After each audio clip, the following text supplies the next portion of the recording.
ಕೃಷ್ಣವು ಬಲಜ್ಞಾನಕಾರ್ಯವು ಕೃಷ್ಣಾರಮಣ ರಾಜ್ಯದವು ಪುಷ್ಣೀತಾಂ ಮಮ ಸದ್ಬುದ್ಧಿಂ ಕೃಷ್ಣಿವಾಸಿಷ್ಠ ವಂಶವು ಲಸತು ಶ್ರೀಮದಾನಂದ ತೀರ್ಥೇಂದುರ್ನೋ ಹೃದಂಬರೆ ಯದ್ವಚಶ್ಚಂದ್ರಿಕಾ ಸ್ವಾಂತ ಸಂತಾಪಂ ವಿನಿಕೃಂತತಿ ಭವತಿ ಯದನುಭಾವಾತ್ ಏಡಮೂಕೋಪಿ ವಾಗ್ಮಿ ಜಡಮತಿರಪಿ ಜಂತುರ್ಜಾಯತೆ ಪ್ರಾಜ್ಞಮೌಲಿಃ ಸಕಲ ವಚನ ಚೇತೋ ದೇವತಾ ಭಾರತೀ ಸಾ ಮಮ ವಚಸಿ ನಿಧತ್ತಾಂ ಸನ್ನಿಧಿಂ ಮಾನಸೇ ಚ ಆಪಾದಮೌಲಿ ಪರ್ಯಂತಂ ಗುರುಣಾಂ ಆಕೃತಿಂ ಸ್ಮರೇತ್ ತೇನ ವಿಘ್ನಾಃ ಪ್ರಣಶ್ಯಂತಿ ಸಿದ್ಧ್ಯಂತಿ ಚ ಮನೋರಥಾಃ ತಪಸ್ವಾಧ್ಯಾಯ ಶುಶ್ರೂಷಾ ಕೃಷ್ಣಪೂಜಾರತಂ ಮುನಿಂ ವಿಶ್ವೇಶಮಿಷ್ಟದಂ ವಂದೇ ಪರಿವ್ರಾಟ್ ಚಕ್ರವರ್ತಿನಂ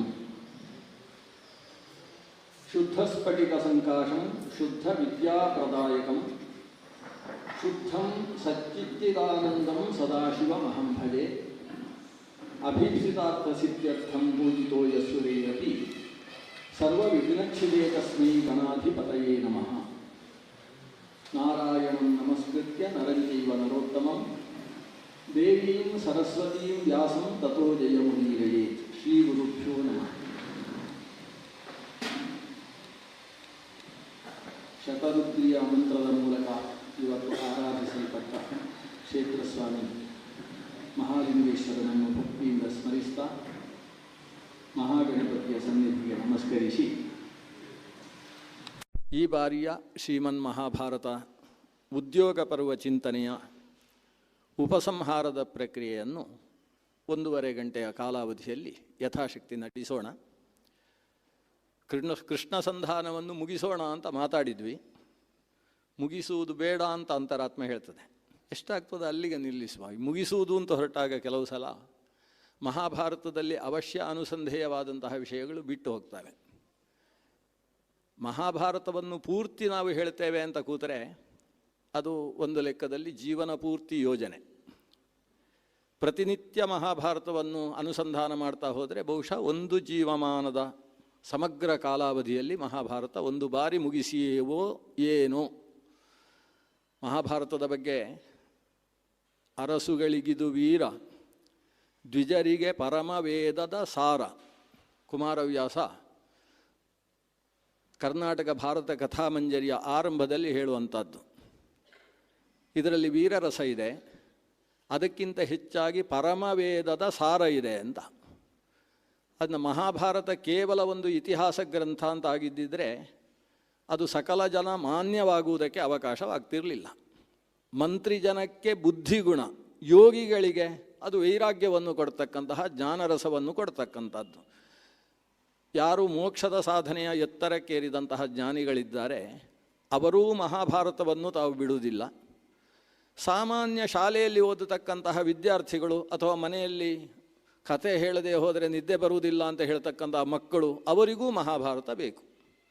ಮಹಾಭಾರತ ಬಾಲ್ಯದ ಹಂತದಲ್ಲೂ ವಿಷಯಗಳನ್ನು ತಿಳಿಸಿಕೊಡ್ತದೆ, ನೀತಿ ಬೋಧೆಯನ್ನು ಮಾಡ್ತದೆ, ಜೀವನ ಪದ್ಧತಿಯಲ್ಲಿ ಉತ್ಕರ್ಷವನ್ನು ಹುಟ್ಟಿಸ್ತದೆ. ಎತ್ತರದ ಸ್ಥಿತಿಯಲ್ಲಿ ಮಹಾಭಾರತ ನೋಡ್ತಾ ಹೋದರೆ ಅದು ಪರಮವೇದದ ಸಾರ ಅನ್ನುವುದರಲ್ಲಿ ಪ್ರಶ್ನೆ ಉಂಟಾಗುವುದಿಲ್ಲ. ನಾವು ಈ ಬಾರಿ ಗಮನಿಸಿದಂತಹ ಭಾಗಗಳು ವಿದುರ ನೀತಿ, ಸನತ್ಸು ಜಾತೀಯ, ಇದೀಗ ಸಂಧಾನದಲ್ಲಿ ಶ್ರೀಕೃಷ್ಣ ಮಾತಾಡುವಂತಹ ಭಾಗ, ಇವೆಲ್ಲವೂ ವೇದದ ಸಾರವನ್ನು ವೇದವ್ಯಾಸರು ಈ ಕಥೆಯ ರೂಪದಲ್ಲಿ ಹೇಗೆ ಕೊಟ್ಟಿದ್ದಾರೆ ಅನ್ನುವುದಕ್ಕೆ ಒಂದು ಮಾರ್ಗದರ್ಶಕವಾದರೆ, ಎರಡನೆಯದ್ದು ಇತಿಹಾಸ ಅನ್ನುವುದು ಹೇಗೆ ನಮ್ಮ ಉತ್ಕರ್ಷಕ್ಕೆ ಹೇತುವಾಗ್ತದೆ ಅನ್ನುವುದಕ್ಕೂ ಒಂದು ಮಾರ್ಗದರ್ಶನ. ಅದನ್ನು ಅವಲೋಕನ ಮಾಡುವ ಅವಧಿಯಲ್ಲಿ ನಾವು ಅವಸರ ಮಾಡುವುದು ಬೇಡ ಅಂತ ಇಷ್ಟು ಆಲೋಚನೆ ಮಾಡಿ ಎಷ್ಟು ಭಾಗಕ್ಕೆ ನಾವು ಹೋಗಿ ನಿಲ್ತೇವೆ ಅಲ್ಲಿ ಇವತ್ತು ಉಪಸಂಹಾರ ಮಾಡುವುದು ಅಂತ ಹೀಗೆ ಆಲೋಚನೆ ಮಾಡ್ತಾ ಇದ್ದೇನೆ. ಶ್ರೀಕೃಷ್ಣ ಸಂಧಾನಕ್ಕೆ ಹೊರಡುವಾಗ ಮುಹೂರ್ತ ನೋಡಿ ಹೊರಟ ಅಂತ ಉಂಟು, ಮಹಾಭಾರತ ಹೇಳ್ತದೆ. ಆ ಮುಹೂರ್ತದ ಒಂದು ವಿಶೇಷ ಏನು ಅಂತೇಳಿದರೆ, ಮಳೆಗಾಲ ಮುಗಿಯೋ ಹೊತ್ತಿಗೆ ಸಂಧಾನಕ್ಕೆ ಹೊರಟದ್ದಂತೆ.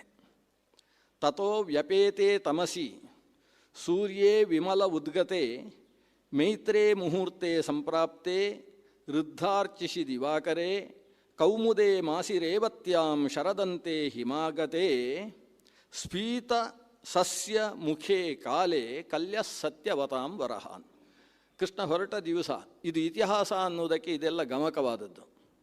ಹೊರಟ ದಿವಸ ಇವತ್ತು ಕ್ಯಾಲೆಂಡರಲ್ಲಿ ನಾವು ಲೆಕ್ಕ ಹಾಕ್ಬೋದು. ಕೃಷ್ಣ ಸಂಧಾನಕ್ಕೆ ಹೋದ ದಿವಸ ಯಾವುದು, ಸಂಧಾನ ಆದಮೇಲೆ ಯುದ್ಧ ಶುರುವಾದ ತಿಥಿ ಯಾವುದು, ಯುದ್ಧ ಶುರುವಾಗಿ ಆ ಯುದ್ಧಕ್ಕೆ ಸಮಯದಲ್ಲಿ ಭಗವಂತ ಕೃಷ್ಣ ಗೀತೆಯನ್ನು ಉಪದೇಶಿಸಿದಂತಹ ಗೀತಾ ಜಯಂತಿಯ ದಿನ ಯಾವುದು. ನಾವು ಮಾರ್ಗಶೀರ್ಷ ಮಾಸದ ಏಕಾದಶಿಯನ್ನು ಗೀತಾ ಜಯಂತಿ ಅಂತ ಹೇಳ್ತೇವೆ. ಮಾರ್ಗಶೀರ್ಷ ಮಾಸಕ್ಕಿಂತ ಹಿಂದೆ ಅಂತೂ ಸಂಧಾನಕ್ಕೆ ಹೋಗಿರಬೇಕಲ್ವಾ. ಸಂಧಾನಕ್ಕೆ ಹೋದದ್ದು ಯಾವಾಗ? ಕೌಮುದೇ ಮಾಸಿ, ಕುಮುದಗಳು ಅರಳತಕ್ಕಂತಹ ಮಾಸದಲ್ಲಿ ಕೃಷ್ಣ ಸಂಧಾನಕ್ಕೆ ಹೊರಟ. ಕುಮುದ ಅಂದರೆ ರಾತ್ರಿಯ ಹೊತ್ತು ಅರಳುವ ಕಮಲ, ಕನ್ನಡದಲ್ಲಿ ನೇಯ್ದಿಲೆ ಅಂತ ಕರಿತೇವೆ. ಹಗಲಿನ ಹೊತ್ತು ಅರಳುವ ಕಮಲಗಳಿಗೆ ಪದ್ಮ ಅಂತ ಹೆಸರು. ಸೂರ್ಯನನ್ನು ಪದ್ಮಬಂಧು ಅಂತ ಕರೀತಾರೆ. ಚಂದ್ರನನ್ನು ಕುಮುದಿನಿ ಪ್ರಿಯ ಅಂತ ಕರೀತಾರೆ. ಕುಮುದ ಪ್ರಿಯ, ಕುಮುದಿನಿ ಪ್ರಿಯ ಇವೆಲ್ಲವೂ ಕೂಡ ಚಂದ್ರನಿಗಿರತಕ್ಕಂಥ ಹೆಸರು. ಕುಮುದ, ಕೌಮುದಿ ಅಂದರೆ ಬೆಳದಿಂಗಳು ಅಂತ ಅರ್ಥ. ಯಾಕಂದರೆ ಕುಮುದಗಳನ್ನು ಅರಳಿಸತಕ್ಕಂಥದ್ದು, ಆದ್ದರಿಂದ ಬೆಳದಿಂಗಳನ್ನು ಸಂಸ್ಕೃತದಲ್ಲಿ ಕೌಮುದಿ ಅಂತ ಕರೀತಾರೆ. ಚಂದ್ರಿಕಾ, ಕೌಮುದಿ, ಜ್ಯೋತ್ಸ್ನ ಇವೆಲ್ಲವೂ ಕೂಡ ಬೆಳದಿಂಗಳಿಗೆ ಇರತಕ್ಕಂತಹ ಪರ್ಯಾಯ ಪದಗಳು. ಕುಮುದವನ್ನು ಅರಳಿಸತಕ್ಕಂತಹ ಕಾಲ ಕೌಮುದೇ ಮಾಸಿ, ಅದು ಯಾವುದು? ಅದು ಕಾರ್ತಿಕ ಮಾಸವನ್ನು ಕುಮುದ ಮಾಸ ಅಂತ ಕರೆಯೋದು. ಅದು ಪರ್ಯಾಯ ಪದ. ಕಾರ್ತಿಕ ಮಾಸದಲ್ಲಿ ಕುಮುದ ಚೆನ್ನಾಗಿ ಅರಳುತ್ತದೆ. ಯಾಕಂದರೆ ಮಳೆಗಾಲದಲ್ಲಿ ಪದ್ಮ ಆಗಲಿ ಕುಮುದ ಆಗಲಿ ಸರಿಯಾಗಿ ಅರಳುವುದಿಲ್ಲ, ಮಳೆ ಬೀಳ್ತಾ ಇರ್ತದೆ, ಪೆಟ್ಟಾಗ್ತಾ ಇರ್ತದೆ. ಚಳಿಗಾಲದಲ್ಲಿ ಶಿಶಿರ ಋತುವಿನಲ್ಲೂ ಕೂಡ ಕುಮುದ ಚೆನ್ನಾಗಿ ಅರಳುವುದಿಲ್ಲ. ಈ ಗ್ರೀಷ್ಮ ಋತುವಿನಲ್ಲೂ ವಸಂತ ಋತುವಿನಲ್ಲೂ ಸೆಕೆ ಜಾಸ್ತಿ ಇರ್ತದೆ ಅನ್ನುವ ಕಾರಣದಿಂದ ಅದು ಬಾಡ್ತದೆ. ಸರಿಯಾಗಿ ಅರಳತಕ್ಕಂಥದ್ದು ಶರತ್ಕಾಲದಲ್ಲೂ, ಅದರಲ್ಲೂ ಶರತ್ಕಾಲದಲ್ಲಿ ಬರತಕ್ಕಂತಹ ಕಾರ್ತಿಕ ಮಾಸದಲ್ಲಿ. ಆ ದೃಷ್ಟಿಯಿಂದ ಕೌಮುದೇ ಮಾಸಿ ರೇವತ್ಯಾಂ. ಸರಿ, ಮಾಸ ಹೇಳಿ ಆಯಿತು. ಅವತ್ತಿನ ನಕ್ಷತ್ರ ಏನಿತ್ತು? ರೇವತಿ ನಕ್ಷತ್ರ ಇತ್ತು. ರೇವತಿ ನಕ್ಷತ್ರ ಕೃಷ್ಣನ ನಕ್ಷತ್ರಕ್ಕೆ ಪ್ರತ್ಯರ ತಾರೆ ಆಗ್ತದೆ. ನಮ್ಮಲ್ಲಿ ತಾರಾನುಕೂಲ್ಯ ನೋಡುವುದೊಂದುಂಟಲ್ಲ. ಕೃಷ್ಣನದ್ದು ರೋಹಿಣಿ ನಕ್ಷತ್ರ.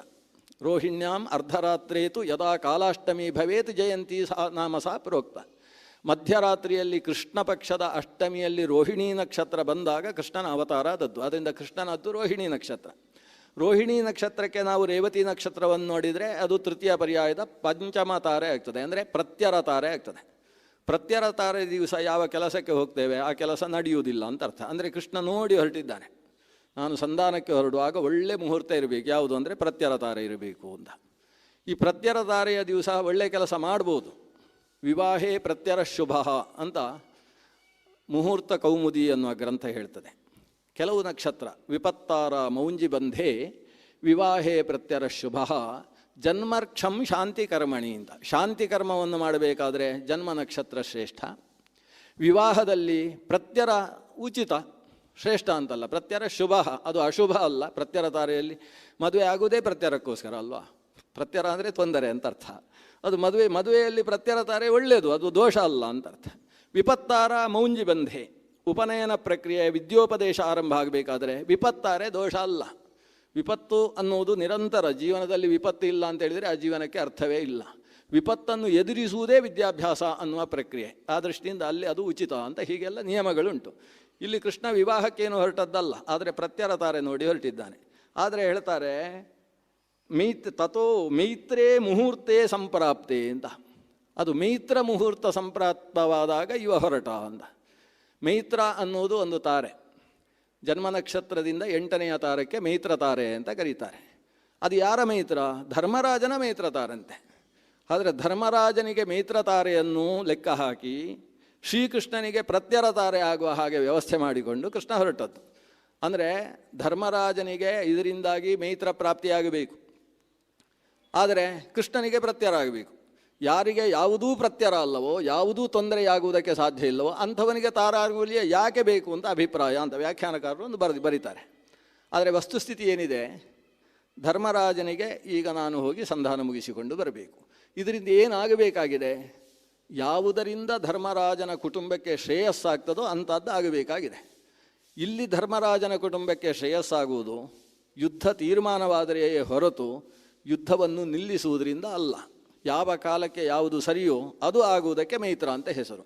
ಅದು ಆಗುವುದಕ್ಕೋಸ್ಕರ ಮೈತ್ರೇ ಮುಹೂರ್ತೆ ಸಂಪ್ರಾಪ್ತೆ, ಸೂರ್ಯೋದಯವಾಗುತ್ತಿರಲು ಮಿತ್ರನು ಉದಯಿಸುತ್ತಿರಲು ವೃದ್ಧಾರ್ಚಿಸಿ ದಿವಾಕರೇ, ಇನ್ನೂ ದಿವಾಕರ ಮೇಲೆ ಬಂದು ಬೆಳಗ್ಗೆ ಒಂದು 8 ಗಂಟೆಯ ಮುಹೂರ್ತ ಪ್ರಾಪ್ತಿಯಾದಾಗ ಕೌಮುದೇ ಮಾಸಿರೇ ವತ್ಯಾಂ ಶರದಂತೆ ಹಿಮಾಗತೆ ಸ್ಫೀತ ಸಸ್ಯ ಮುಖೇ ಕಾಲೇ ಕಲ್ಯ ಸತ್ಯವತಾಂ ವರಹ.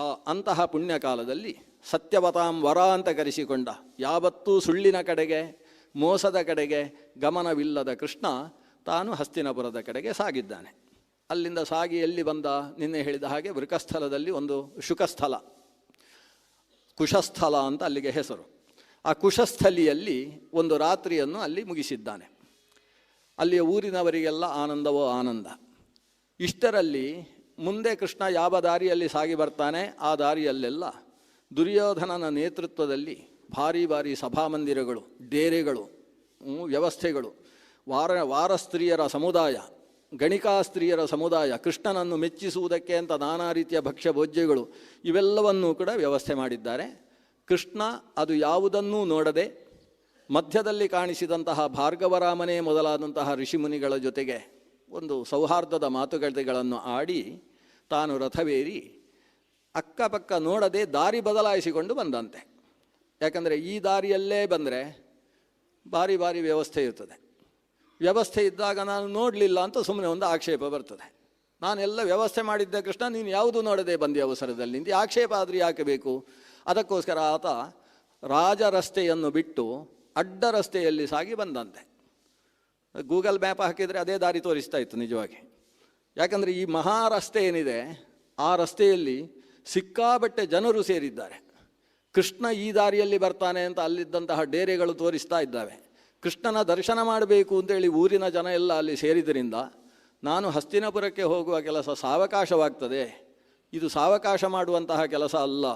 ಯಾಕಂದರೆ ಮಾರ್ಗಶೀರ್ಷ ಮಾಸದ ಏಕಾದಶಿಗಿಂತ ಪೂರ್ವಭಾವಿಯಾಗಿ ಯುದ್ಧ ಪ್ರಾರಂಭ ಆಗಬೇಕು, ಮೊದಲೇ ವ್ಯವಸ್ಥೆ.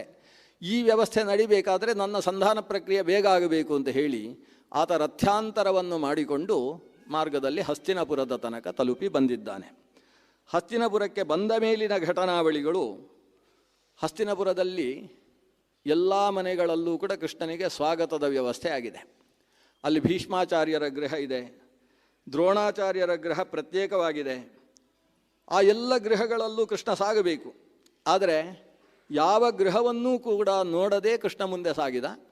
ಸೀದಾ ಧೃತರಾಷ್ಟ್ರನ ಮನೆಗೆ ಹೋಗ್ತಾನೆ. ಧೃತರಾಷ್ಟ್ರನಿಗೆ ಭಾರಿ ಆನಂದ, ನಮ್ಮ ಸಭೆಗೇ ಕೃಷ್ಣ ಆಗಮಿಸಿದ್ದಾನೆ ಅಂತೇಳಿ. ಕೃಷ್ಣ ಧೃತರಾಷ್ಟ್ರನ ಮನೆಗೆ ಹೋದರೆ ಉಳಿದವರು ಅದಕ್ಕಿಂತ ಮೊದಲು ಯಾರ್ಯಾರ ಮನೆಯಲ್ಲಿತ್ತು ಅದನ್ನು ದಾಟಿಕೊಂಡು ಕೃಷ್ಣ ಮುಂದೆ ಬಂದಿದ್ದಾನಲ್ಲ, ಅವರೆಲ್ಲ ಹಿಂದಿನಿಂದ ಬಂದು ಧೃತರಾಷ್ಟ್ರನ ಮನೆಯಲ್ಲಿ ಹಾಜರಾಗಿದ್ದಾರೆ. ಭೀಷ್ಮದ್ರೋಣಾದಿ ಪ್ರಮುಖರಲ್ಲಿ ಈ ಶ್ರೀಕೃಷ್ಣ ಧೃತರಾಷ್ಟ್ರನನ್ನು ಭೇಟಿಯಾಗಿದ್ದಾನೆ, ಧೃತರಾಷ್ಟ್ರನಿಗೆ ನಮಸ್ಕಾರ ಮಾಡಿದ್ದಾನೆ, ಧರ್ಮರಾಜಾದಿಗಳು ತಮ್ಮ ಕ್ಷೇಮವನ್ನು ವಿಚಾರಿಸಿದ್ದಾರೆ ಅಂತ ಹೇಳ್ತಾನೆ.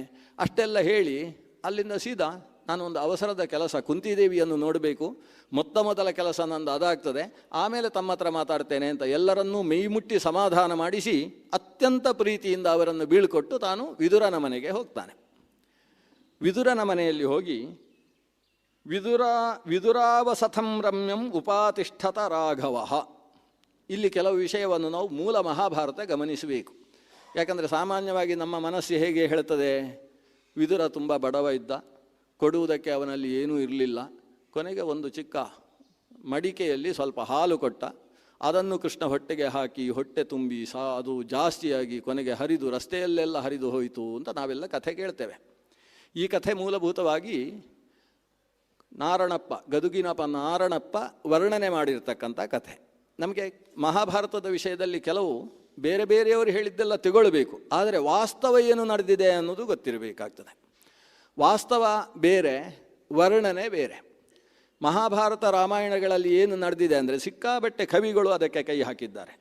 ಗದುಕಿನ ನಾರಣಪ್ಪ ಮಹಾಭಾರತ ತೆಗೊಳ್ಳುವಾಗಲೇ ಹೇಳ್ತಾನೆ, ನಾನು ರಾಮಾಯಣ ಮಾತ್ರ ಮುಟ್ಟುವುದಿಲ್ಲ, ಯಾಕಂದರೆ ಕವಿಗಳು ಅದನ್ನು ಪುಡಿ ಪುಡಿ ಮಾಡಿ ಹಾಕಿದೆ, ನಾನು ಮತ್ತೆ ಅದರಲ್ಲಿ ಹಾಕುವುದಕ್ಕೆ ಜಾಗ ಇಲ್ಲ ಅಂತ. ಅದು ತಿಣಿಕಿದನು ಫಣಿರಾಯ ರಾಮಾಯಣದ ಕವಿಗಳ ಭಾರದಲ್ಲಿ ಅಂತ ಶುರು ಮಾಡ್ತಾನೆ. ರಾಮಾಯಣದ ಕವಿಗಳು ಎಷ್ಟು ಜನ ಇದ್ದಾರೆ ಅಂದರೆ ಈ ಭೂಮಿಯನ್ನು ಹೊತ್ತ ಫಣಿರಾಯನಿಗೂ ಕೂಡ ರಗಳೆ ಆಗ್ತಾ ಇದೆ, ಅಷ್ಟು ಕವಿಗಳು ಬಂದು ಹೋಗಿದ್ದಾರೆ ರಾಮಾಯಣಕ್ಕೆ ಅಂತ ಶುರು ಮಾಡಿ, ಆದ್ದರಿಂದ ಅಲ್ಲಿ ನನಗೆ ಜಾಗ ಇಲ್ಲ, ತೆರಪಿಲ್ಲ, ಅದಕ್ಕೆ ನಾನು ಮಹಾಭಾರತಕ್ಕೆ ಬರ್ತೇನೆ ಅಂತ. ಮಹಾಭಾರತಕ್ಕೆ ಬಂದವರು ಮಾಡಿದ್ದು ಇಂಥ ಕೆಲಸವೇ ಜಾಸ್ತಿ. ಮಹಾಭಾರತ ಕಥೆ ಹೇಗಿದೆ ಅದರ ಮೇಲೆ ತಮ್ಮದಾದ ಕಲ್ಪನಾ ವಿಲಾಸಗಳನ್ನು ಜೋಡಿಸಿಕೊಂಡು ಹೋಗಿದ್ದಾರೆ. ಗದುಕಿನ ನಾರಣಪ್ಪನ ಕಲ್ಪನಾ ವಿಲಾಸ ತುಂಬ ಗ್ರಾಹ್ಯವಾದದ್ದು. ಯಾವುದೇ ಇತಿಹಾಸದ ಮೇಲೆ ಕಲ್ಪನಾ ವಿಲಾಸಗಳು ಬಂದಾಗ ಆ ಕಲ್ಪನಾ ವಿಲಾಸದಿಂದಾಗಿ ಶ್ರೋತೃಗಳಿಗೆ ಅಥವಾ ಅಧ್ಯೇತೃಗಳಿಗೆ ಒಂದು ಭಾವುಕತೆಯ ವಿಶೇಷ ಪ್ರಾಪ್ತಿಯಾಗ್ತದೆ. ಅವರ ಮನಸ್ಸನ್ನು ತಿದ್ದುವ ಅಥವಾ ಮನಸ್ಸನ್ನು ಆರ್ದ್ರಗೊಳಿಸುವ ವಿಷಯಗಳು ಅದರಲ್ಲಿ ಸೇರಿಕೊಳ್ತವೆ ಅಂತಾದರೆ ಅದು ಕವಿಗೆ ಭೂಷಣವಾಗ್ತದೆ. ದೊಡ್ಡ ದೊಡ್ಡ ಕವಿಗಳು, ಕಾಳಿದಾಸನೇ ಇರ್ಬೋದು, ರಾಮಾಯಣದ ಮೇಲೆ ಕೈ ಹಾಕಿ ರಘುವಂಶ ಅನ್ನುವ ಕಾವ್ಯವನ್ನು ರಚಿಸಿದ್ದಾನೆ. ಎಷ್ಟೋ ವಿಷಯಗಳು ರಾಮಾಯಣದಲ್ಲಿ ಇಲ್ಲದೇ ಇದ್ದದ್ದನ್ನು ಕಾಳಿದಾಸ ತನ್ನ ರಘುವಂಶವೆಂಬ ಮಹಾಕಾವ್ಯದಲ್ಲಿ ಹೇಳಿದ್ದಾನೆ. ಆದರೂ ಕಾಳಿದಾಸ ಇವತ್ತು ಅಗ್ರಮಾನ್ಯ ಕವಿಯಾಗಿಯೇ ಇದ್ದಾನೆ. ಕಾರಣ ಏನು ಅಂತೇಳಿದರೆ, ಆತ ರಾಮಾಯಣದ ವಿಷಯದಲ್ಲಿ ತಾನು ಎಷ್ಟು ಕೈ ಹಾಕಿದರೂ ರಾಮಾಯಣಕ್ಕೆ ಒಗ್ಗರಣೆ ಹಾಕಿದ್ದಾನೆ ಹೊರತು ರಾಮಾಯಣಕ್ಕೆ ಹಾಳು ಮಾಡುವುದಕ್ಕೆ ಏನೂ ಹಾಕಲಿಲ್ಲವ. ರಾಮಾಯಣವನ್ನು ಇನ್ನಷ್ಟು ಬೆಳಕು ಬರುವುದಕ್ಕೆ ಅದರಿಂದ ತನ್ನದಾದ ಕಲ್ಪನಾ ವಿಲಾಸದಿಂದ ಇತಿಹಾಸವನ್ನು ಸ್ವಲ್ಪ ವ್ಯತ್ಯಾಸ ಮಾಡಿ ಜನರಿಗೆ ರಂಜನೆಯಾಗುವ ಕೆಲಸವನ್ನು ಆತ ಮಾಡಿದ್ದಾನೆ. ಅದು ಗ್ರಾಹ್ಯ. ಕವಿಗಳಿಗೆ ಅಂತಹ ಅಸಾರೇ ಖಲು ಸಂಸಾರೇ ಕವಿರೇಕ ಪ್ರಜಾಪತಿ ಅಂತ ಕವಿಗೆ ಬ್ರಹ್ಮನ ಸ್ಥಾನವನ್ನು ಕೊಟ್ಟಿದ್ದಾರೆ. ಅವನು ಹೊಸದನ್ನು ಸೃಷ್ಟಿ ಮಾಡಬಲ್ಲ. ಕಮಲೇ ಕಮಲೋತ್ಪತ್ತಿ ಅಂತ ಕಮಲದಲ್ಲಿ ಹೊಸ ಕಮಲವನ್ನು ಸೃಷ್ಟಿಸುವಂತಹ ಶಕ್ತಿ ಕವಿಯಲ್ಲಿ ಉಂಟು. ಆ ರೀತಿಯಲ್ಲಿ ಆತ ಇಲ್ಲಿ ಮಾಡಿರ್ತಕ್ಕಂಥದ್ದು ದೋಷ ಅಂತ ಹೇಳಲಿಕ್ಕೆ ಆಗುವುದಿಲ್ಲ. ಗದುಗಿನ ನಾರಣಪ್ಪನೂ ಕೂಡ ಸ್ವತಃ ಉತ್ತಮವಾದ ಕವಿ, ಚಾಟು ಕವಿತೆಗಳನ್ನು ರೂಪಿಸಬಲ್ಲಂತಹ ಕವಿ. ಭಾಮಿನಿ ಅನ್ನುವ ಷಡ್ಪದಿ ಅವನ ನಾಲಿಗೆಯಲ್ಲಿ ಸರಸ್ವತಿಯ ಹಾಗೆ ಕುಣಿತಾ ಇತ್ತು. ಅವ ಮಾತು ಎತ್ತಿದ ಅಂತೇಳಿದರೆ ಅಂಥದ್ದು.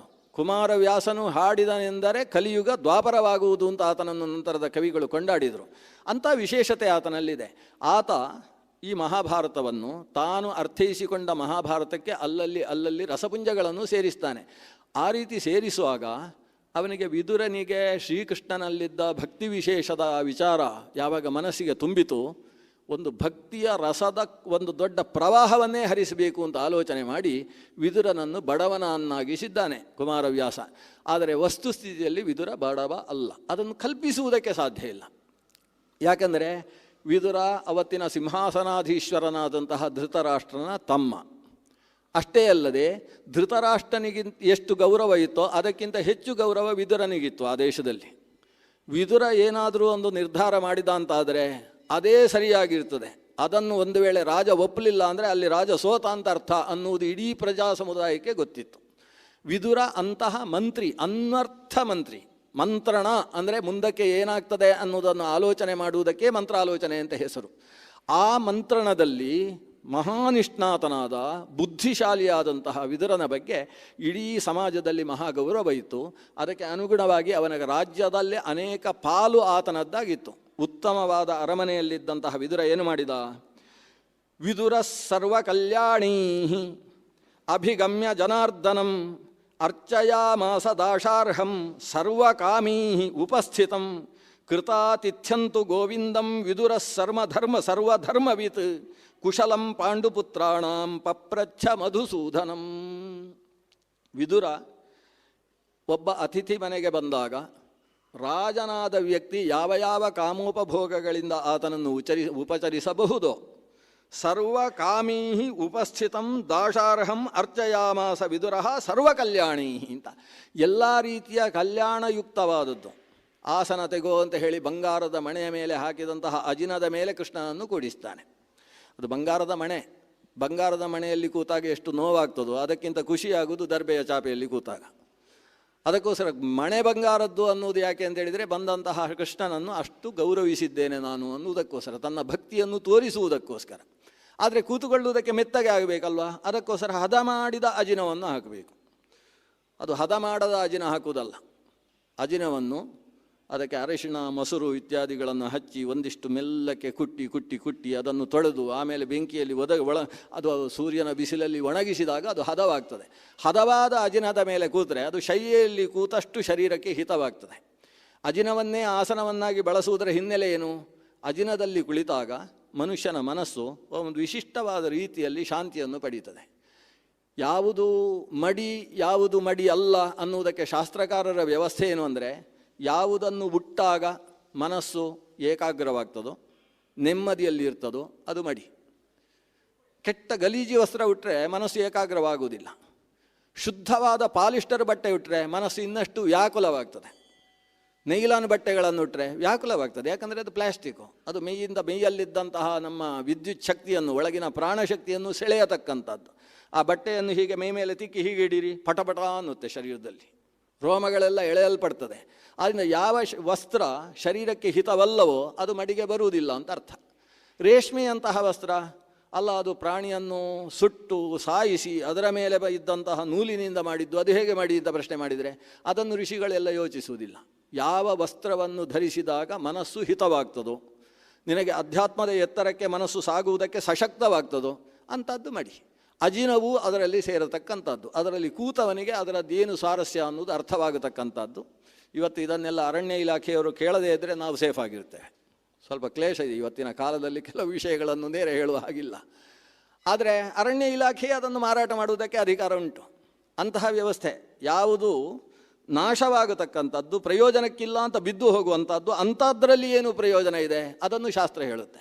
ಒಂದು ಅಜಿನದಲ್ಲಿ ಕೂತು ದೇವತಾ ಕರ್ಮಾನುಷ್ಠಾನ ಮಾಡಬೇಕು ಅಂತ ಹೇಳಿ ಕೃಷ್ಣ ಮೃಗವನ್ನು ಹೊಡೆದು ಕೊಂದು ಸಾಯಿಸಿ ಅದರ ಚರ್ಮವನ್ನು ತೆಗೆಯುವುದಕ್ಕೆ ಧರ್ಮಶಾಸ್ತ್ರ ಅನುಮತಿ ಕೊಡಲಿಲ್ಲ. ಮತ್ತು ಯಾವ ಪ್ರಾಣಿಯ ಅದಕ್ಕೆ ಸಂಬಂಧಪಟ್ಟ ವ್ಯಕ್ತಿಗಳು ಅದನ್ನು ಸ್ವೀಕರಿಸುವುದಕ್ಕೋಸ್ಕರ ಅದರ ಚರ್ಮವನ್ನು ಬಿಸಾಡುವ ಸ್ಥಿತಿ ಬರ್ತದೋ ಅಂತಹ ಚರ್ಮ ಅದನ್ನು ದೇವಸ್ಥಾನಕ್ಕೋ ದೇವಳಗೋ ದೇವತಾರಾಧಕರಿಗೋ ಕೊಡತಕ್ಕದ್ದು ಅಂತ ಧರ್ಮಶಾಸ್ತ್ರ ವಿಧಾನ ಮಾಡಿತು. ವ್ಯರ್ಥವಾಗಿಸಬೇಡಿ, ಅದರಲ್ಲಿ ಶಕ್ತಿ ಇದೆ, ಅದು ಉಪಯೋಗವಾಗಲಿ ಅನ್ನೋದು ಪ್ರಾಚೀನರ ಚಿಂತನೆ. ಆ ನಿಟ್ಟಿನಲ್ಲಿ ವಿದುರ ಆಸನದ ಮೇಲೆ ಅಜಿನಾಸನವನ್ನು ಹಾಕಿ ಅದರ ಮೇಲೆ ತಾನು ಕೂಡಿಸಿದ. ಹಿಂದಿನ ಕಾಲದಲ್ಲಿ ಹಾಗಿತ್ತು. ಇಂಥದ್ದೊಂದು ದೊಡ್ಡ ಆಸನ ಇತ್ತು ಅಂತಾದರೆ ಆ ಆಸನ ವಸ್ತ್ರದ್ದು ಕಾರ್ಪಾಸದ ಆಸನ ಹೌದಾದರೂ ಆಸನದ ಮೇಲೆ ಅಜಿನದ ಹೊದಿಕೆ ಹಾಕುವಂಥದ್ದಿತ್ತು. ಈಗೆಲ್ಲ ನೈಲಾನ್ ಪಾಲಿಸ್ಟ್ರಲ್ಲಿ ಅಜಿನದ ಹೊದಿಕೆ ಹಾಕ್ತಾರೆ, ನೋಡುವವರಿಗೆ ಅಜಿನ ಇದ್ದ ಹಾಗೇ ಅನಿಸುತ್ತೆ, ಅಜಿನ ಆಗಿರುವುದಿಲ್ಲ. ಇಂತಹದ್ದೆಲ್ಲ ಈಗಿನ ವ್ಯವಸ್ಥೆ. ಪ್ರಾಚೀನ ಕಾಲದಲ್ಲಿ ಅದರಲ್ಲೂ ಒಂದು ಧಾರ್ಮಿಕವಾದ ಭಾವ ಹುಟ್ಟುವುದಕ್ಕೆ ಬೇಕಾದ ವ್ಯವಸ್ಥೆ ಇತ್ತು. ಅಂತಹ ಆಸನದಲ್ಲಿ ವಿದುರ ಸರ್ವಕಲ್ಯಾಣೀ ಅಭಿಗಮ್ಯ ಜನಾರ್ದನಂ. ಜನಾರ್ದನ ಅಂತ ಇಲ್ಲಿ ವ್ಯಾಸರು ಕೊಟ್ಟ ಹೆಸರು ಕೃಷ್ಣನಿಗೆ. ಯಾಕಂದರೆ ಅವ ಜನರನ್ನು ಹೊಡೆಯುವುದಕ್ಕೆ ಬಂದವ ಅಂತ. ಅರ್ಧನ ಅಂದರೆ ಹಿಂಡಿ ಹಿಪ್ಪೆ ಮಾಡುವವ ಅಂತ ಅರ್ಥ. ಜನರನ್ನು, ದುಷ್ಟ ಜನರನ್ನು ಹಿಂಡಿ ಹಿಪ್ಪೆ ಮಾಡತಕ್ಕಂತಹ ಆ ದೇವನನ್ನು ಅರ್ಚಯಾಮಾಸ ದಾಶಾರ್ಹಂ, ಸಂಬಂಧಿಯಾದಂತಹ ಶ್ರೀಕೃಷ್ಣನನ್ನು ಚೆನ್ನಾಗಿ ಪೂಜಿಸಿದ. ವಿದುರನ ಆನಂದಕ್ಕೆ ಪಾರವೇ ಇಲ್ಲ.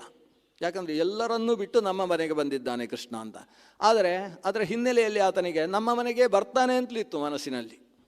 ಯಾಕಂದರೆ ಪಾಂಡವರು ಕಾಡಿನಲ್ಲಿದ್ದಂತಹ ಮತ್ತೊಂದು ವರ್ಷ ಅಜ್ಞಾತವಾಸದಲ್ಲಿದ್ದ ಏನು 13 ವರ್ಷಗಳ ಕಾಲಾವಧಿ ಇದೆ, ಅಷ್ಟೂ ಕಾಲದಲ್ಲೂ ಕೂಡ ಕುಂತಿದೇವಿಯ ಯೋಗಕ್ಷೇಮವನ್ನು ಸಂಪೂರ್ಣವಾಗಿ ನೋಡಿಕೊಂಡಿರತಕ್ಕಂತಹ ಈ ಮಹಾತ್ಮ ವಿದುರ.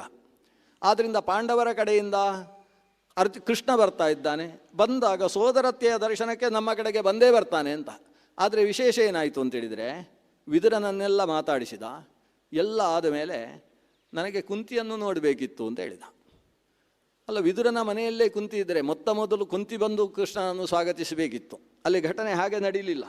ವಿದುರನ ಆತಿಥ್ಯ ಎಲ್ಲವೂ ಕೂಡ ಮುಗಿದ ಮೇಲೆ ಕ್ಷತ್ತುರಾಚಷ್ಟ ದಾಶಾರ್ಹ ಯಯಾ ಪ್ರತ್ಯಕ್ಷ ದರ್ಶಿವಾನ್, ನಮ್ಮ ಊರಿನಲ್ಲಿ ಹೇಗಿದ್ದಾರೆ ಪಾಂಡವರು ಅಂತ ವಿದುರನಿಗೆ ಸ್ವಲ್ಪ ವಿವರಿಸಿಕೊಟ್ಟವ ಮಧ್ಯದಲ್ಲಿ ಹೇಳ್ತಾನೆ, ನಾನು ಕುಂತಿಯನ್ನು ಕಾಣಬೇಕಿತ್ತಲ್ಲ, ಈ ವಿಷಯವನ್ನೆಲ್ಲ ಅವಳಿಗೆ ಹೇಳುವಾಗ ನೀನು ಕೇಳಬೇಕು, ನೀನೇ ಕೇಳುವುದಲ್ಲ ಅಂತ ಹೇಳ್ತಾನೆ. ಹೌದಲ್ವಾ ಅಂತ ವಿದುರ ಪಕ್ಕದ ಮನೆಯಲ್ಲಿದ್ದ ಕುಂತಿಯನ್ನು ಕರೆಸಿದ. ಆಗ ಹೇಳ್ತಾನೆ, ಓ ಅಲ್ಲಿರುವುದಾ, ನಾನೇ ಹೋಗೋಣ ಅಂತ ಇಬ್ಬರೂ ಸೇರಿ ಕುಂತಿಯ ಹತ್ರ ಹೋಗ್ತಾರೆ. ಎಲ್ಲ ಒಂದು ಪುಟ್ಟ ಪುಟ್ಟ ವಿಷಯವನ್ನು ಯಾಕೆ ವ್ಯಾಸರು ಹೇಳ್ತಾರೆ ಅಂತ ನಾವು ಗಮನಿಸಬೇಕು. ಈಗ ವಿದುರ ಏನು ಮಾಡಿದ, ಕೃಷ್ಣ ಬಂದಿದ್ದಾನೆ, ಕುಂತಿಯನ್ನು ಕಾಣಬೇಕಂತೆ, ಕುಂತಿಯನ್ನು ಕರೆಸ್ತೇನೆ. ಕುಂತಿಯನ್ನು ಕರೆಸುವುದಲ್ಲ, ಕುಂತಿ ಇದ್ದಲ್ಲಿಗೆ ನಾನು ಹೋಗಬೇಕು. ಈಗ ನಾನು ಬಂದದ್ದು ಇಲ್ಲಿ ಕುಂತಿ ಇದ್ದಾಳೆ ಅಂತ, ಕುಂತಿ ಇಲ್ಲಿ ಇಲ್ಲ, ಪಕ್ಕದ ಮನೆಯಲ್ಲಿದ್ದಾಳೆ. ಹಾಗಾದರೆ ಕುಂತಿ ವನವಾಸದ ಕಾಲದಲ್ಲಿ ಎಲ್ಲಿ ಇದ್ದಳು ಅಂತ ಒಂದು ಪ್ರಶ್ನೆ ಕೇಳಿದರೆ, ನಾಳೆ ಕ್ವಿಜ್ ಏನಾದರೂ ಇಲ್ಲಿ ನಮ್ಮ ಈಶ್ವರ ಭಟ್ರು ಆಯೋಜನೆ ಮಾಡಿದರೆ ಉತ್ತರ ಕೊಡಬೇಕು. ಎಲ್ಲಿ? ವಿದುರನ ಮನೆಯಲ್ಲಿ ಅಲ್ಲ, ವಿದುರನ ಮನೆಯ ಪಕ್ಕದಲ್ಲಿದ್ದ ಪುಟ್ಟ ಬಿಡಾರದಲ್ಲಿ ಅವಳಿದ್ಲು. ಅವಳು ಋಷಿ ಜೀವನವನ್ನು ನಡೆಸ್ತಾ ಇದ್ಲಂತೆ. ಋಷಿ ಜೀವನವನ್ನು ಕುಂತಿ ನಡೆಸುವುದರ ಹಿನ್ನೆಲೆ ಏನು? ನನ್ನ ಮಕ್ಕಳು ಕಾಡಿನಲ್ಲಿ ಕಷ್ಟಪಡ್ತಾ ಇದ್ದಾರೆ, ಅವರಿಗೆ ಒಳ್ಳೆಯದಾಗಲಿ. ನನ್ನ ಸೊಸೆ 5 ಜನರನ್ನು ನೋಡಿಕೊಳ್ಳುವ ಜವಾಬ್ದಾರಿ ಹೊತ್ತು ಕಾಡಿಗೆ ಹೋಗಿದ್ದಾಳೆ, ಅವಳಿಗೆ ಒಳ್ಳೆಯದಾಗಲಿ ಅನ್ನುವ ದೃಷ್ಟಿಯಿಂದ ತಪಸ್ಸು ಮಾಡ್ತಾ ಇರತಕ್ಕಂತಹ ಕುಂತಿದೇವಿಯ ಸನಿಹಕ್ಕೆ ವಿದುರನ ಜೊತೆಗೆ ಶ್ರೀಕೃಷ್ಣ ಸಾಗಿದ್ದಾನೆ. ಅಥೋಪಗಮ್ಯ ವಿದುರಂ ಅಪರಾನ್ನೇ ಜನಾರ್ದನ ಪಿತೃಶ್ವಸಾರಂ ಸಪೃಥಾಂ ಅಭ್ಯಗಚ್ಚತ್ ಅರಿಂದಮಃ. ಪೃಥೆಯ ಸನಿಹಕ್ಕೆ ಹೋದ. ಸುಮಾರು ಈ ಪುಸ್ತಕದಲ್ಲಿ ಒಂದು 6 ಪುಟದಷ್ಟು ಕುಂತಿದೇವಿ ಕೃಷ್ಣನ ಜೊತೆಯಲ್ಲಿ ಮಾತನಾಡುವ ವಿಷಯ ಇದೆ. ನಾವು 6 ಪುಟದಲ್ಲಿದ್ದದ್ದನ್ನು ಒಂದು 2 ನಿಮಿಷ ಆದರೂ ಹೇಳಬೇಕಲ್ವ. ಕುಂತಿ ಏನು ಅಷ್ಟು ಮಾತಾಡಿದ್ಲು. ಕುಂತಿಯ ಮಾತು ಕೇಳಿದರೆ ಈ ಸಂಸ್ಕೃತ ಬಲ್ಲ ವ್ಯಕ್ತಿ ಈ ಪುಸ್ತಕ ಓದಿದ ಅಂತಾದರೆ ಕಣ್ಣಲ್ಲಿ ಧಾರಾಕಾರ ನೀರು ಸುರಿಯುತ್ತೆ. ಕುಂತಿಯ ಇಡೀ ಜೀವನ ಅದು ಮತ್ತೊಬ್ಬರಿಗೋಸ್ಕರ. ವ್ಯಾಸರು ಮಧ್ಯದಲ್ಲಿ ಹೇಳ್ತಾರೆ, ಕುಂತಿಯದ್ದು ಮಾತ್ರ ಅಲ್ಲ, ಲೋಕದ ಯಾವ ಶ್ರೇಷ್ಠ ಮಹಿಳೆಯರು ಅಂತ ಈ ಭರತಖಂಡದಲ್ಲಿ ಆವಿರ್ಭವಿಸಿದ್ದಾರೋ, ಇವತ್ತು ಇದ್ದಾರೋ, ಮುಂದೆ ಬರ್ತಾರೋ ಎಲ್ಲ ಮಹಿಳೆಯರು ಕೂಡ ಇನ್ನೊಬ್ಬರಿಗೋಸ್ಕರ ತಮ್ಮ ಜೀವನವನ್ನು ಅರ್ಪಿಸುವುದು ಅನ್ನುವುದೇ ಈ ಲೋಕದ ವೈಶಿಷ್ಟ್ಯ. ದೇವರು ಅದಕ್ಕೋಸ್ಕರವೇ ಸ್ತ್ರೀ ಅನ್ನೋ ಒಂದು ಸಮುದಾಯವನ್ನು ಸೃಷ್ಟಿಸಿದ್ದಾನೆ ಅನ್ನುವುದು ಇತಿಹಾಸ ಮಾತ್ರ ಅಲ್ಲ, ಭವಿಷ್ಯವೂ ಹೌದು ಅಂತ. ಅವರಿಗೋಸ್ಕರ ಬದುಕುವುದು ಅನ್ನೋದು ಎಲ್ಲಿ ಉಂಟು? ಯಾವ ಹೆಣ್ಣಿನ ಇತಿಹಾಸ ನಾವು ನೋಡಿದರೂ ಕೂಡ ಅವರು ದೊಡ್ಡ ತ್ಯಾಗಮೂರ್ತಿಗಳಾಗಿ ಕಾಣಿಸ್ತಾರೆ. ನಮಗೆ ಸ್ತ್ರೀ ಅನ್ನುವ ಶಬ್ದವೇ ಆ ತ್ಯಾಗವನ್ನು ನಿರೂಪಣೆ ಮಾಡ್ತದೆ. ಒಂದು ವಾರದಲ್ಲಿ ಇಂದ್ರನಿಗೆ ಬ್ರಹ್ಮಹತ್ಯ ಅನ್ನುವ ಒಂದು ದೋಷದ ಗಂಟು ಅಂಟಿಕೊಂಡಿತು ಅಂತ ನಾವು ಇತಿಹಾಸ ಓದ್ತೇವೆ. ವೃತ್ರಾಸುರನ ಸಂಹಾರಕ್ಕಿಂತ ಮುಂಚೆ ವಿಶ್ವರೂಪ ಅನ್ನುವ ಒಬ್ಬ ಪುರೋಹಿತರನ್ನು ಇಂದ್ರ ಸಂಹರಿಸುವ ಪ್ರಸಂಗ ಬಂದು ಒದಗುತ್ತೆ. ವಿಶ್ವರೂಪಾಚಾರ್ಯನ ಸಂಹಾರ ಮಾಡಿದ ಕಾರಣದಿಂದ, ಸಾಮಾನ್ಯ ವ್ಯಕ್ತಿ ಅಲ್ಲ ವಿಶ್ವರೂಪಾಚಾರ್ಯ, ಚತುರ್ವೇದಗಳು ಕೂಡ ಆತನ ನಾಲಿಗೆಯಲ್ಲಿ ಕುಣಿದಾಡ್ತಾ ಇದ್ದು, ಪರಮ ವೇದಜ್ಞನಾಗಿರ್ತಕ್ಕಂತಹ ವಿಶ್ವರೂಪಾಚಾರ್ಯ ವಿಶ್ವಕರ್ಮನ ತ್ವಷ್ಟೃ ಪ್ರಜಾಪತಿಯ ಮಗ.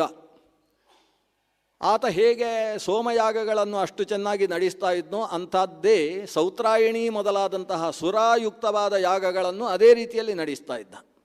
ಅವನು ಋಗ್ವೇದಕ್ಕೆ ಸಂಬಂಧಪಟ್ಟ ಯಜ್ಞಗಳನ್ನು ಹೇಗೆ ನಡೆಸ್ತಾ ಇದ್ನೋ ಅಥರ್ವ ವೇದಕ್ಕೆ ಸಂಬಂಧಪಟ್ಟ ಯಜ್ಞವನ್ನು ನಡೆಸ್ತಿದ್ದ. ಪರಮ ಅಥರ್ವಣ ಮಂತ್ರವಾದಾದಿಗಳಲ್ಲಿ ನಿಷ್ಣಾತನಾಗಿದ್ದವ. ಜೊತೆಗೆ ಇತ್ತ ಕಡೆಯಲ್ಲಿ ಶಾಸ್ತ್ರದ ಸಮಗ್ರ ಶ್ರೌತ ಸೂತ್ರಗಳನ್ನೇ ತನ್ನ ಶಿರಸ್ಸಿನಲ್ಲಿ ಇಟ್ಟುಕೊಂಡಿದ್ದಂತಹ ವ್ಯಕ್ತಿ. ಅವನನ್ನು 3 ತಲೆಯವ ಅಂತ ಶ್ರೀಮದ್ ಭಾಗವತ ಉಲ್ಲೇಖ ಮಾಡ್ತದೆ. 3 ತಲೆ ಇತ್ತವನಿಗೆ. ಒಂದು ಸುರಾಪಾನ ಮಾಡುವುದಕ್ಕೆ, ಸುರಾಪೀತಂ ಸೋಮಪೀಠಂ ಅನ್ನಾದಮಿತಿ ಶುಶ್ರೂಮ. ಸುರಾಪಾನ ಮಾಡುವ, ಸೋಮಪಾನ ಮಾಡುವ ಮತ್ತು ಅನ್ನವನ್ನು ಊಟ ಮಾಡುವ ಅಂತ ಸಾತ್ವಿಕ ರಾಜಸ ತಾಮಸ ಅಂತ ಹೇಳುವ 3 ತಲೆಯನ್ನು ಹೊಂದಿದ್ದಂತಹ ವಿಶ್ವರೂಪ. ಅಂತಹ ವ್ಯಕ್ತಿಯ ತಲೆ ತೆಗೆಯುವ ಕೆಲಸ ಇಂದ್ರನಿಂದ ಘಟಿಸಿತು. ಅದಕ್ಕೆ ಕಾರಣ ಆ ಸುರಾಪೀಠ ಮತ್ತು ಅನ್ನಾದ 2 ತಲೆ ಇದ್ದದ್ದು ಅದಕ್ಕೆ ಕಾರಣ. ಇದರಿಂದಾಗಿ ಬಂದ ಬ್ರಹ್ಮಹತ್ಯೆ. ಆ ಬ್ರಹ್ಮಹತ್ಯೆಯನ್ನು ಇಟ್ಟುಕೊಂಡು ತ್ರಿವಿಷ್ಟಪದ ಪಾಲನೆ ಮಾಡುವುದಕ್ಕೆ ಅರ್ಹತೆಯನ್ನು ಇಂದ್ರ ಕಳೆದುಕೊಂಡಾಗ ಇಂದ್ರ ಲೋಕದ ಮುಂದೆ ಒಂದು ಪ್ರಾರ್ಥನೆಯನ್ನು ಸಲ್ಲಿಸ್ತಾನೆ, ಒಂದು ಬೇಡಿಕೆ. ನಾನು ತ್ರಿವಿಷ್ಟಪ ಪಾಲಕ, ತ್ರಿವಿಷ್ಟಪದ ಒಡೆಯ, ಅದನ್ನು ಪಾಲನೆ ಮಾಡುವುದಕ್ಕೆ ನನಗೆ ಅಂಟಿದಂತಹ ಈ ಹತ್ಯಾ ಅಂತಕ್ಕಂತಹ ಒಂದು ಕಲ್ಮಶ ಅದು ತೊಂದರೆಯಾಗಿದೆ. ಲೋಕದಲ್ಲಿ ಕಾಲಕ್ಕೆ ಮಳೆ ಇಲ್ಲದೆ ಇರುವುದಕ್ಕೆ ಇದು ಕಾರಣವಾಗಿ ನಿಂತಿದೆ. ಹಾಗಾಗಿ ಲೋಕೋಪಕಾರ ಮಾಡುವ ಬಯಕೆಯುಳ್ಳಂತಹ ಪರೋಪಕಾರ ದಕ್ಷರು ನನ್ನ ಈ ಹತ್ಯೆಯನ್ನು ತಾವು ಸ್ವಲ್ಪ ಸ್ವೀಕಾರ ಮಾಡಿ ನನ್ನನ್ನು ಶುದ್ಧಗೊಳಿಸಿ ಲೋಕಕ್ಕೆ ಉಪಕಾರ ಮಾಡಬೇಕು ಅಂತ ಒಂದು ಬೇಡಿಕೆ ಇಟ್ಟ. ಆ ರೀತಿ ಆತ ಬೇಡಿಕೆ ಇಟ್ಟಾಗ ನಮ್ಮದ್ದು ಯಾವುದೋ ಜನ್ಮ ಇದ್ದಿರಬಹುದು, ಹೇಳಲಿಕ್ಕೆ ಬರುವುದಿಲ್ಲ. ಅವನು ಆ ಬೇಡಿಕೆ ಇಟ್ಟಂಥ ಕಾಲದಲ್ಲಿ ನಾವು ಮಾಡಿದ್ದುಣ್ಣ ಮಾರಾಯ ಅಂತ ಬಿಟ್ಬಿಟ್ವಿ. ನೀನು ಅಪರಾಧ ಮಾಡಿದ್ದು ನೀನು, ಅದರ ಪಾಪ ನಾವು ತಗೊಳ್ಬೇಕು ಅಂದರೆ ಏನರ್ಥ? ಆಗುವುದಿಲ್ಲ ಅಂತ ಬಿಟ್ವಿ. ಆವಾಗ ಜೀವನವನ್ನೇ ಪರೋಪಕಾರಕ್ಕೋಸ್ಕರ ಅಂತ ಅರ್ಪಿಸಿಕೊಂಡ 4 ಶಕ್ತಿಗಳು ಅದನ್ನು ಸ್ವೀಕಾರ ಮಾಡಿದವು ಅಂತ ಪುರಾಣಗಳು ಹೇಳ್ತವೆ. ಆ 4 ಜನ ಸ್ವೀಕಾರ ಮಾಡಿದ್ದಾರೆ ಅಂದರೆ ಆ 4 ಜನ ಅವರದ್ದು ಆಲೋಚನೆ ಯಾವತ್ತೂ ತಮಗೋಸ್ಕರ ಅಲ್ಲ, ಇನ್ನೊಬ್ಬರಿಗೋಸ್ಕರ, ಲೋಕದ ಕ್ಷೇಮಕ್ಕೋಸ್ಕರವೇ ಆಲೋಚನೆ ಮಾಡುವ 4 ಜನ. ಅದು ಯಾರು? ಒಂದು ವೃಕ್ಷಗಳು, ಒಂದು ಭೂಮಿ, ಒಂದು ಮಾತೆಯರು. ಅದನ್ನು ಹೇಳುವುದಕ್ಕೆ ನಾನು ಬಂದದ್ದಿಲ್ಲಿ. ಅದು ಮಾತೆಯರು ಪರೋಪಕಾರಕ್ಕೋಸ್ಕರವೇ ಇರತಕ್ಕಂಥವುಗಳು. ಭೂಮಿ ಎಲ್ಲರನ್ನೂ ಧರಿಸುತ್ತೆ, ಎಲ್ಲರಿಗೂ ಆಧಾರವಾಗಿರುತ್ತೆ. ಹೊಂಡ ತೆಗೆಸಿಕೊಂಡ್ರೆ ತೆಗೆಸಿಕೊಳ್ತದೆ, ನೀರು ಕೊಡ್ತದೆ, ಹೊಂಡ ತೆಗೆದದ್ದಕ್ಕೋಸ್ಕರ ನೀರು ಕೊಡ್ತದೆ. ಎಲ್ಲವನ್ನೂ ಮಾಡಿಸಿಕೊಂಡು ಇನ್ನೊಬ್ಬರನ್ನು ಧಾರಣೆ ಮಾಡತಕ್ಕಂತಹ ಭೂಮಿ ಒಂದು ಭಾಗದ ಬ್ರಹ್ಮಹತ್ಯೆಯನ್ನು ತಾನು ಸ್ವೀಕಾರ ಮಾಡಿತಂತೆ. ಪರೋಪಕಾರಕ್ಕೋಸ್ಕರವೇ ಹಣ್ಣನ್ನು ಕೊಡತಕ್ಕಂಥದ್ದು. ವೃಕ್ಷಗಳು ತಾವು ಹಣ್ಣು ಧರಿಸಿದ್ಯಾಕೆ ಅಂದರೆ ಯಾರಾದರೂ ಕತ್ತಿ ಕಳೆ ಹಾಕಿ ಎಳೆದು ಹಲಸಿನಕಾಯಿ ಬೀಳಿಸಿ ಹಪ್ಪಳ ಹಾಕಲಿದ್ಲೇ ಅಷ್ಟು ದೊಡ್ಡ ಹಲಸಿನ ಹಣ್ಣನ್ನು ತಾನು ಧರಿಸಿಕೊಂಡದ್ದು. ಇನ್ನೊಬ್ಬರಿಗೋಸ್ಕರವೇ ಪರೋಪಕಾರಾಯ ಫಲಂತಿ ವೃಕ್ಷ. ಆ ವೃಕ್ಷಗಳು ಒಂದಿಷ್ಟನ್ನು ಸ್ವೀಕಾರ ಮಾಡಿದುವಂತೆ. ಹರಿಯುವ ನದಿಗಳು ಪರೋಪಕಾರಾಯ ವಹಂತಿ ನದ್ಯ. ಇನ್ನೊಬ್ಬರಿಗೋಸ್ಕರವೇ ಹರಿಯುವ ನದಿಗಳು, ಅವುಗಳು ನದೀ ದೇವತಾ ಸ್ತ್ರೀಯರು, ನದ್ಯಭಿಮಾನಿನಿಯರು, ಅವರೂ ಸ್ವಲ್ಪ ಸ್ವೀಕಾರ ಮಾಡಿದರಂತೆ. 4ನೆಯ ಭಾಗವನ್ನು ಸ್ತ್ರೀಯ ಅಂತ ಲೋಕದ ಹೆಣ್ಣು ಮಕ್ಕಳು ಸ್ವೀಕಾರ ಮಾಡಿದರಂತೆ. ಅದು ಒಬ್ಬೊಬ್ಬರಲ್ಲಿ ಒಂದೊಂದು ಥರದಲ್ಲಿ ಕಾಣಿಸಿಕೊಳ್ತದೆ. ಸ್ತ್ರೀಯರಲ್ಲಿ ಮಾಸಿ ಮಾಸಿ ಪ್ರವರ್ತತೆ ಅಂತ, ತಿಂಗಳು ಕೂಡ ಅವರಲ್ಲಿ ಅದು ರಜಸ್ವಲೆಯರಾಗುವುದರ ಮೂಲಕ ಆ ಬ್ರಹ್ಮಹತ್ಯೆ ಅವರಲ್ಲಿದೆ ಅನ್ನುವುದನ್ನು ಇವತ್ತು ಅದು ಜ್ಞಾಪಿಸುತ್ತೆ. ಆದ್ದರಿಂದ ಹತ್ಯಾದೋಷ ಇದ್ದವರು ಹೇಗೆ ಅಸ್ಪೃಶ್ಯರು, ಹಾಗೆ ರಜಸ್ಸಿನ ಸ್ಥಿತಿಯಲ್ಲಿ ಅವರು ಧರ್ಮಕರ್ಮಗಳಲ್ಲಿ ತಮ್ಮನ್ನು ತೊಡಗಿಸಿಕೊಳ್ಳುವ ಹಾಗಿಲ್ಲ ಅಂತ ಧರ್ಮಶಾಸ್ತ್ರ ಪುರಾಣಗಳು ಹೇಳ್ತವೆ. ಅಂದರೆ ತಾವು ಅದನ್ನು ಧರಿಸುವುದರ ಮೂಲಕ ಲೋಕಕ್ಕೆ ಕ್ಷೇಮವಾಗಲಿ, ನಮಗೆ ತೊಂದರೆ ಆದರೂ ತೊಂದರೆ ಇಲ್ಲ ಅನ್ನುವ ಒಂದು ಭೂಮಿಯ ಕ್ಷಮಾಭಾವವನ್ನು ಹೊಂದಿರತಕ್ಕಂತಹ ವ್ಯಕ್ತಿತ್ವ ಸ್ತ್ರೀಯರಲ್ಲಿ ಅನ್ನುವುದು ನಮಗೆ ಇಡೀ ಈ ಕುಂತಿಯ ಮಾತಿನ ಧಾಟಿಯಿಂದ ನಮಗೆ ಅರ್ಥ ಆಗ್ತಾ ಹೋಗುತ್ತೆ, ನಮ್ಮ ತಾಯಿಯ ನೆನಪಾಗ್ತಾ ಹೋಗುತ್ತೆ. ಇಲ್ಲಿ ಕುಂತಿಯ ವಿಷಯವನ್ನು ಕೇಳ್ತಾ ಇದ್ದರೆ ನಾವು ಕುಂತಿ ಯಾರು ಅಂತ ಅನಿಸುವುದೇ ಇಲ್ಲ. ನಮ್ಮದೇ ತಾಯಿ, ನಮ್ಮ ಮನೆಯಲ್ಲೇ ಇರತಕ್ಕಂತಹ ಪರಮ ಶ್ರದ್ಧಾಸ್ಪದವಾದ ಒಂದು ಸ್ತ್ರೀ ವ್ಯಕ್ತಿತ್ವವನ್ನು ಅದು ಅಭಿವ್ಯಕ್ತಿಗೊಳಿಸ್ತಾ ಹೋಗ್ತದೆ. ಆಕೆ ಕೃಷ್ಣನ ಹತ್ರ ಹೇಳ್ತಾಳೆ, ಕೃಷ್ಣ ಬಂದ್ಯಾ? ನಾನು ನನ್ನ ಮಕ್ಕಳನ್ನು ಕಾಣದೆ 13 ವರ್ಷ ಆಗಿ 14ನೇ ವರ್ಷ ನಡೀತಾ ಇದೆ. ಅವತ್ತು ಅವರು ಕಾಡಿಗೆ ಹೊರಡುವಾಗ ನಾನು ಅವರನ್ನು ಬೀಳ್ಕೊಡುವುದಕ್ಕೆ ಅಂತ ಹೊರಡುವಂತಹ ಪ್ರಸಂಗ ಬಂತು. ಅವರ ಜೊತೆಗೆ ಸಾಗುವಂತಹ ಪುಣ್ಯ ಭಾಗ್ಯವನ್ನು ಹೊತ್ತು ಬರಲಿಲ್ಲ ನಾನು ಜೀವನದಲ್ಲಿ. ಆದರೆ ಅವರನ್ನು ಬಿಟ್ಟುಕೊಡೋಣ ಅಂತ ಹೋದಾಗ ಆವಾಗ ಆ ಮಕ್ಕಳು ನನಗೆ ಮುಖವನ್ನೇ ತೋರಿಸಲಿಲ್ಲ ಅಂತ ಅಲ್ಲಿಂದ ತನ್ನ ಅಳಲು ಹೇಳುವುದಕ್ಕೆ ಶುರು ಮಾಡ್ತಾಳೆ. ನಿಜವಾಗಿ ಪಂಚಪಾಂಡವರಾಗಲಿ ದ್ರೌಪದಿ ದೇವಿಯಾಗಲಿ ತನ್ನ ಮುಖವನ್ನು ಅವಳಿಗೆ ತೋರಿಸಲಿಲ್ಲ ಆ ಹೊತ್ತಿಗೆ. ದ್ರೌಪದಿ ದೇವಿ ತನ್ನ ತಲೆಯ ಕೂದಲುಗಳನ್ನು ಮುಖಕ್ಕೆ ಹಾಕಿ ಮುಚ್ಚಿಕೊಂಡು ಹೋಗ್ತಾ ಇದ್ಲು. ಸ್ವತಃ ಧರ್ಮರಾಜ ಮಣ್ಣನ್ನೆಲ್ಲ ಧೂಳನ್ನೆಲ್ಲ ಮೈಗೆಲ್ಲ ಸುತ್ತಿಸಿಕೊಂಡು ತಾನು ಮೈಮೆಲ್ಲ ಅಂಟಿಸಿಕೊಂಡು ತಾನು ಹೋಗ್ತಾ ಇದ್ದಾನೆ, ತಲೆ ತಗ್ಗಿಸಿಕೊಂಡು.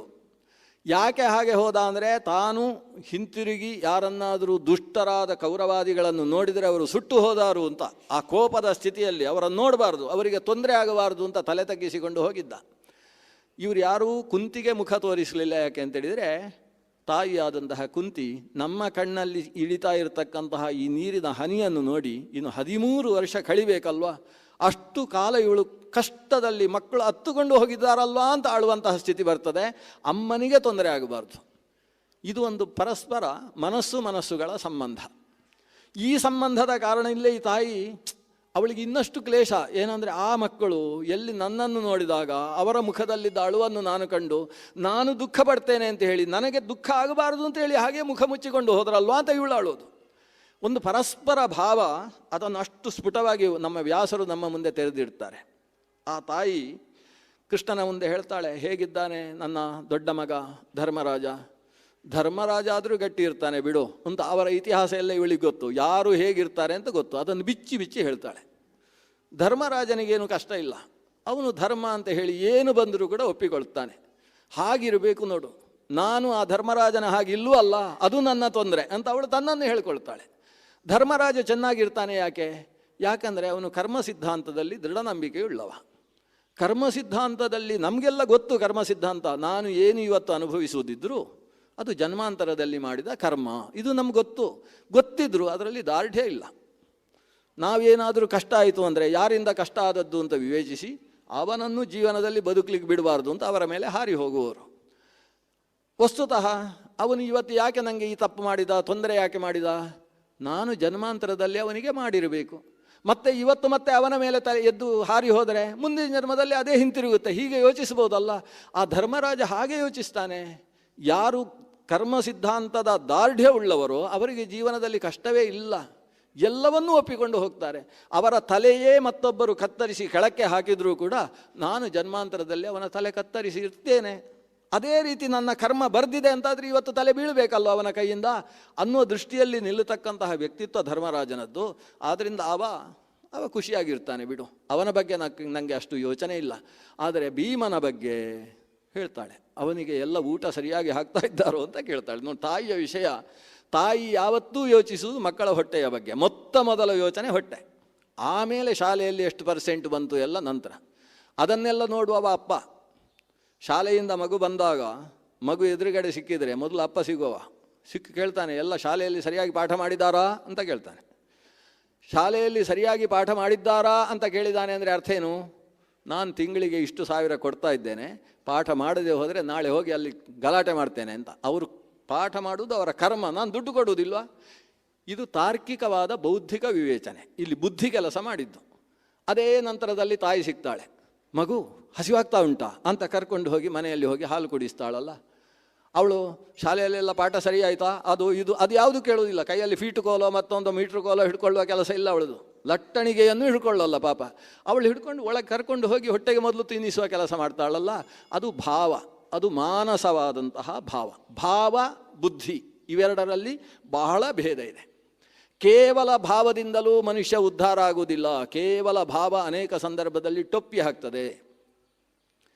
ಮನೆಗೆ ಯಾರೋ ಶ್ರೀಕೃಷ್ಣನೇ ಬಂದ ಅಂತ ವೇಷದವರು ಬಂದಿರ್ತಾರೆ ಅಂತ ಅಂದ್ಕೊಳ್ಳಿ, ನವರಾತ್ರಿಯ ಸಂದರ್ಭದಲ್ಲಿ. ಕೃಷ್ಣ ದೇವರು ಬಂದಿದ್ದಾರೆ ಅಂತ ಭಾವದಿಂದ ದೇವರ ಕೋಣೆಯಲ್ಲಿ ಕೂಡಿಸಿದರೆ ಮರು ದಿವಸ ಇವರ ಬಂಗಾರ ಯಾವುದು ಮನೆಯಲ್ಲಿ ಇರುವುದಿಲ್ಲ. ಕೇವಲ ಭಾವ ಕೆಲಸ ಮಾಡುವುದಿಲ್ಲ, ಭಾವದ ಜೊತೆಗೆ ಬುದ್ಧಿ ಬೇಕು. ಕೇವಲ ಬುದ್ಧಿ ಅದು ಕೆಲಸ ಮಾಡುವುದಿಲ್ಲ. ಅದಕ್ಕೆ ಗಂಡು ಹೆಣ್ಣು ಮದುವೆ ಮಾಡುವ ವ್ಯವಸ್ಥೆ ಬಂದದ್ದೇ ಅದಕ್ಕೋಸ್ಕರ. ಬುದ್ಧಿ ಮತ್ತು ಭಾವಗಳು ಜೊತೆ ಸೇರಿದರೆ ಮಾತ್ರ ಒಂದು ರಥದ 2 ಚಕ್ರಗಳ ಹಾಗೆ ಅದು ಜೀವನವೆಂಬ ರಥವನ್ನು ನಡೆಸಿಕೊಂಡು ಹೋಗುವುದಕ್ಕೆ ಶಕ್ಯ ಅನ್ನುವ ದೃಷ್ಟಿಯ ಲೋಕದ ಸೃಷ್ಟಿಯದು. ಆದರೆ ಕುಂತಿಗೆ ಏನಾಗಿ ಹೋಗಿದೆ, ಅವಳು ಏಕಾಕಿನಿಯಾಗಿ ಬಿಟ್ಟಿದ್ದಾಳೆ. ರಥದ 1 ಚಕ್ರ ಬಿದ್ದು ಹೋಗಿದೆ. 1 ಚಕ್ರದಲ್ಲಿ ರಥ ನಡೆಸಬೇಕಾದಂತಹ ಸ್ಥಿತಿ ಆಕೆಗೆ ಬಂದು ಹೋಗಿದೆ. ಆ ರಥದಲ್ಲಿರ್ತಕ್ಕಂತಹ 4 ಜನ 5 ಜನರ ಜೊತೆಗೆ ಸೇರಿದಂತಹ ದ್ರೌಪದಿ ಇಷ್ಟೂ ಜನ ಕಾಡಿನಲ್ಲಿದ್ದಾರೆ. ರಥದಲ್ಲಿ ಯಾರೂ ಇಲ್ಲ, ಬರೀ 1 ಚಕ್ರದ ರಥ. ಹೇಗೆ ಕುಂಟಿಕೊಂಡು ಸಾಗುವುದಕ್ಕೆ ಸಾಧ್ಯ, ನಿಯಾಮಕರಿಲ್ಲದೆ ಇದ್ದ ರಥ? ಹಾಗೆ ಅವಳು ಯೋಚನೆ ಮಾಡ್ತಾಳೆ. ಭೀಮನಿಗೆ ಸ್ವಲ್ಪ ಸ್ವಲ್ಪ ಹಾಕಿದರೆ ಸಾಕಾಗುವುದಿಲ್ಲ. ದ್ರೌಪದಿ ದೇವಿ ಎಷ್ಟು ಅಂತ ಭೀಮಸೇನನ್ನು ನೋಡಿಕೊಳ್ಳುವುದಕ್ಕೆ ಸಾಧ್ಯ? ಅಮ್ಮನ ಹಾಗೆ ಏನಾದರೂ ನೋಡಿಕೊಳ್ಳಿಕ್ಕೆ ಆಗ್ತದಾ?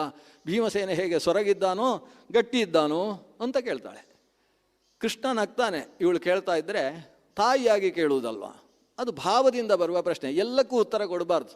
ಕೆಲವು ಸಲ ಒಬ್ಬರು ದುಃಖ ತೋಡಿಕೊಳ್ತಾ ಇದ್ದರೆ ಅದಕ್ಕೆ ಉತ್ತರ ಕೊಟ್ಟು ಪ್ರತ್ಯುತ್ತರ ಕೊಟ್ಟು ತರ್ಕ ಮಾಡಿ ನೀವು ಇದಕ್ಕೆಲ್ಲ ಬೇಸರ ಮಾಡುವುದು, ಅದು ಹೀಗಲ್ಲ ಎಲ್ಲ ಹೇಳಲಿಕ್ಕೆ ಹೋಗಬಾರ್ದು. ಸುಮ್ಮನೆ ಅವರು ಹೇಳಿದ್ದನ್ನು ಕೇಳ್ತಾ ಇರಬೇಕು.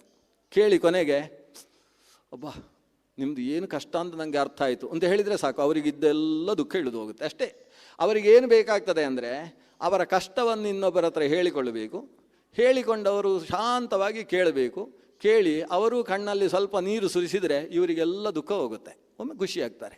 ಜೀವನದಲ್ಲಿ ಮತ್ತೊಬ್ಬರಿಗೆ ಆನಂದ ಕೊಡುವುದು ಒಬ್ಬ ಮನುಷ್ಯನ ಕರ್ತವ್ಯ. ಕೃಷ್ಣ ಮಾಡ್ತಾ ಇರುವುದು ಅದನ್ನು. ಸಂತೋಷಂ ಜನಯೇತ್ ಪ್ರಾಜ್ಞಃ ತದೇವ ಈಶ್ವರ ಪೂಜನಂ. ಇದನ್ನು ಶ್ರೀಮನ್ ಮಧ್ವಾಚಾರ್ಯರು ಗೀತಾ ಭಾಷ್ಯದಲ್ಲಿ ಉದ್ಧರಣೆ ಮಾಡ್ತಾರೆ. ಸಂತೋಷಂ ಜನಯೇತ್ ಪ್ರಾಜ್ಞಃ, ಮತ್ತೊಬ್ಬರಿಗೆ ಖುಷಿಗೊಳಿಸ್ತಾ ಇರಬೇಕು. ಅದೊಂದು ದೇವರ ಪೂಜೆ. ಯಾಕಂದರೆ ಎಲ್ಲರ ಹೃದಯದಲ್ಲೂ ದೇವರಿರ್ತಾರೆ. ಪ್ರತಿಯೊಬ್ಬರಲ್ಲೂ ದೇವರನ್ನು ಕಂಡು ಅವರ ದುಃಖಕ್ಕೆ ಮಿಡಿಯುವ, ಅವರಿಗೆ ಸಂತೋಷ ಯಾವ ಕ್ರಮದಿಂದ ಆಗುವುದಕ್ಕೆ ಸಾಧ್ಯವೋ ಆ ಕ್ರಮದಲ್ಲಿ ತಾನು ತನ್ನ ಸಮಯವನ್ನು ವಿನಿಯೋಗಿಸುವ ಸಾವಧಾನತೆಯನ್ನು ಪ್ರಪಂಚದ ಪ್ರತಿಯೊಬ್ಬ ವ್ಯಕ್ತಿಯೂ ಅನುಸರಿಸಬೇಕು. ಕೃಷ್ಣ ಎಷ್ಟು ಬ್ಯುಸಿ ಇದ್ದರೂ ಕೂಡ ಈಕೆಯ ಜೊತೆಗೆ 1 ಗಂಟೆ ಕೂತು ಅವಳ ಮಾತನ್ನು ಕೇಳ್ತಾನೆ. ಇವತ್ತಿನ ಯಾವ ಹುಡುಗರು ಕೇಳ್ತಾರೆ, ನಾವು ಯೋಚನೆ ಮಾಡಬೇಕು. ಕೃಷ್ಣ ಈಗ ಅವನಷ್ಟು ಬ್ಯುಸಿ ವ್ಯಕ್ತಿ ಮತ್ತೊಬ್ಬ ಇಲ್ಲ, ಅಷ್ಟು ಬ್ಯುಸಿ ಇದ್ದಾನೆ. ಆದರೆ ಕುಂತಿದೇವಿ ಹೇಳ್ತಾ ಇದ್ದರೆ, ಅವಳ ಕಷ್ಟಗಳನ್ನು ಉಸುರ್ತಾ ಇದ್ದರೆ ಕೃಷ್ಣ ಶಾಂತವಾಗಿ ಕೂತು ಆಗಾಗ ನಗುವುದು, ಆವಾಗ ಛೆ ಅಂತ ಹೇಳುವುದು, ಅದಕ್ಕೆ ಪ್ರತಿಕ್ರಿಯೆ ಕೊಡುವುದು, ಪ್ರತಿಸ್ಪಂದನೆ ಕೊಡುವುದು.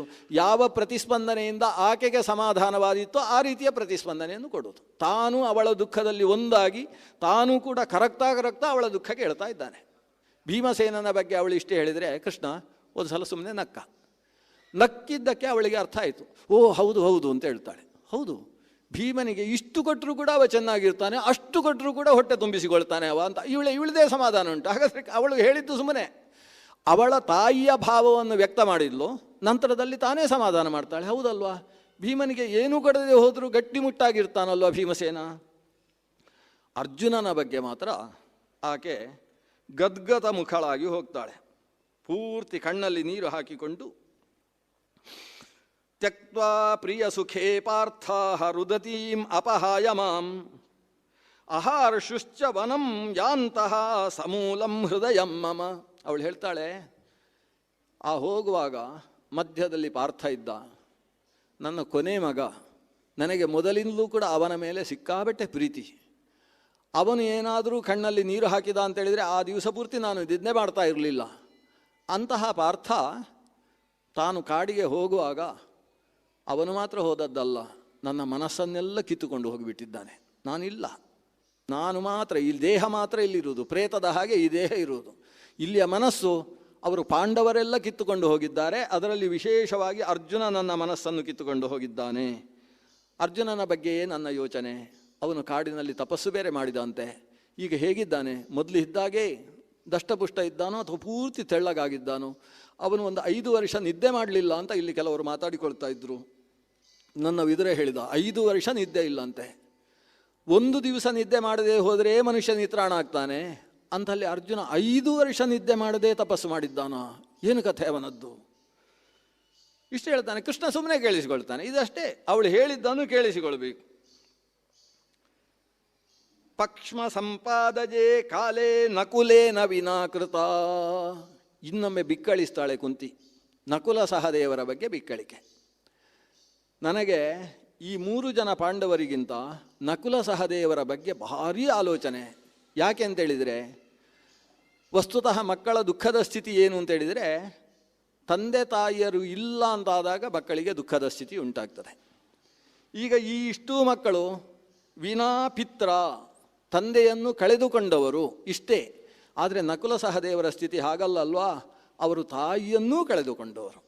ಒಂದು ಮಾತು ಹೇಳ್ತಾಳೆ ಯಾಕೆ, ಮಕ್ಕಳಿಗೆ ತಾವು ಗಟ್ಟಿಮುಟ್ಟಾಗಿದ್ದೇವೆ ಅನ್ನುವ ಭಾವ ಎಲ್ಲಿಯ ತನಕ ಇರ್ತದೆ ಅಂದರೆ, ತಾಯಿ ಜೀವಂತವಾಗಿರುವಲ್ಲಿಯ ತನಕ ಅಂತೆ. ತಾಯಿ ಎಲ್ಲಿಯ ತನಕ ಬದುಕಿದ್ದಾಳೋ ಅಲ್ಲಿಯ ತನಕ ಮಕ್ಕಳಿಗೆ ನಾವಿನ್ನೂ ಪುಟ್ಟ ಮಕ್ಕಳು ಅಂತ. ಬೇಕಾದರೆ ಅವನಿಗೆ ಷಷ್ಠಿ ಪೂರ್ತಿಯಾಗಿ ಸಹಸ್ರಚಂದ್ರ ದರ್ಶನ ಶಾಂತಿ ಆದರೂ ತೊಂದರೆ ಇಲ್ಲ. ತಾಯಿ ಬದುಕಿದ್ದಾರೆ ಅಂತಾದರೆ ನಾನು ಇನ್ನೂ ಯುವಕ ಅಂತ.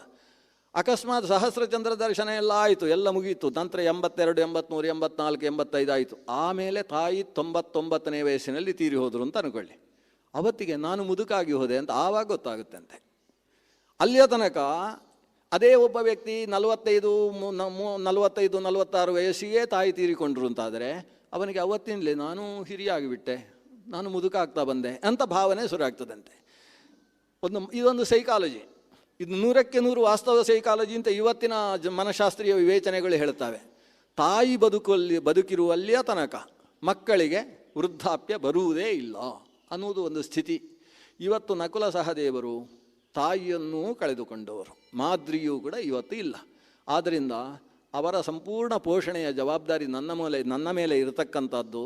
ಆದರೆ 13 ವರ್ಷ ಅವರ ಮುಖವನ್ನೇ ನೋಡದೆ ನಾನು ಇದ್ದೇನೆ ಅಂತೇಳಿದರೆ, ಗತಿಸಿ ಹೋದಂತಹ ಮಾದ್ರಿ ಸಮೇತನಾದ ಆ ಪಾಂಡು ನಾಳೆ ನಾನು ಶರೀರ ತ್ಯಾಗ ಮಾಡಿ ಅಲ್ಲಿಗೆ ಹೋದಾಗ ಪ್ರಶ್ನಿಸಿದರೆ ಏನು ಉತ್ತರ ಕೊಡಬೇಕು? ಪಾರಲೌಕಿಕವಾಗಿ ನಾನು ಅವರನ್ನು ನೋಡಿಕೊಳ್ಳಿಲ್ಲಲ್ಲೋ ಇಷ್ಟು ಸಮಯ ಅಂತ ಮತ್ತೆ ಕಣ್ಣೀರು ಹಾಕ್ತಾಳೆ. ಇದರ ಜೊತೆಗೆ ಕೊನೆಗೆ ಅವಳು ಹೇಳುವ ಮಾತು, ನನಗೆ ಈ 5 ಮಕ್ಕಳು ಬಿಡು, ಇದಕ್ಕಿಂತೆಲ್ಲ ಜಾಸ್ತಿ ಅಂದರೆ ಅವಳು ದ್ರೌಪದಿ. ಸರ್ವೈಹಿ ಪುತ್ರೈಹಿ ಪ್ರಿಯತರ ದ್ರೌಪದಿ ಮೇ ಜನಾರ್ದನ ಕುಲೀನ ಶೀಲ ಸಂಪನ್ನ ಸರ್ವೈಹಿ ಸಮುದಿತ ಗುಣೈಹಿ ಪುತ್ರಿ ದೃಪದ ರಾಜಸ್ಯ ವಿಖ್ಯಾತ. ಯಾವ ಒಬ್ಬಳು ಅತ್ತೆ ಸೊಸೆಯನ್ನು ಇಷ್ಟು ಚೆನ್ನಾಗಿ ಹೊಗಳ್ತಾಳೆ ನೋಡಬೇಕು ನಾವು. ದ್ರೌಪದಿಯ ಬಗ್ಗೆ ಕುಂತಿ ಎಷ್ಟು ಒಳ್ಳೆಯ ಮಾತು ಹೇಳ್ತಾಳೆ. ಈ ಇಷ್ಟೂ ಮಕ್ಕಳಿಗಿಂತ ಹೆಚ್ಚು ಪ್ರಿಯಳಾದವಳು ನನಗೆ ದ್ರೌಪದಿ. ಯಾಕೆಂದರೆ ನಾನು ಈ ಮಕ್ಕಳನ್ನು ಎಷ್ಟು ಚೆನ್ನಾಗಿ ನೋಡಬೇಕೋ ಅದಕ್ಕಿಂತ ಚೆನ್ನಾಗಿ ಅವಳು ನೋಡಿಕೊಳ್ತಾ ಇದ್ದಾಳೆ. ಇದರಿಂದ ಒಂದು ಅರ್ಥ ನಾವು ಮಾಡಿಕೊಳ್ಳಬೇಕಾದ್ದು, ಸೊಸೆ ಅತ್ತೆಗೆ ಹೆಚ್ಚು ಪ್ರಿಯಳಾಗುವುದು ತನ್ನ ಮಕ್ಕಳನ್ನು ಅವಳು ಚೆನ್ನಾಗಿ ನೋಡಿಕೊಂಡ್ರೆ ಅಂತ. ಆದರೆ ಇವತ್ತಿನ ಸೈಕಾಲಜಿ ಹೇಳ್ತದೆ ಇದು ದೊಡ್ಡ ಸಮಸ್ಯೆ ಇದೆ. ಸೊಸೆ ಮಕ್ಕಳನ್ನು ತನ್ನ ಮಗನನ್ನು ಚೆನ್ನಾಗಿ ನೋಡಿಕೊಂಡ್ರೆ ಅತ್ತೆಗೆ ಸಿಟ್ಟು ಬರುತ್ತೆ ಅಂತೆ, ಈರ್ಷ್ಯೆ ಬರುತ್ತೆ ಅಂತೆ. ಈ ಸೈಕಾಲಜಿಯು ಕೂಡ ಒಂದು ಕಾಲಕ್ಕೆ ವ್ಯತ್ಯಾಸ ಆಗಿ ಹೋಗ್ತದೆ. ಯಾಕಂದರೆ ಅತ್ತೆಗೆ ಮಗನ ಮೇಲೆ ಭಾರಿ ಪ್ರೀತಿ. ನಾನು ತಲೆಗೆ ಎಣ್ಣೆ ಹಾಕಿದರೆ ಮಾತ್ರ ಅವ ಎಣ್ಣೆ ಹಾಕಿಸಿಕೊಳ್ಳುವುದು ಅಂತ ಇರ್ತದೆ ಅವಳಿಗೆ. ಯಾವಾಗ ಮದುವೆಯಾಗಿ ಬಂದ ಹೆಣ್ಣು ಮಗಳು ಅವಳು ತಲೆಗೆ ಎಣ್ಣೆ ತಿಕ್ಕುವುದಕ್ಕೆ ಶುರು ಮಾಡಿದ್ಕೊಳ್ಳಿ ಇವಳಿಗೆ ಶುರುವಾಗ್ತದೆ, ನನ್ನ ಮಗ ನನ್ನ ಕೈ ತಪ್ಪಿ ಹೋದ ಅಂತ ಶುರುವಾಗ್ತದೆ. ಅಲ್ಲಿಂದ ಶುರುವಾಯಿತು ಅತ್ತೆ ಮತ್ತು ಸೊಸೆಯ ಒಂದು ರೀತಿಯ ಕುರುಕ್ಷೇತ್ರ. ಈ ಕುರುಕ್ಷೇತ್ರ ಅಲ್ಲಿ ಶುರುವಾಗೋದು, ಮನೆಯಲ್ಲಿ ಹೆಂಗಸರ ಕುರುಕ್ಷೇತ್ರ ಶುರುವಾಗ್ತದೆ. ಈ ಪ್ರಕ್ರಿಯೆಯನ್ನು ನಿಲ್ಲಿಸುವುದಕ್ಕೆ ಇದು ಅನೇಕ ಸಂದರ್ಭದಲ್ಲಿ ನಮಗೆ ಸಹಾಯವನ್ನು ಕೊಡ್ತದೆ. ಒಬ್ಬಳು ಅತ್ತೆಯಾದವಳ ಮೂಲ ಕರ್ತವ್ಯ ಏನು? ವಿವಾಹವಾಗಿ ಮನೆಗೆ ಬಂದಂತಹ ಆಕೆಯನ್ನು ಲಕ್ಷ್ಮೀ ಸ್ವರೂಪದಿಂದ ಸ್ವಾಗತಿಸಿ ತನ್ನ ಹೆಚ್ಚಿನ ಅಧಿಕಾರವನ್ನು, ಎಲ್ಲಕ್ಕಿಂತ ಮುಖ್ಯವಾಗಿ ಮಗನ ಅಧಿಕಾರವನ್ನು ಅವಳಿಗೆ ಬಿಟ್ಟುಕೊಡುವುದು. ಈ ಅತ್ತೆ ಮಗನ ಅಧಿಕಾರ ನನ್ನ ಕೈಯಲ್ಲೇ ಇರಬೇಕು, ಮಗನ ಜುಟ್ಟನ್ನು ಕೈಯಲ್ಲಿ ಹಿಡ್ಕೊಂಡು ಸೆರಗಿಗೆ ಕಟ್ಟಿಕೊಂಡೇ ಓಡಾಡಿದರೆ ಆವಾಗ ಶುರುವಾಗ್ತದೆ ಅತ್ತೆ ಸೊಸೆಯರ ಗಲಾಟೆ. ಮಗನ ಬಗ್ಗೆ ಜವಾಬ್ದಾರಿಯನ್ನು ಆಕೆಗೆ ಕೊಟ್ಟಿತು ಅಂತಾದರೆ ಆವಾಗ ಇದು ಸಮಸ್ಯೆ ಪರಿಹಾರ ಆಗ್ತದೆ ಅನ್ನುವುದನ್ನು ಇಲ್ಲಿ ಕುಂತಿ ಸೂಚನೆ ಮಾಡ್ತಾಳೆ. ನಾನು ನನ್ನ ಮಕ್ಕಳ ಬಗ್ಗೆ ಇವತ್ತು ಆಲೋಚಿಸುವ ಕೆಲಸವೇ ಇಲ್ಲ, ಅಷ್ಟು ನನಗೆ ನೆಮ್ಮದಿಯನ್ನು ಕೊಟ್ಟವಳು ನನ್ನ ಸೊಸೆ. ಉಳಿದ ಯಾವ ಸೊಸೆಯರ ಹೆಸರು ಹೇಳುವುದಿಲ್ಲ. ಧರ್ಮರಾಜನಿಗೆ ದ್ರೌಪದಿ ಮಾತ್ರ ಪತ್ನಿ ಅಲ್ಲ, ದೇವಕಿ ಅಂತ ಹೇಳ್ತಕ್ಕಂತಹ ಶಿಶುಪಾಲ ಪುತ್ರಿಯ ಜೊತೆಗೆ ಧರ್ಮರಾಜನಿಗೆ ವಿವಾಹವಾಗಿದೆ. ಭೀಮಸೇನನಿಗೆ ಹಿಡಿಂಬೆಯ ಜೊತೆಗೆ ವಿವಾಹವಾಗಿದೆ, ಕಾಶಿರಾಜ ಸುತೆಯ ಜೊತೆಗೆ ವಿವಾಹವಾಗಿದೆ, ಅರ್ಜುನನಿಗೆ ಸುಭದ್ರೆಯ ಜೊತೆಗೆ ವಿವಾಹವಾಗಿದೆ, ಆ ಕಡೆಯಲ್ಲಿ ಚಿತ್ರಾಂಗದೆ ಇದ್ದಾಳೆ, ಇವೆಲ್ಲ ಇದ್ದರೂ ಕೂಡ ವಿಷಯ ನನ್ನ ದ್ರೌಪದಿ ದೇವಿ ಇದ್ದ ಮೇಲೆ ಯಾವ ಪ್ರಶ್ನೆಯೂ ಇಲ್ಲ. ಅಷ್ಟು ಚೆನ್ನಾಗಿ ಸರ್ವೈ ಪುತ್ರೈ ಪ್ರಿಯತರ ದ್ರೌಪದಿ ಮೇ ಜನಾರ್ದನ, ಕುಲೀನ ಸತ್ಕುಲ ಪ್ರಸೂತೆಳೆಯಾಗಿದ್ದಾಳೆ, ಶೀಲ ಸಂಪನ್ನ, ತನ್ನ ವೃತ್ತವನ್ನು ತನ್ನ ನಡೆಯನ್ನು ಯಾವತ್ತೂ ಹೆಜ್ಜೆ ತಪ್ಪಿ ಇಟ್ಟವಳಲ್ಲ, ಅಂತಹ ಶೀಲ ಸಂಪನ್ನಳಿದ್ದಾಳೆ.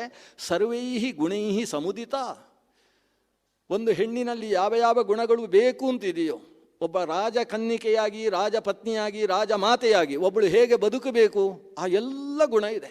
1000 ಆಳುಗಳಿದ್ದರೆ ಅಷ್ಟೂ ಆಳುಗಳನ್ನು ಕೂಡ ನಿಯಂತ್ರಿಸುವ, ಮ್ಯಾನೇಜ್ ಮಾಡುವ ಸಾಮರ್ಥ್ಯ ಆಕೆಯಲ್ಲಿದೆ. ಅದನ್ನು ವರ್ಣನೆ ಮಾಡಿದೆ ಮಹಾಭಾರತ ಹಿಂದೆಯೇ. ಸತ್ಯಭಾಮ ದ್ರೌಪದಿ ಸಂವಾದ ಬಂತು ವನಪರ್ವದಲ್ಲಿ. ಆಕೆ ಅಲ್ಲಿ 72,000 ಆಳುಗಳಿದ್ರಂತೆ. 72,000 ಆಳುಗಳ ಹೆಸರು ಕೂಡ ಇವಳಿಗೆ ಗೊತ್ತುಂಟಂತೆ, ಭೀಮನಿಗೆ, ಅರ್ಜುನನಿಗೆ, ಧರ್ಮರಾಜನಿಗೆ ಗೊತ್ತಿಲ್ಲಂತೆ. ಎಲ್ಲ ಆಳುಗಳ ಹೆಸರು ಗೊತ್ತು. ಆ ಆಳುಗಳನ್ನು ಇವರು ಹೆಸರು ಹಿಡಿದು ಕಳೆದು ಕೆಲಸ ಹೇಳ್ತಾ ಇದ್ಲಂತೆ. ಅದಕ್ಕೆ ನಿಯಾಮಕರು ಮತ್ತೆ 72 ಜನ ಇದ್ದರು. ಆ 72 ಜನರಿಗೆ ಅವತ್ತವತ್ತಿನ ಕೆಲಸಗಳ ಏನು ಅನ್ನುವುದನ್ನು ಒಬ್ಬಳು ದಾಸಿಯ ಮೂಲಕವಾಗಿ ಇವಳೇ ವ್ಯವಸ್ಥೆ ಮಾಡ್ತಾ ಇದ್ಲಂತೆ. ಅವರಿಗೆ ಯಾರಿಗೆ ಎಷ್ಟು ಸಂಬಳ, ಯಾವಾಗ ಸಂಬಳದಲ್ಲಿ ಇಂಕ್ರಿಮೆಂಟ್ ಕೊಡಬೇಕು, ಯಾವಾಗ ಕಡಿಮೆ ಮಾಡಬೇಕು, ಯಾವಾಗ ಜಾಸ್ತಿ ಮಾಡಬೇಕು, ಎಲ್ಲ ವ್ಯವಸ್ಥೆಯನ್ನೂ ಮನೆಯಲ್ಲಿ ನೋಡಿಕೊಳ್ತಾ ಇದ್ದದ್ದು ದ್ರೌಪದಿ ದೇವಿ ಅನ್ನುವ ಕಥೆ ಅಲ್ಲೆಲ್ಲ ಬಂದಿದೆ. ಆ ರೀತಿಯಲ್ಲಿ ಒಂದು ಗೃಹವನ್ನು ನಿರ್ವಹಣೆ ಮಾಡತಕ್ಕಂತಹ ಚಾತುರ್ಯ, ಗೃಹದಲ್ಲಿ ವಿಶೇಷ ಕಾರ್ಯಕ್ರಮಗಳು ನಡೆಯುವಂತಹ ಸಂದರ್ಭದಲ್ಲಿ ಅದಕ್ಕೆ ಪೂರ್ವಭಾವಿಯಾಗಿ ಏನೇನು ಯೋಜನೆ ಹಾಕಬೇಕು. ನಾಳೆ ಒಂದು ಮಕ್ಕಳಿಗೆ ಸಂಬಂಧಪಟ್ಟ ಒಂದು ವಿಶೇಷ ನಾಮಕರಣ ಕಾರ್ಯಕ್ರಮ ಉಂಟು ಅಂತಾದರೆ, ನಾಮಕರಣ ಕಾರ್ಯಕ್ರಮಕ್ಕೆ ಬೇಕಾಗಿ ಅವತ್ತೇ ಉಪ್ಪಿನಕಾಯಿ ಹಾಕುವುದಕ್ಕೆ ಶುರು ಮಾಡುವುದಲ್ಲ. ಸ್ವಲ್ಪ ತಾನು ಹೊಟ್ಟೆಯಲ್ಲಿ ಗರ್ಭವನ್ನು ಧರಿಸಿದ ದಿವಸವೇ ಉಪ್ಪಿನಕಾಯಿ ಹಾಕಿಡಬೇಕು. ಇದು ನಾಮಕರಣಕ್ಕೆ ಬಂದವರಿಗೆಲ್ಲ ಹಾಕುವುದಕ್ಕೆ ಬೇಕು ಅಂತ. ಯಾವ ಹೊತ್ತಿಗೆ ಯಾವ ಕೆಲಸ ಮಾಡಬೇಕು ಅನ್ನುವುದನ್ನು ಪೂರ್ವಭಾವಿಯಾಗಿ ಆಲೋಚನೆ ಮಾಡಿ ಒಂದು ಕುಟುಂಬವನ್ನು ಅತಿ ಸ್ಪಷ್ಟವಾಗಿ ನಿರ್ವಹಿಸ್ತಕ್ಕಂಥ ಸಾಮರ್ಥ್ಯ. ಅವತ್ತು ಉದ್ದಿನ ದೋಸೆ ಮಾಡಬೇಕು ಅಂತ ಯೋಚನೆ ಮಾಡಿ ಬೆಳಗ್ಗೆ ಎದ್ದು ಉದ್ದು ಅರಿಯುವುದಕ್ಕೆ ಪ್ರಾರಂಭ ಮಾಡಿದರೆ ಆಗ್ತದಾ? ನಾಳೆ ಏನು ಬೇಕು ಅನ್ನೋದನ್ನು ಹಿಂದಿನ ದಿವಸ ತೀರ್ಮಾನ ಮಾಡಬೇಕೋ ಬೇಡೋ? 1 ವರ್ಷವಾದ ಮೇಲೆ ಆಗತಕ್ಕಂತಹ ಮಗನ ವಿವಾಹಕ್ಕೆ ಪೂರ್ವಭಾವಿಯಾಗಿ ಏನೇನು ಬೇಕು ಅದನ್ನು ಆಯಾಯ ಕಾಲದಲ್ಲಿ ಮಾಡಿಡುವವಳಲ್ವ ಸದ್ಗೃಹಿಣಿ ಅಂತ ಕರೆಸಿಕೊಳ್ಳುವುದು. ಅಂತಹ ಗೃಹಿಣಿ ವ್ಯಕ್ತಿತ್ವ ನನ್ನಲ್ಲಿ ಎಷ್ಟಿದೆಯೋ ಅದಕ್ಕಿಂತ 1/10 ಹೆಚ್ಚು ಅಂತ ಇರತಕ್ಕಂತಹ ಶೀಲ ಸಂಪನ್ನ ಸರ್ವೈ ಸಮುದಿತ ಗುಣೈ, ಸಮಸ್ತ ಗುಣಗಳಿಂದ ಕೂಡಿರತಕ್ಕಂತಹ ನನ್ನ ಪುತ್ರಿಯ ಹಾಗೆ ಇರತಕ್ಕಂಥವಳು. ನನ್ನ ಮಗಳ ಮೇಲೆಯೂ ಒಬ್ಬಳು ಮಗಳು ಅಂತ ಇದ್ದಿದ್ದರೆ ಅವಳ ಮೇಲೆ ಏನು ಪ್ರೀತಿ ಸಂಪಾದಿಸ್ತಾ ಇದ್ಲು ಅವಳು, ಅಂತಹ ಪ್ರೀತಿ ಸಂಪೂರ್ಣವಾಗಿ ಹೊಂದಿರತಕ್ಕಂತಹ ಆ ದೃಪದ ಸುತೆ ಪಾಪ ಏನು ಕಷ್ಟಪಟ್ಲು ಅಂತ ಅದನ್ನು ನೆನಪಿಸಿಕೊಳ್ಳುತ್ತಾಳೆ. ಅವತ್ತಿನ ಸಭೆ, ನಾನು ಮೇಲ್ಭಾಗದಲ್ಲಿದ್ದ ಕಿಟಕಿಯಿಂದ ಗಮನಿಸ್ತಾ ಇದ್ದಂತಹ ಸಭೆ. ಆ ಸಭೆಯಲ್ಲಿ ದುರ್ಳನಾದ ದುಶ್ಯಾಸನ ಈ ಶಬ್ದ ಬಳಸ್ತಾಳೆ. ಅಂದರೆ ಕುಂತಿಗೆ ದುಶ್ಯಾಸನ ಮಾಡಿದ ಅವತ್ತಿನ ಕೆಲಸ ಇವತ್ತಿಗೂ ಕೂಡ ಒಂದು ಒಳಗೆ ಕೊರಿತಾ ಇದೆ. ಅಂಥ ದುಷ್ಕರ್ಮವನ್ನು ಮಾಡಿದ್ಲು. ನನ್ನ ಮಕ್ಕಳು ತಪ್ಪು ಮಾಡಿದ್ದಾರೋ ಸರಿ ಮಾಡಿದ್ದಾರೋ ಅಂತ ನನಗೆ ಗೊತ್ತಾಗಲಿಲ್ಲ ಕೃಷ್ಣ ಅಂತ ಹೇಳ್ತಾಳೆ.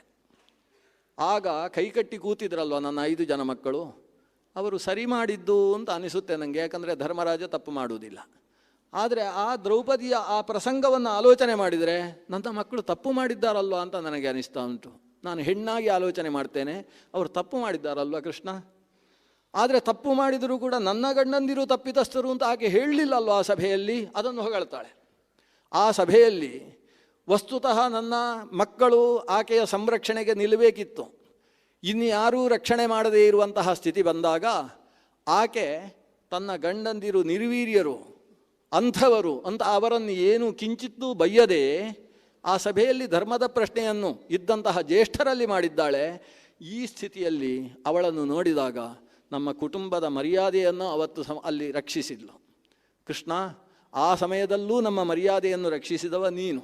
ಯಾರು ಕುಟುಂಬದ ಮರ್ಯಾದೆಯನ್ನು ರಕ್ಷಣೆ ಮಾಡ್ತಾರೋ ಅಂತಹ ಹೆಣ್ಣುಗಳಿಗೆ ಭಗವಂತ ಯಾವತ್ತೂ ರಕ್ಷಣೆ ಕೊಡ್ತಾನೆ ಅಂತ ಹೇಳುವ ಒಂದು ಲೋಕನೀತಿಯನ್ನು ಅವತ್ತು ಸಾರಿದವ ನೀನು.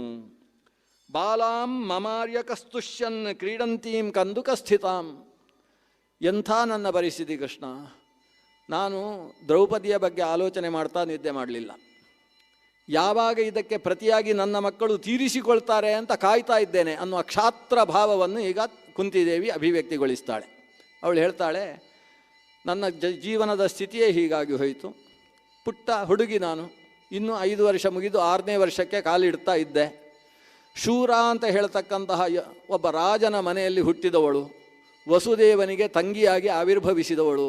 ಆದರೆ ಆ ತಂದೆಯಾದಂತಹ ವಸುದೇವ ತನಗೆ ಅತ್ಯಂತ ನನ್ನ ಅಣ್ಣನಾದ ವಸುದೇವ ತಂದೆಯಾದಂತಹ ಶೂರಸೇನಾಧಿಪನಾದಂತಹ ತಂದೆ ತನ್ನ ಅತ್ಯಂತ ಆಪ್ತ ಅನ್ನುವ ಕಾರಣದಿಂದ ನನ್ನನ್ನು ಕುಂತಿ ಭೋಜನಿಗೆ ಕೊಟ್ಟು ಕಳಿಸಿದ. ನಾನು ಹತ್ತುಕೊಂಡೇ ಹೋದೆ. ಏನಾಯಿತು? ಕ್ರೀಡಂತೀಂ ಕಂದುಕ ಹಸ್ತಿಕಾಂ, ಕೈಯಲ್ಲಿ ಚೆಂಡು ಹಿಡ್ಕೊಂಡು ಆಟ ಆಡ್ತಾ ಇದ್ದೆ. ಅಷ್ಟರಲ್ಲಿ ಅತಿಥಿಗಳಾಗಿ ಅವರು ಬಂದಿದ್ದರು ಕುಂತಿ ಭೋಜರಾಜರು. ಕುಂತಿ ಭೋಜರಿಗೆ ತಗೊಂಡೋಗಿ ಪರವಾಗಿಲ್ಲ ನನ್ನ ಮಗಳನ್ನು ಅಂತ ಹೇಳಿ ದತ್ತು ಕೊಟ್ಟು ಬಿಟ್ಲು. ನನಗೆ ಯಾಕೆ ಕೊಟ್ಟಿದ್ದಾರೆ ಅಂತ ಗೊತ್ತಿಲ್ಲ. ಅವರು ರಥದಲ್ಲಿ ಕೂಡಿಸಿಕೊಂಡು ಕರ್ಕೊಂಡು ಹೋದರು. ನಾನು ಅಳ್ತಾನೇ ಇದ್ದೆ. ಬಾಲಾಂ ಮಮ ಆರ್ಯಕಸ್ತುಷ್ಯನ್ ಕ್ರೀಡಂತೀಂ ಕಂದುಕ ಹಸ್ತಿಕಾಂ ಅದಾತ್ತು ಕುಂತಿ ಭೋಜಾಯ ಸಖ ಸಖ್ಯೇ ಮಹಾತ್ಮನೆ. ಕೊಟ್ಟದ್ದು ಯಾಕಂತೆ? ಆಮೇಲೆ ವಯಸ್ಸಾದ ಮೇಲೆ ಗೊತ್ತಾದದ್ದು. ಅವನಿಗೆ ಅತ್ಯಂತ ಪ್ರಿಯ ಗೆಳೆಯ ಇವ. ಗೆಳೆಯನಿಗೆ ಮಕ್ಕಳಿರಲಿಲ್ಲ. ನಿನ್ನ ಮಗಳನ್ನು ದತ್ತು ಕೊಡು ಅಂತ ಅವ ಕೇಳಿದಂತೆ, ಇವ ಕೊಟ್ಟಂತೆ. ಮುಗೀತು. ನನಗೆ ಆ ಬಾಲ್ಯದಲ್ಲೇ ತಂದೆ ತಾಯಿಯರ ಪ್ರೀತಿ ಕಳೆದು ಹೋಯಿತು.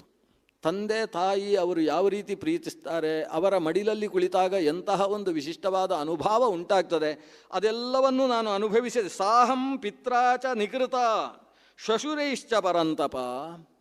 ತಂದೆಯಿಂದ ಬಾಲ್ಯದಲ್ಲೇ ದೂರೀಕರಿಸಲ್ಪಟ್ಟಂತಹ ನಾನು ಆಮೇಲೆ ನನ್ನ ಮಾವಾದರೂ ನನ್ನನ್ನು ಲಾಲನೆ ಪಾಲನೆ ಮಾಡಬೇಕಲ್ವಾ? ಇಲ್ಲ. ಶ್ವಶುರೈಶ್ಚ ಪರಂತಪ. ಶ್ವಶುರರು ಅಂದರೆ ಯಾರು? ಇವತ್ತು ಭೀಷ್ಮಾದಿಗಳು ಶ್ವಶುರ ಸ್ಥಾನದಲ್ಲಿ ಇರತಕ್ಕಂಥವ್ರು, ಮಾವನ ಸ್ಥಾನದಲ್ಲಿ ಇರತಕ್ಕಂಥವ್ರು. ಅವರೂ ನನ್ನ ಗೋಜಿಗೆ, ನನ್ನ ಕಷ್ಟಕ್ಕೆ ತಮ್ಮನ್ನು ತೊಡಗಿಸಿಕೊಂಡು ರಕ್ಷಣೆ ಕೊಡಲಿಲ್ಲ. ಅತ್ಯಂತ ದುಃಖಿತ ಕೃಷ್ಣ. ಕಿಂ ಜೀವಿತ ಫಲಂ ಮಮ, ನಾನು ಬದುಕಿ ಏನು ಪ್ರಯೋಜನ? ಹತ್ವಾ ಕುರೂನ್ ಮಹಾಜನ್ಯೇ ರಾಜ್ಯಂ ಪ್ರಾಪ್ಯ ಧನಂಜಯ ಭ್ರಾತೃಭಿಃ ಸಹ ಕೌಂತೇಯ ತ್ರೀನ್ ಮೇಘಾನ್ ಆಹರಿಷ್ಯತಿ. ಈ ಸ್ಥಿತಿಯಲ್ಲಿ ನಾನು ಆಲೋಚನೆ ಮಾಡುವುದು, ಧನಂಜಯ ಮತ್ತು ಭೀಮಸೇನ ಇಬ್ಬರು ಸೇರಿದರೆ ನನ್ನ ಈ ಕಷ್ಟವನ್ನು ಪರಿಹಾರ ಮಾಡುವುದಕ್ಕೆ ಸಾಧ್ಯ. ಇವತ್ತು ಅವರಿಗೆ ಯಾವ ಬಂಧನವೂ ಇಲ್ಲ. ತಾವು ಯಾವ ಧರ್ಮದ ಕಟ್ಟಿಗೆ ಸಿಕ್ಕ ಹಾಕಿಕೊಂಡಿದ್ದರೋ ಅದನ್ನೆಲ್ಲ ಮುಗಿಸಿ ಇವತ್ತು ಸ್ವತಂತ್ರರಾಗಿದ್ದಾರೆ. ವಿರಾಟನ ಬಲ ಅವರಿಗೆ ಸೇರಿಕೊಂಡಿದೆ. ರಾಜ ದೃಪದ ಸಂಪೂರ್ಣವಾಗಿ ತನ್ನ ಬಲವನ್ನು 3 ಅಕ್ಷೌಹಿಣಿ ಸೈನ್ಯದ ಜೊತೆಗೆ ತನ್ನ ಮಗನಾದ ದೃಷ್ಟದ್ಯುಮ್ನನನ್ನು ಕೊಟ್ಟು ಕಳಿಸಿದ್ದಾನೆ. ಇಷ್ಟು ಬಲ ಬಂದಿದೆ ಅಂದ ಮೇಲೆ ಅವರನ್ನು ಹಿಂದೆ ಇಟ್ಟುಕೊಂಡು ಈ ಭೀಮಸೇನ ಮತ್ತು ಧನಂಜಯ ಇಬ್ಬರೂ ಸೇರಿ ಯಾರಿಂದ ಅಪಕೃತರಾಗಿದ್ದಾರೋ, ನಿಕೃತಿ ಅನ್ನುವ ಸ್ಥಿತಿಯಲ್ಲಿ ಇಷ್ಟು ಕೆಲಸವನ್ನು ಮಾಡಿದ್ದಾರೋ, ನಿಕೃತಿ ಅಂದರೆ ಸೇಡು ಅನ್ನುವ ವ್ಯಾಜವನ್ನು ಮುಂದಿಟ್ಟುಕೊಂಡು ಇಷ್ಟು ಕೆಟ್ಟ ಕೆಲಸ ಮಾಡಿದ್ದಾರೋ, ಅವರನ್ನು ಯುದ್ಧದಲ್ಲಿ ಸಂಪೂರ್ಣ ಸಾಯಿಸಿಬಿಟ್ಟು ನನ್ನ ಮನಸ್ಸಿಗೆ ತೃಪ್ತಿಯನ್ನು ಅವರು ತಂದುಕೊಡ್ತಾರಾ? ಹಾಗಾದರೆ ಈಗ ಸ್ಪಷ್ಟವಾಗುವುದು, ಕುಂತಿಗೆ ಯುದ್ಧ ಆಗಲೇಬೇಕು ಅನ್ನೋ ಒತ್ತಿದೆ. ಅವಳೊಬ್ಬಳು ಕ್ಷತ್ರಿಯಾಣಿ, ಕ್ಷತ್ರಿಯನ ಪತ್ನಿ. ಅವಳು ಹೇಳ್ತಾಳೆ, ಯದರ್ಥಂ ಕ್ಷತ್ರಿಯ ಸೂತೆ ತಸ್ಯ ಕಾಲೋಯಮಾಗತಃ. ಕೃಷ್ಣ, ನೀನು ಮತ್ತೆ ಅಲ್ಲಿಗೆ ಹೋಗೋವಲ್ಲ, ಉಪಪ್ಲಾವ್ಯಕ್ಕೆ ಹೋಗ್ತಿ, ಧರ್ಮರಾಜನನ್ನು ನೋಡ್ತಿ. ನೋಡಿದಾಗ ನಾನು ಹೇಳಿದೆ ಅಂತೇಳಿ ಈ ಮಾತನ್ನು ಹೇಳಬೇಕು. ಒಬ್ಬಳು ಕ್ಷತ್ರಿಯ ಹೆಣ್ಣು ಏತಕ್ಕೋಸ್ಕರ ಮಕ್ಕಳನ್ನು ಹೆರ್ತಾಳೋ, ಯದರ್ಥಂ ಕ್ಷತ್ರಿಯ ಸೂತೆ ಕಾಲೋಯಮಾಗತಃ. ಅಂಥ ಕಾಲ ಈಗ ಬಂದಿದೆ. ಇದು ಪರೀಕ್ಷೆಯ ಕಾಲ. ನಾನು ಹೆತ್ತದ್ದು ನಿಜವಾಗಿ ಪುತ್ರ ಹೌದು ಅಂತಾದರೆ, ಅದು ಈ ಹಸು ಹಾಕಿದ ಸೆಗಣಿಯ ಹಾಗೆ ಅಲ್ಲ ಹೌದಾದರೆ, ನನ್ನ ಮಕ್ಕಳು ಅವರು ಹೌದು ಅಂತಾದರೆ, ಅವರು ಈಗ ಅವರ ಶಕ್ತಿಯನ್ನು ತೋರಿಸಬೇಕು. ಏನು ಮಾಡಬೇಕು? ಅಸ್ಮಿನ್ಶ್ಚೇದಾಗತೆ ಕಾಲೇ ಕಾಲೋ ಓತಿಕ್ರಮಿಷ್ಯತಿ ಲೋಕ ಸಂಭಾವಿತಾ ಸಂತಹ ಆನೃಶಂಸ್ಯಂ ಕರಿಷ್ಯಥ. ಏನು ನಿಮಗೆ ತೊಂದರೆಯಾಗಿದೆ, ಇದಕ್ಕೆ ಪ್ರತಿ ಏನು ಮಾಡಬೇಕು ಅದನ್ನು ಈಗ ಮಾಡಿ. ನಕುಲ ಸಹದೇವರಿಗೂ ಈ ಮಾತು ಹೇಳಿ, ಬದುಕುವುದು ಮುಖ್ಯ ಅಲ್ಲ ಅಂತ ಹೇಳಿ. ಮಾದ್ರೀಪುತ್ರೌ ಚ ವಕ್ತವ್ಯೋ ಕ್ಷತ್ರಧರ್ಮರತೋ ಸದಾ ವಿಕ್ರಮೇಣ ಆರ್ಜಿತಾನ್ ಲೋಕಾನ್ ವೃಣೀತಂ ಜೀವಿತಾದಧಿ. ಬದುಕುವುದು ಮುಖ್ಯ ಅಲ್ಲ, ಸತ್ತು ಆದರೂ ಕೂಡ ತಾವು ಏನು ಸಂಪಾದಿಸಬೇಕೋ, ಲೋಕದಲ್ಲಿ ತಮಗೆ ಬಂದಂತಹ ಅಕೀರ್ತಿಯನ್ನು ತೊಳೆದು ಹಾಕಿ ಮತ್ತೆ ಕೀರ್ತಿಯ ಸ್ಥಿತಿಗೋಸ್ಕರ ಸಾಯುವುದೇ ಕೀರ್ತಿಪ್ರದವಾದ ಕೆಲಸ. ಆ ಕೀರ್ತಿಯನ್ನು ಸಂಪಾದಿಸುವಲ್ಲಿಯ ತನಕ ಬದುಕಬೇಕು ಅಂತಿಲ್ಲ. ಅಕೀರ್ತಿಯನ್ನು ತೊಡೆದು ಹಾಕುವುದಕ್ಕೋಸ್ಕರ ಪ್ರಯತ್ನಿಸಿ ಸತ್ರೂ ಕೂಡ ಅದು ಅವರಿಗೆ ಕೀರ್ತಿಪ್ರದವಾದ ಕೆಲಸ ಅಂತ ಹೇಳು. ವಿಕ್ರಮಾಧಿಗತಾಕ್ಯಾರ್ಯಾ ಕ್ಷತ್ರಧರ್ಮೇಣ ಜೀವತಃ. ಯಾರು ಪರಾಕ್ರಮದಿಂದ ತಮ್ಮ ರಾಜ್ಯವನ್ನು ಸಂಪಾದನೆ ಮಾಡಿ ಕ್ಷತ್ರಿಯ ಧರ್ಮಕ್ಕೆ ಅನುಗುಣವಾಗಿ ಯಾರು ಬದುಕ್ತಾರೋ ಅಂಥವರಿಗೆ ಊರ್ಧ್ವಲೋಕ ಯಾವತ್ತೂ ಕೂಡ ಬಾಗಿಲು ತೆರೆದು ನಿಂತಿರ್ತದೆ ಅಂತ ನನ್ನ ಗಂಡನಾದಂತಹ ಪಾಂಡುರಾಜ ನನಗೆ ಹೇಳ್ತಾ ಇದ್ದ. ಆ ಪಾಂಡುರಾಜನ ಮಾತು ಅಂತ ಹೇಳಿ ಹೋಗಿದ್ರು ಯುಧಿಷ್ಠಿರನಿಗೆ ಹೇಳು. ಅಂದರೆ ಕುಂತಿದೇವಿಗೆ ಮನಸ್ಸಿನಲ್ಲಿ ಉಂಟು, ಯುಧಿಷ್ಠಿರ ಇನ್ನೂ ಯುದ್ಧ ಬೇಡ ಅಂತ ಹೇಳುವ ಸಾಧ್ಯತೆ ಉಂಟು. ಮತ್ತೆ ಸ್ವಲ್ಪ ಒಂದು ಬಾಟ್ಲಿ ಉಪ್ಪಿನಕಾಯಿ ಕೊಟ್ಟರೆ ಸಾಕು, ನಾವು ಕಾಡಿಗೆ ಹಿಡ್ಕೊಂಡು ಹೋಗ್ತೇವೆ, ಅಲ್ಲಿ ಗಂಜಿ ಊಟ ಮಾಡಿಕೊಂಡಿರ್ತೇವೆ ಅಂತ ಹೇಳುವಂಥ ವ್ಯಕ್ತಿ ನನ್ನ ಮಗ. ಆದರೆ ಅವನಿಗೆ ಈಗ ಸರಿಯಾಗಿ ಬುದ್ಧಿ ಹೇಳಬೇಕು ಅಂತ ಕೃಷ್ಣನ ಹತ್ರ ಅದನ್ನು ಹೇಳಿ ಕಳಿಸ್ತಾ ಇದ್ದಾಳೆ. ಮುಗಿಸುವುದಿಲ್ಲ ಅವಳು. ಈ ರೀತಿಯಲ್ಲಿ ಮಾತುಗಳನ್ನಾಡಿ ಎರಡು ಮುಖ್ಯವಾದ ತನ್ನ ಭಾವವನ್ನು ಅಭಿವ್ಯಕ್ತಗೊಳಿಸಿದ್ದವಳು. ಒಂದು, ಕ್ಷತ್ರಿಯಳಾದ ನನ್ನ ಹೊಟ್ಟೆಯಲ್ಲಿ ಹುಟ್ಟಿದ್ದಕ್ಕೆ ಅವರು ಇವತ್ತು ತಾಯಿ ಬಯಸಿದ್ದನ್ನು ಮಾಡತಕ್ಕದ್ದು, ಇದು ಕೊನೆಯ ಅವಕಾಶ, ಈ ಕಾಲದಲ್ಲಿ ಮಾಡಬೇಕು, ಅವರು ಯುದ್ಧ ಮಾಡುವುದು ಧರ್ಮ, ಒಂದು ಅಂಶ. ಎರಡನೇ ಅಂಶ, ನಾನು ಜೀವನದಲ್ಲಿ ಇಷ್ಟು ಸೋತಿದ್ದೇನೆ, ಸೋತಂತಹ ನಾನು ಹೆಚ್ಚು ದುಃಖಿಸುವುದು ಯಾಕೆ ಅಂತೇಳಿದರೆ ದ್ರೌಪದಿ ದೇವಿಯ ಸ್ಥಿತಿಗೋಸ್ಕರ. ಆ ದ್ರೌಪದಿಗೋಸ್ಕರವಾದರೂ ಈ ಯುದ್ಧ ನಡೆಯಲೇಬೇಕು ಅಂತ ಈ ಎರಡು ಅಂಶಗಳನ್ನು ಒತ್ತುಕೊಟ್ಟು ಬೇರೆ ಬೇರೆ ಧಾಟಿಯಲ್ಲಿ ಕೃಷ್ಣನ ಮುಂದೆ ಪ್ರತಿಪಾದಿಸಿ ತಾನು ಕಣ್ಣಲ್ಲಿ ನೀರು ಹಾಕಿಕೊಂಡು ಕೂತು ಬಿಡ್ತಾಳೆ. ಕೃಷ್ಣ ಬಂದ, ಆಕೆಯದ್ದೇ ಸೆರಗುತೆಗೊಂಡು ಅವಳ ಕಣ್ಣೀರನ್ನು ಒರೆಸ್ತಾನೆ. ಕಣ್ಣೀರು ಒರೆಸಿ ಅವಳ ಬಗ್ಗೆ ಪ್ರಶಂಸೆಯ 4 ಮಾತುಗಳನ್ನು ಹೇಳ್ತಾನೆ. ಕುಂತಿ ಅಂದರೆ ಏನು ಅಂತ ಕೃಷ್ಣನ ಬಾಯಿಯಲ್ಲಿ ಕೇಳಬೇಕು. ಕೃಷ್ಣ ಹೇಳಿದ, ಮಹಾಕುಲೀನಾ ಭವತಿ ಹೃದಾತ್ ಹೃದಮಿವಾಗತ. ನೀನು ಒಳ್ಳೆಯ ಕುಲದಲ್ಲಿ ಆವಿರ್ಭವಿಸಿದಿ, ಆಮೇಲೆ ಇನ್ನೊಂದು ಕುಲಕ್ಕೆ ಹೋದಿ, ದತ್ತು ಅಂದರೆ ಈ ಗೋತ್ರದಿಂದ ಆ ಗೋತ್ರಕ್ಕೆ ಹೋದಿ. ಆದರೆ ಈ ಗೋತ್ರ ಬಿಟ್ಟು ಹೋಗುವುದಿಲ್ಲ, ಗೋತ್ರ ದ್ವಯಾತ್ಮಕವಾಗಿ ನೀನು ದತ್ತು ಹುಡುಗಿಯಾಗಿ ಅಲ್ಲಿಗೆ ಹೋದಿ. ಆದರೆ ಅದು ಹೇಗೆ? ಒಳ್ಳೆಯ ಸರೋವರದಿಂದ ಮತ್ತೊಂದು ಒಳ್ಳೆಯ ಸರೋವರಕ್ಕೆ ಹೋದ ಮೀನಿನ ಹಾಗೆ ಹೋದದ್ದು. ಅದೇನಾಗ್ತದೆ, ಮಳೆಗಾಲದಲ್ಲಿ ಸರೋವರ ತುಂಬುತ್ತದೆ. ಸರೋವರ ತುಂಬಿದಾಗ ತುಂಬಿದ ಸರೋವರದಿಂದ ನೀರು ಹೊರಗೆ ಹೋಗುವುದಕ್ಕೆ ಒಂದು ಕುಲಾಯ ಇರ್ತದೆ, ಒಂದು ಕುಲುಮೆ, ಅದರಿಂದ ನೀರು ಸಾಗಬೇಕು. ಆ ಸಾಗುವಂತಹ ಕುಲುಮೆಯ ಮೂಲಕ ಮೀನುಗಳು ಸಾಗ್ತವೆ. ಸಾಗಿ ಇನ್ನೊಂದು ಸರೋವರಕ್ಕೆ ಹೋಗಿ ಆ ಸರೋವರದಲ್ಲಿ ಬೀಡು ಮಾಡ್ತವೆ. ಮತ್ತೆ ಮಳೆಗಾಲ ಬಂದರೆ ಈ ಮೀನು ಇನ್ನೊಂದು ಸರೋವರವನ್ನು ಹುಡುಕಿಕೊಂಡು ಹೋಗುತ್ತಂತೆ. ಇದೊಂದು ಕ್ರಮ. ಮೀನುಗಳು ನಿರಂತರ ಒಂದು ಕಡೆಯಿಂದ ಒಂದು ಕಡೆಗೆ ಸಂಚರಿಸುವ ಜಾತಿಯವುಗಳಿದ್ದಾವೆ. ಆ ಜಾತಿ ಮೀನು ಅದು ಬಹುಶ್ರೇಷ್ಠ, ದೈವೀ ಮೀನು ಅಂತ ಅದನ್ನು ಕರೀತಾರೆ, ದೈವೀ ಮತ್ಸ್ಯ ಅಂತ ಕರೀತಾರೆ. ಹಾಗೆ ಹೃದಾತ್ ಹೃದಮಿವ ಆಗತ, ನೀನೇನು ಒಂದು ಸರೋವರದಿಂದ ಚರಂಡಿಗೆ ಬಂದದ್ದಲ್ಲ, ಒಂದು ಸರೋವರದಿಂದ ಮತ್ತೊಂದು ಸರೋವರಕ್ಕೆ ಬಂದಿ.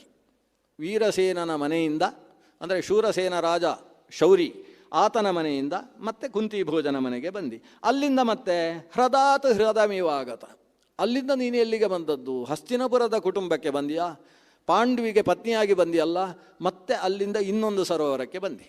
ಸರೋವರಕ್ಕೆ ಬಂದಂತಹ ಮೀನಿನ ಸ್ಥಿತಿ ಏನು? ಮೀನು ಸರೋವರದಲ್ಲಿರಬೇಕು, ಅದರಿಂದಾಗಿ ಮೀನಿಗೆ ರಕ್ಷಣೆ. ಮೀನು ಇರುವುದರಿಂದ ಸರೋವರಕ್ಕೆ ಶುದ್ಧಿ. ಮೀನು ನೀರಿನಲ್ಲಿರಬೇಕು, ಅದನ್ನು ಎತ್ತಿ ನೆಲಕ್ಕೆ ಹಾಕಿತು ಅಂತಾದರೆ ಅದು ಬದುಕುವುದಿಲ್ಲ, ನೀರು ಅನಿವಾರ್ಯ ಮೀನಿಗೆ.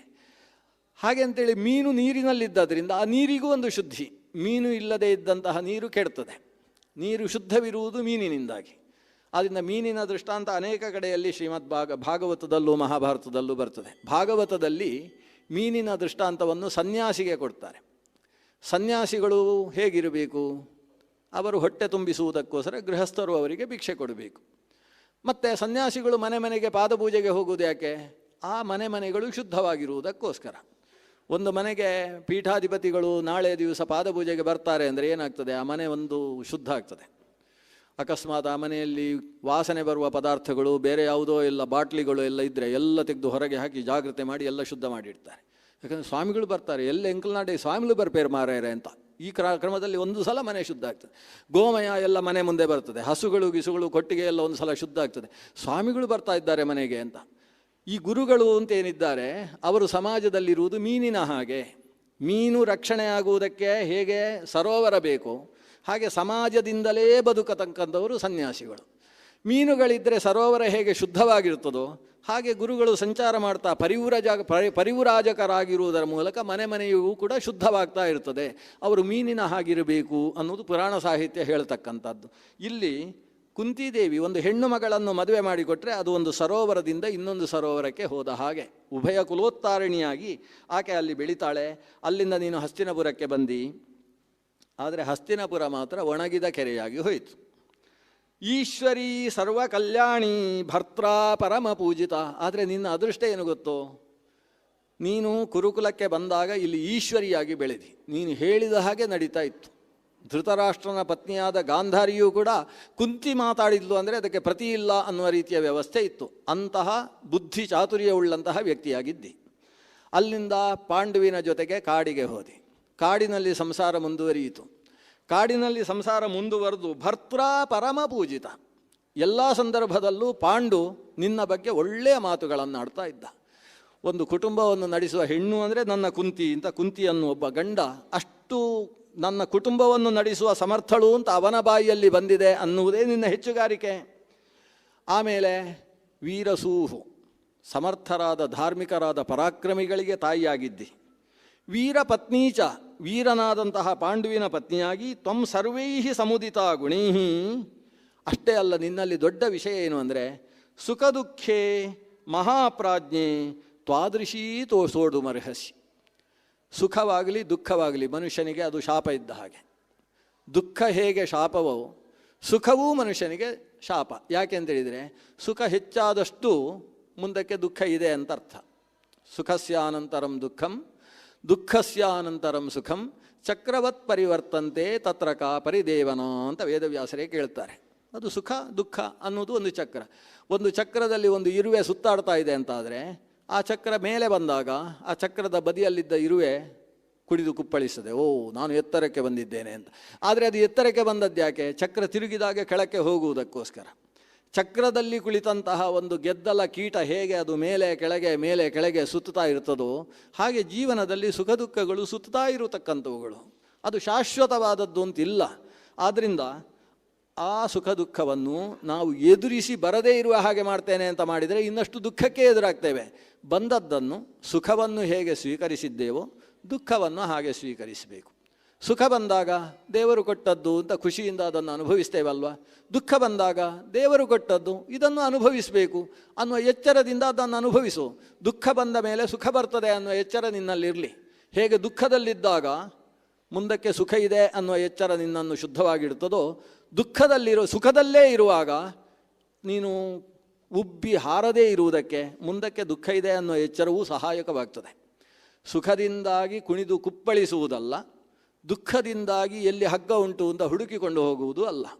ಜೀವನದಲ್ಲಿ ಸುಖ ದುಃಖಗಳನ್ನು ಸಮಗೊಳಿಸಿಕೊಂಡು ಬದುಕಬೇಕು. ಸುಖ ದುಃಖೇ ಸಮೀಕೃತ್ವ ಲಾಭಾಲಾಭವು ಜಯಾಜಯವು ಕೃಷ್ಣ ಗೀತೆಯಲ್ಲಿ ಹೇಳುವಂತಹ ಮಾತು. ಅದೇ ಮಾತನ್ನು ಇಲ್ಲಿ ಗೀತೆಯಲ್ಲಿ ಅರ್ಜುನನಿಗೆ ಉಪದೇಶಿಸಿದರೆ ಇಲ್ಲಿ ಕುಂತಿಯ ಮುಂದೆ ಕೃಷ್ಣ ಹೇಳ್ತಾನೆ, ಸುಖ ದುಃಖೇ ಮಹಾಪ್ರಾಜ್ಞೆ ತ್ವಾದೃಶಿ ಸೋಡು ಮರ್ಹತಿ. ನಿನ್ನಂತಹ ಸಮರ್ಥಳಾದಂತಹ ವ್ಯಕ್ತಿ ಮಹಾಪ್ರಾಜ್ಞಳು, ವೇದಾಂತವನ್ನು ಮನಃಶಾಸ್ತ್ರವನ್ನು ಅರ್ಥ ಮಾಡಿಕೊಳ್ಳತಕ್ಕಂಥವಳು, ಸುಖ ದುಃಖಗಳ ಸ್ಥಾನಮಾನ ಎಷ್ಟು ಅಂತ ಗೊತ್ತಿರುವವಳು. ಆದ್ದರಿಂದ ಇದನ್ನು ನೀನು ಸಹನೆ ಮಾಡಿಕೊಳ್ಳಬೇಕು. ಇದರ ನಂತರ ಒಂದು ಮಾತು ಹೇಳ್ತಾನೆ, ಇದು ಅರ್ಥ ಆಗುವುದು ಕಷ್ಟ. ಅವ ಹೇಳುವ ಮಾತು, ಅಂತೇಷು ರೇಮಿರೇ ಧೀರಾ ನತೆ ಮಧ್ಯೇಶು ರೇಮಿರೇ ಅಂತಃಪ್ರಾಪ್ತಿಂ ಸುಖಂ ಪ್ರಾಹು ದುಃಖಮಂತರ ಮಂತಯೋಹೋ. ಇದನ್ನು ಕನ್ನಡದಲ್ಲಿ ನಾನು ಹೇಳಿದರೆ ನಿಮಗೆ ಏನು ಹೇಳ್ತಾರೆ ಅಂತ ಗೊತ್ತಾಗಲಿಕ್ಕಿಲ್ಲ. ಇದರ ಅರ್ಥ ಏನು ಗೊತ್ತೋ? ಯಾರು ಧೀರರೋ ಅವರು ಕೊನೆಯಲ್ಲಿ ಖುಷಿಪಟ್ಟಿದ್ದಾರೆ. ನತೆ ಮಧ್ಯೇಶು ರೇಮಿರೆ, ಅವರು ಮಧ್ಯದಲ್ಲಿ ಸಂತೋಷ ಪಡಲಿಲ್ಲ. ಅಂತಃಪ್ರಾಪ್ತಿಂ ಸುಖಂ ಪ್ರಾಪುಹು, ಕೊನೆಯನ್ನು ಹೊಂದುವುದಕ್ಕೆ ಸುಖ ಅಂತ ಕರೀತಾರೆ. ದುಃಖ ಮಂತರ ಮಂತಯೋಹೋ, ಆ ಕೊನೆ ಈ ಕೊನೆ ಅದರ ಮಧ್ಯ ಇದೆ ಅಲ್ವಾ, ಅದು ದುಃಖ. ಆದ್ದರಿಂದ ಅಂಥದಲ್ಲಿ ಧೀರರು ಆನಂದ ಅನುಭವಿಸಿದ್ದಾರೆ. ಮಧ್ಯವು ದುಃಖ ಅಪ್ಪ. ಈ ಅಂತ ಮತ್ತು ಆ ಅಂತ ಏನುಂಟು ಅದರ ಮಧ್ಯವನ್ನೇ ದುಃಖ ಅಂತ ಕರೆಯೋದು. ಆ ಎರಡೂ ಹಂತಗಳು ಕೂಡ ಸುಖ ಅಂತ ಇಷ್ಟೇ ಹೇಳ್ತಾಳೆ. ಇಂಥದ್ದನ್ನೇ ನಾವು ಚಾಟು ಶ್ಲೋಕಗಳು ಅಂತ ಕರೆಯೋದು. ಮಹಾಭಾರತದ ಅಲ್ಲಲ್ಲಿ ಸ್ವಲ್ಪ ಕುಂತಿಯು ಕೂಡ ಸ್ವಲ್ಪ ತಲೆ ಕೆಡ್ಕೊಂಡು ಕೂತಾಳೆ, ಕೃಷ್ಣ ಏನು ಹೇಳಿದ್ದು. ಅಷ್ಟಾದಾಗ ಅವಳ ದುಃಖ ಎಲ್ಲ ಹರಿಯೋಯ್ತು. ಇದೆಲ್ಲ ಬೇಕು ನಮಗೆ. ನಾವೊಬ್ಬರು ದುಃಖದಲ್ಲಿದ್ದಾಗ ಅವರಿಗೆ ಸ್ವಲ್ಪ ಅರ್ಥ ಆಗದೇ ಇರುವ ಹಾಗೆ ಎರಡು ಮಾತು ಹೇಳಿದರೆ ಆವಾಗ ಅವರ ದುಃಖ ದೂರ ಹೋಗ್ತದೆ. ಯಾಕಂದರೆ ಏನು ಹೇಳಿದ್ರಿ ಇವರು, ನನಗೆ ಟಾಂಟು ಕೊಟ್ಟದ್ದೋ ಪಕ್ಕದವರಿಗೆ ಟಾಂಟು ಕೊಟ್ಟದ್ದು ಗೊತ್ತಾದಾಗ ಅವರಿಗೆ ದುಃಖ ಹೋಗಿರ್ತದೆ. ಓ ಇದು ಇಲ್ಲಿಗೆ ಹೊಡೆದದ್ದಲ್ವ ಅಂತ ಆಮೇಲೆ ಅರ್ಥ ಆಗಬೇಕು ಅವರಿಗೆ. ಆ ರೀತಿ ಮಾತು ಹೇಳಬೇಕು. ಇವನು ಹಾಗೆ ಹೇಳಿದ, ಅಂತೇಷು ರೇಮಿರೇ ಧೀರಾಹ. ಇದು ಪುರುಷಾರ್ಥಗಳನ್ನಿಟ್ಟುಕೊಂಡು ಇದಕ್ಕೆ ವ್ಯಾಖ್ಯಾನ ಮಾಡುವ ಅನೇಕ ರೀತಿಯ ವ್ಯಾಖ್ಯಾನ ಇದೆ. ಚಾಟು ಶ್ಲೋಕ ಅಂದರೆ ಹಾಗೆ, ಅದು ಎಷ್ಟು ಬೇಕಾದರೂ ವ್ಯಾಖ್ಯಾನ ಮಾಡ್ಬೋದು. ಈಗ ಸದ್ಯಕ್ಕೆ ಪುರುಷಾರ್ಥಗಳನ್ನು ಇಟ್ಟುಕೊಂಡು ವ್ಯಾಖ್ಯಾನ ಮಾಡುವ. ಧರ್ಮ, ಅರ್ಥ, ಕಾಮ, ಮೋಕ್ಷ. ಪುರುಷಾರ್ಥ ಅಂದರೆ ಮನುಷ್ಯ ಅಪೇಕ್ಷಿಸುವಂಥದ್ದು ಅಂತ ಅರ್ಥ. ಅಪೇಕ್ಷಿಸುವಂಥದ್ದು ಅನ್ನುವುದಕ್ಕಿಂತಲೂ ಅಪೇಕ್ಷಿಸಬೇಕಾದದ್ದು. ಪುರುಷೈ ಅರ್ಥ್ಯಮಾನತ್ವಾದ ಪುರುಷಾರ್ಥ. ಅವರು ಬಯಸುವಂಥದ್ದು ಅಲ್ಲ, ಬಯಸಬೇಕಾದದ್ದು ಯಾವುದು? ಧರ್ಮ, ಅರ್ಥ, ಕಾಮ, ಮೋಕ್ಷ. ಧರ್ಮ ಅಂದರೆ ಈ ಲೋಕ ಮಾತ್ರ ಅಲ್ಲ, ಇನ್ನೊಂದು ಲೋಕ ಇದೆ ಅನ್ನುವ ಎಚ್ಚರದಲ್ಲಿ ಸಂಪಾದಿಸುವಂಥದ್ದು ಧರ್ಮ. ಅರ್ಥ ಅಂದರೆ ಈ ಲೋಕದಲ್ಲಿ ಚೆನ್ನಾಗಿರುವುದಕ್ಕೋಸ್ಕರ ಸಂಪಾದಿಸುವ ಎಲ್ಲ ರೀತಿಯ ಸಂಪತ್ತುಗಳು ಕೂಡ ಅರ್ಥ. ಅದು ಮಕ್ಕಳೂ ಕೂಡ ಅರ್ಥವೇ, ಪತ್ನಿಯೂ ಕೂಡ ಅರ್ಥವೇ, ಮನೆಯೂ ಅರ್ಥವೇ, ದುಡ್ಡು ಅರ್ಥವೇ, ಧಾನ್ಯವೂ ಅರ್ಥವೇ, ವಾಹನಗಳು ಅರ್ಥ. ಅರ್ಥ ಅಂತೇಳಿದರೆ ತಾನು ಇಲ್ಲಿ ಚೆನ್ನಾಗಿರುವುದಕ್ಕೋಸ್ಕರ ಏನೇನು ಬೇಕು ಅವುಗಳಿಗೆ ಅರ್ಥ ಅಂತ ಹೆಸರು. ಇದ್ದಂತಹ ಅರ್ಥದಿಂದ ಸುಖ ಪಡುವುದಕ್ಕೆ ಕಾಮ ಅಂತ ಹೆಸರು. ಇವೆಲ್ಲವನ್ನು ಕೂಡ ಸರಿಯಾಗಿ ವಿನಿಯೋಗಿಸಿ ಇದು ಅಶಾಶ್ವತ ಅಂತ ತಿಳಿದುಕೊಂಡು ಶಾಶ್ವತವಾದ ಸುಖಕ್ಕೋಸ್ಕರ ಪ್ರಯತ್ನ ಪಡುವ ಮಾರ್ಗ ಸಾಧನಕ್ಕೆ ಮೋಕ್ಷ ಅಂತ ಹೆಸರು. ಜೀವನದಲ್ಲಿ ಇದನ್ನು ಮನುಷ್ಯ ಅಭಿಲಷಿಸಬೇಕು. ಮೋಕ್ಷವನ್ನು ಅಭಿಲಷಿಸ್ತೇನೆ ಅಂತ ಸುಮ್ಮನೆ ಕೂತುಕೊಂಡು ಮೋಕ್ಷ ಅಂತ ಯೋಚನೆ ಮಾಡುವುದಲ್ಲ. ಮೋಕ್ಷ ಸಾಧನದಲ್ಲಿ ಕೈ ಹಾಕುವುದಕ್ಕೆ ಮೋಕ್ಷ ಪುರುಷಾರ್ಥ ಅಂತ ಹೆಸರು. ಈ 4 ಪುರುಷಾರ್ಥ ಮನುಷ್ಯನಿಗೆ ಬೇಕಾದದ್ದು. ಅದರಲ್ಲಿ ಅಂತೇಷು ರೇಮಿರೇ ಧೀರಾ. ಧೀರರು ಅಂದರೆ ಪರಾಕ್ರಮಿಗಳು ಅಂತ ಅರ್ಥ ಅಲ್ಲ. ಧೀರಸ್ತತ್ರ ನಮುಹ್ಯತಿ ಅಂತ ಕೃಷ್ಣ ಅಲ್ಲಲ್ಲಿ ಧೀರ ಶಬ್ದ ಬಳಸ್ತಾನೆ. ಧೀರ ಶಬ್ದದ ಅರ್ಥ ಏನು? ಧೀ ಅಂದರೆ ಜ್ಞಾನ, ರ ಅಂದರೆ ರತಿ. ಜ್ಞಾನದಿಂದ ರತಿ ಯಾರಿಗೋ ಧಿಯಾ ರಮತೆ ಇತಿ ಧೀರ. ಜ್ಞಾನದಿಂದಲೇ ಆನಂದವನ್ನು ಪಡುವವನಿಗೆ ಧೀರ ಅಂತ ಹೆಸರು. ಸಾಮಾನ್ಯ ಮನುಷ್ಯ ಜ್ಞಾನದ ಆನಂದವನ್ನು ಅನುಭವಿಸುವುದಿಲ್ಲ. ಅವನಿಗೆ ಬೇರೆ ಬೇರೆ ಥರದ ಆನಂದ. ಸಿಕ್ಕಾಬಟ್ಟೆ ಟೆನ್ಷನ್ ಆದರೆ ಮನುಷ್ಯ ಏನು ಮಾಡ್ತಾನೆ? ಒಂದು ನಿದ್ದೆಯ ಗುಳಿಗೆ ತಗೊಂಡು ಮಲ್ಕೊಳ್ತಾನೆ, ಅವನಿಗೆ ಅದು ಆನಂದ. ಇಲ್ಲ ಏನಾದರೂ ಕುಡಿತಾನೆ, ಕುಡಿದ ಮೇಲೆ ರಸ್ತೆಯಲ್ಲಿ ಆ ಕಡೆ ಈ ಕಡೆ ಓಡಾಡ್ತಾನೆ, ಟೆನ್ಷನಿಗೋಸ್ಕರ ಕುಡ್ದದ್ದು ಅಂತ ಅವನಿಗೆ ಒಂದು ಕಾರಣ ಬೇರೆ ಇರ್ತದೆ. ಅದರಿಂದಾಗಿ ಮರಿತಾನೆ, ದುಃಖದ ಮರೆವು. ಆದರೆ ಇದು ನಿಜವಾದ ಆನಂದವೋ ಅಂತ ಕೇಳಿದರೆ ವೇದವ್ಯಾಸರು ಅಲ್ಲ ಅಂತ ಹೇಳ್ತಾರೆ. ಯಾಕಂದರೆ ಇದು ಏನಾದದ್ದು ಅಂದರೆ ನಿದ್ದೆಯ ಗುಳಿಗೆಯನ್ನು ತೆಗೆದುಕೊಂಡದ್ದರಿಂದ ಆತ ತನ್ನ ದುಃಖವನ್ನು ಮರೆತ ಹೊರತು ಸುಖವನ್ನು ಪಡೆದದ್ದಲ್ಲ. ಮದ್ಯಪಾನ ಮಾಡಿದ್ರಿಂದ ತನ್ನ ದುಃಖವನ್ನು ಮರ್ತದ್ದು, ಸುಖ ಪಡೆದದ್ದಲ್ಲ. ಮತ್ತು ಈಗ ಮಾಡಿದಂತಹ ಕೆಲಸದಿಂದ ಮುಂದಕ್ಕೆ ಮತ್ತೆ ದುಃಖವೇ, ಇನ್ನಷ್ಟು ದುಃಖವೇ ಹೊರತು ಅದರಿಂದ ಸುಖ ಅಲ್ಲ. ಹಾಗಾದರೆ ದುಃಖ ಬಂದ ಸ್ಥಿತಿಯಲ್ಲಿ ಸುಖವನ್ನು ಪಡೆಯುವ ವಿಧಾನ ಹೇಗೆ? ಆತ ಕೂತುಕೊಳ್ಬೇಕಂತೆ. ದುಃಖ ಅಂದರೆ ಏನು, ಯಾಕೆ, ಅದರ ಮೂಲ ಏನು ಅಂತ ಸ್ವಲ್ಪ ಚಿಂತನೆ ಮಾಡಬೇಕು. ಚಿಂತನೆ ಮಾಡಿದಾಗ ಅರ್ಥ ಆಗಲಿಲ್ಲ ಅಂದರೆ, ಅರ್ಥ ಆಯಿತು ಅಂದರೆ ಅಲ್ಲಿಗೆ ದುಃಖ ಮುಗಿದೋಗುತ್ತೆ. ಇಷ್ಟೇ ಅಲ್ವಾ, ನಾನು ಅವನ ಮೇಲೆ ಅದರ ಮೇಲೆ ಹಾರಾಡಿ ಏನು ಪ್ರಯೋಜನ, ಇಷ್ಟೇ ವಿಷಯ ಅಂತ ಅದನ್ನು ವೇದಾಂತಿಕವಾಗಿ ಯೋಚನೆ ಮಾಡಿದ ಅಂತಾದರೆ ಅಲ್ಲೇ ಅದು ಅಂತ್ಯವಾಗ್ತದೆ. ಅಂತ್ಯವಾಗಲಿಲ್ಲ ಅಂತಾದರೆ, ಅದಕ್ಕೆ ವಿಷಯ ಮೂಲ ಅರ್ಥ ಆಗಲಿಲ್ಲ ಅಂತಾದರೆ ಆವಾಗ ಚಕ್ಕಳ ಮಕ್ಕಳ ಹಾಕಿಕೊಂಡಿದ್ದದ್ದು ತೆಗೆದು ಆತ ಪದ್ಮಾಸನ ಹಾಕಬೇಕಂತೆ. ಪದ್ಮಾಸನ ಹಾಕಿ ಪೂರಕ್ಕೆ ಮುಖ ಮಾಡಿ ಒಂದು ಸಲ ಆಚಮನದ ಮೂಲಕವಾಗಿ ಅಂತಃಕರಣ ಶುದ್ಧಿಯನ್ನಾಗಿಸಿಕೊಂಡು ತಾನು ಪ್ರಾಣಾಯಾಮ ಮಾಡಬೇಕು. ಪ್ರಾಣಾಯಾಮವನ್ನು ಮಾಡಿ ಮನಸ್ಸು ಸಮಸ್ಥಿತಿಗೆ ಬಂದ ಸ್ಥಿತಿಯಲ್ಲಿ ದೇವರ ಸುಂದರವಾದ ರೂಪವನ್ನು ಒಳಗಿಂದ ಧ್ಯಾನ ಮಾಡಬೇಕು. ಒಂದು 10 ನಿಮಿಷ ಸಾಕು. 10 ನಿಮಿಷ ಇಷ್ಟು ಮಾಡಿ ಆಮೇಲೆ ಎದ್ದರೆ ಆತ ಹೊಸ ವ್ಯಕ್ತಿ ಆಗ್ತಾನೆ. ಒಂದು ಹೊಸ ಆನಂದ ಆತನಲ್ಲಿ ಪ್ರಾದುರ್ಭೂತವಾಗ್ತದೆ. ಹಿಂದೆ ಇದ್ದ ಎಲ್ಲ ರೀತಿಯ ಮಾನಸಿಕ ತುಮುಲಗಳು, ಒತ್ತಡಗಳು, ತಲ್ಲಣತೆಗಳು ಎಲ್ಲ ದೂರವಾಗಿ ಹೋಗ್ತವೆ. ಶಾಂತ ಪುರುಷನಾಗಿ ಬಿಡ್ತಾನೆ. ಇದಕ್ಕೆ ಜ್ಞಾನಾನಂದ ಅಂತ ಹೆಸರು. ಇದು ಶಾಶ್ವತ. ಉಳಿದ ಆನಂದಗಳು ದುಃಖದ ಮರೆವಾಗಿರ್ತದೆ ಹೊರತು ಮತ್ತೆ ದುಃಖಕ್ಕೆ ಕಾರಣವಾಗ್ತದೆ ಹೊರತು ದುಃಖಕ್ಕೆ ಅಂತವನ್ನು ಉಂಟು ಮಾಡುವಂಥದ್ದಲ್ಲ. ದುಃಖಕ್ಕೆ ಅಂತ ಯಾವುದು? ಜ್ಞಾನದಿಂದಾಗಿ ದುಃಖವನ್ನು ತೊಡೆದುಕೊಳ್ಳುವುದು ಅನ್ನುವುದೇ ನಿಜವಾಗಿ ದುಃಖದ ಅಂತ. ಆದ್ದರಿಂದ ಅಂತ ಅನ್ನೋದು ವಸ್ತುತಃ ಜ್ಞಾನದ ಸ್ಥಿತಿಯಲ್ಲಿ ನಿಲ್ತದೆ. ಇಲ್ಲಿ ಅಂತೇಷು ರೇಮಿರೇ ಧೀರಾಹ. ಧೀರರು ಅಂದರೆ ಜ್ಞಾನದ ಮೂಲಕವಾಗಿ ಆನಂದವನ್ನು ಅನುಭವಿಸತಕ್ಕಂತಹ ವ್ಯಕ್ತಿಗಳು. ಅಂಥವರು ಅಂತೇಷು ರೇಮಿರೇ.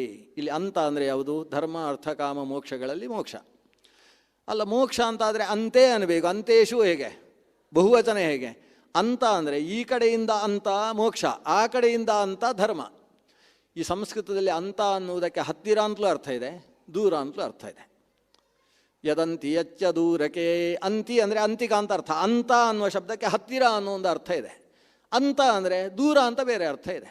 ಅದರಿಂದ ಅಂತೇಷು ಅಂದರೆ ಆರಂಭದ್ದು ಮತ್ತು ಕೊನೆಯದ್ದು, ಆರಂಭದ ಧರ್ಮಗಳು ಕೊನೆಯದ್ದಾದ ಮೋಕ್ಷ, ಇವುಗಳ ಅಂತೇಷು ರೇಮಿರೇ ಧೀರಾ. ಧರ್ಮಾಚರಣೆಗಳಲ್ಲಿ ಮತ್ತು ಮೋಕ್ಷದಲ್ಲಿ ಧೀರರು ಯಾವತ್ತೂ ಕೂಡ ಖುಷಿಪಟ್ಟಿದ್ದಾರೆ. ನತೇ ಮಧ್ಯೇಶು ರೇಮಿರೇ. ಮಧ್ಯದಲ್ಲಿರ್ತಕ್ಕಂಥ ಅರ್ಥಗಳು ಮತ್ತು ಕಾಮಗಳು ಇವುಗಳಲ್ಲಿ ಅವರೇನು ಖುಷಿ ಪಡಲಿಲ್ಲ. ಇದು ಅಶಾಶ್ವತ, ಧ್ರುವ ಅಲ್ಲ. ಇದೆಲ್ಲ ಅಧ್ರುವ ಅನ್ನುವ ಕಾರಣದಿಂದ ಅದನ್ನೇ ಜೀವನದ ದೊಡ್ಡ ಸಾಧನೆ ಅಂತ ಯಾರು ಅಂದುಕೊಳ್ಳಿಲ್ಲ. ಇವತ್ತಿದೆ, ನಾಳೆ ಬಿಟ್ಟು ಹೋಗಬೇಕಾದಂತಹ ಸ್ಥಿತಿ ಇದೆ ಅಂತ ಎಚ್ಚರ ಇತ್ತು. ನಿನ್ನ ಧರ್ಮರಾಜ ಆ ರೀತಿ ಯೋಚನೆ ಮಾಡ್ತಾನೆ ಅಮ್ಮ ಅಂತ ಈತ ಕುಂತಿಗೆ ಹೇಳುವುದು. ನಿನ್ನ ಧರ್ಮರಾಜ ಯೋಚನೆ ಮಾಡಿದ ಹಾಗೆ ಯೋಚನೆ ಮಾಡು. ನೀನು ಹೇಳ್ತೀಯಲ್ವಾ ಧರ್ಮರಾಜ ಯಾವತ್ತೂ ದುಃಖ ಪಡುವುದಿಲ್ಲ, ಅವ ಸುಖವಾಗಿರ್ತಾನೆ, ಯಾಕಂದರೆ ಹಾಗೆ ನೀನಾಗುವುದಕ್ಕೆ ಪ್ರಯತ್ನಿಸು.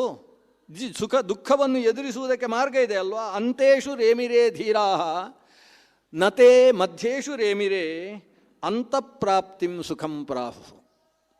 ನಿಜವಾದ ಸುಖ ಅಂತಃಪ್ರಾಪ್ತಿ, ಧರ್ಮದಲ್ಲಿ ಸಿಗುವ ಸುಖ, ಮೋಕ್ಷದ ಬಗ್ಗೆ ಸಾಧನೆ ಮಾಡುವಾಗ ಸಿಗುವ ಸುಖ, ಅದೇ ನಿಜವಾದ ಸುಖ. ದುಃಖಂ ಅಂತರಮಂತಯೋಹೋ, ಅಂತಯೋಹೋ ಆದಿಯಲ್ಲಿರುವ ಧರ್ಮ ಮತ್ತು ಕೊನೆಯಲ್ಲಿರುವ ಮೋಕ್ಷ, ಇವುಗಳ ಅಂತರ ಅಂದರೆ ಅದರ ಮಧ್ಯದಲ್ಲಿರ್ತಕ್ಕಂಥದ್ದು ಏನಿದೆ ಅರ್ಥ ಮತ್ತು ಕಾಮಗಳು, ಅದು ದುಃಖ ಅಂತಲೇ ಕರೆಸಿಕೊಳ್ಳುವುದು. ಆದ್ದರಿಂದ ಇವತ್ತು ನೀನು ಪಾಂಡವರು ಹೋರಾಡಿ ರಾಜ್ಯವನ್ನು ಪಡೀಲಿ ಅಂದರೆ ಏನರ್ಥ? ಅರ್ಥವನ್ನು ಸಂಪಾದಿಸಲಿ ಅಂತ ಅರ್ಥ. ಅರ್ಥ ಸಂಪಾದಿಸಿದ ಮೇಲೆ ಕಾಮ, ಅರ್ಥ ಕಾಮಗಳಲ್ಲಿ ಬೀಳಲಿ ಅಂತ ಹೇಳ್ತೀಯಲ್ಲ, ಅದು ದುಃಖ ಅಂತ ಜ್ಞಾನಿಗಳು ಕರೀತಾರೆ. ಇವತ್ತು ಸುಖದ ಸ್ಥಿತಿಯಲ್ಲಿ ಮಕ್ಕಳಿದ್ದಾರೆ, ನೀನು ಅವರನ್ನು ದುಃಖದಲ್ಲಿ ಬೀಳಿಸುವ ಆಲೋಚನೆ ಮಾಡ್ತಾ ಇದ್ದೀಯಲ್ವಾ. ಇಷ್ಟನ್ನು ಕೇಳಿದಾಗ ಕುಂತಿಗೆ ಹೀಗೆ ಹೇಳ್ತಾ ಇದ್ದಾನೆ ಕೃಷ್ಣ ಅಂತ ಒಂದು ಅರ್ಥ ಆಯಿತು ಅನಿಸುತ್ತೆ. ಇದೇ ಅರ್ಥ ಆಗಬೇಕು ಅಂತಿಲ್ಲ, ಈ ಶ್ಲೋಕ ಇನ್ನೂ ಬೇರೆ ರೀತಿಯಲ್ಲೂ ಅರ್ಥ ಆಗಲಿಕ್ಕೆ ಸಾಧ್ಯ ಉಂಟು. ಆದರೆ ಕುಂತಿಗೆ ಸ್ವಲ್ಪ ಅರ್ಥ ಆಯಿತು. ಅದನ್ನು ಅರ್ಥ ಆದ ಕೂಡಲೇ ಅವಳು ಹೇಳ್ತಾಳೆ, ಕೃಷ್ಣ ನನಗೆ ನೀನು ಹೇಳಿದ್ದ ಅರ್ಥ ಆಗುವುದಿಲ್ಲ. ಯಾಕಂದರೆ ನಿನ್ನ ಎತ್ತರ ಬೇರೆ, ನನ್ನ ತಗ್ಗು ಬೇರೆ. ಪರ್ವತದಲ್ಲಿ ಕೂತವನಿಗೆ ಪ್ರಪಾತ ಕಾಣಿಸ್ತದೆ, ಆದರೆ ಪ್ರಪಾತದಲ್ಲಿದ್ದ ವ್ಯಕ್ತಿಗೆ ಪರ್ವತ ಏನು ಅಂತ ಅರ್ಥ ಆಗುವುದಿಲ್ಲ. ಆದ್ದರಿಂದ ನೀನು ನನ್ನ ಬಗ್ಗೆ ಅರ್ಥ ಮಾಡ್ಬೋದು, ಆದರೆ ನಾನಾಗಿ ಹೇಳುವುದು, ಕ್ಷತ್ರಿಯನ ಮಕ್ಕಳಾಗಿ ಹುಟ್ಟಿದಂತಹ ಪಾಂಡವರು ಇವತ್ತು ರಾಜ್ಯ ಸಂಪಾದನೆ ಮಾಡಬೇಕಾದದ್ದು ಕರ್ತವ್ಯ. ಇಲ್ಲದೆ ಹೋದರೆ ಪಾಂಡು ಅನ್ನುವ ರಾಜನ ಮಕ್ಕಳು ಇವರು ಅನ್ನೋದಕ್ಕೆ ಅರ್ಥ ಇಲ್ಲದೆ ಹೋಗುತ್ತಲ್ವಾ. ನೀನೇನು ಹೇಳ್ತಾ ಇದ್ದಿ ಕೃಷ್ಣ ಅಂತ ಅವಳು ಕೇಳ್ತಾಳೆ. ಆಗ ಕೃಷ್ಣ ನಾನು ಅದನ್ನೇ ಹೇಳಿದ್ದು ಅಂತ ಕೃಷ್ಣ ಹೇಳ್ತಾನೆ. ಅದಕ್ಕೆ ಈ ಒಗಟು ಹೇಳುವುದು ಇದಕ್ಕೋಸ್ಕರ. ಒಂದು ಹೊಸ ವಿಷಯದಲ್ಲಿ ಅವರ ಮನಸ್ಸನ್ನು ಹರಿಸುವ ಹಾಗೆ ಮಾಡುವುದು, ಮಾಡಿದ ಮೇಲೆ ನಾನು ಕೂಡ ಅದನ್ನೇ ಹೇಳ್ತಾ ಇರುವುದು. ಯಾಕಂದರೆ ಅಂತೇಷು ರೇಮಿರೇ ಧೀರಾಹ, ಮೋಕ್ಷಕ್ಕೋಸ್ಕರ ಧರ್ಮಾಚರಣೆ ಮಾಡಬೇಕು ಅಂತ ಅದೇ ಧೀರರ ನಿಜವಾದ ಧರ್ಮ ಮೋಕ್ಷ. ಈಗ ಕ್ಷತ್ರಿಯನಾಗಿ ಆವಿರ್ಭವಿಸಿರ್ತಕ್ಕಂತಹ ಕ್ಷತ್ರಿಯ ಸುತರಿಗೆ ಈಗಿನ ಯುದ್ಧವೇ ಧರ್ಮ, ನಾನು ಅದನ್ನೇ ಧರ್ಮ ಅಂತ ಹೇಳ್ತಾ ಇರುವುದು. ಆದರೆ ಮುಖ್ಯ ಏನು ಅಂದರೆ ಅರ್ಥ ಕಾಮಗಳಿಗೋಸ್ಕರ ಧರ್ಮಾಚರಣೆ ಮಾಡಬಾರ್ದು ಅಷ್ಟೇ. ನಮಗೆ ರಾಜ್ಯ ಬೇಕು ಅಂತ ಇವರು ಯುದ್ಧ ಮಾಡಬಾರ್ದು. ನೀನು ಹಾಗೆ ಹೇಳ್ತೀವಿ, ರಾಜ್ಯ ಪಡಿಬೇಕು, ರಾಜ ಆಗಬೇಕು ಅಂತ ಅವರು ಯುದ್ಧ ಮಾಡಬೇಕು. ರಾಜ್ಯಕ್ಕೋಸ್ಕರ ಅವರು ಯುದ್ಧ ಮಾಡುವುದಲ್ಲ.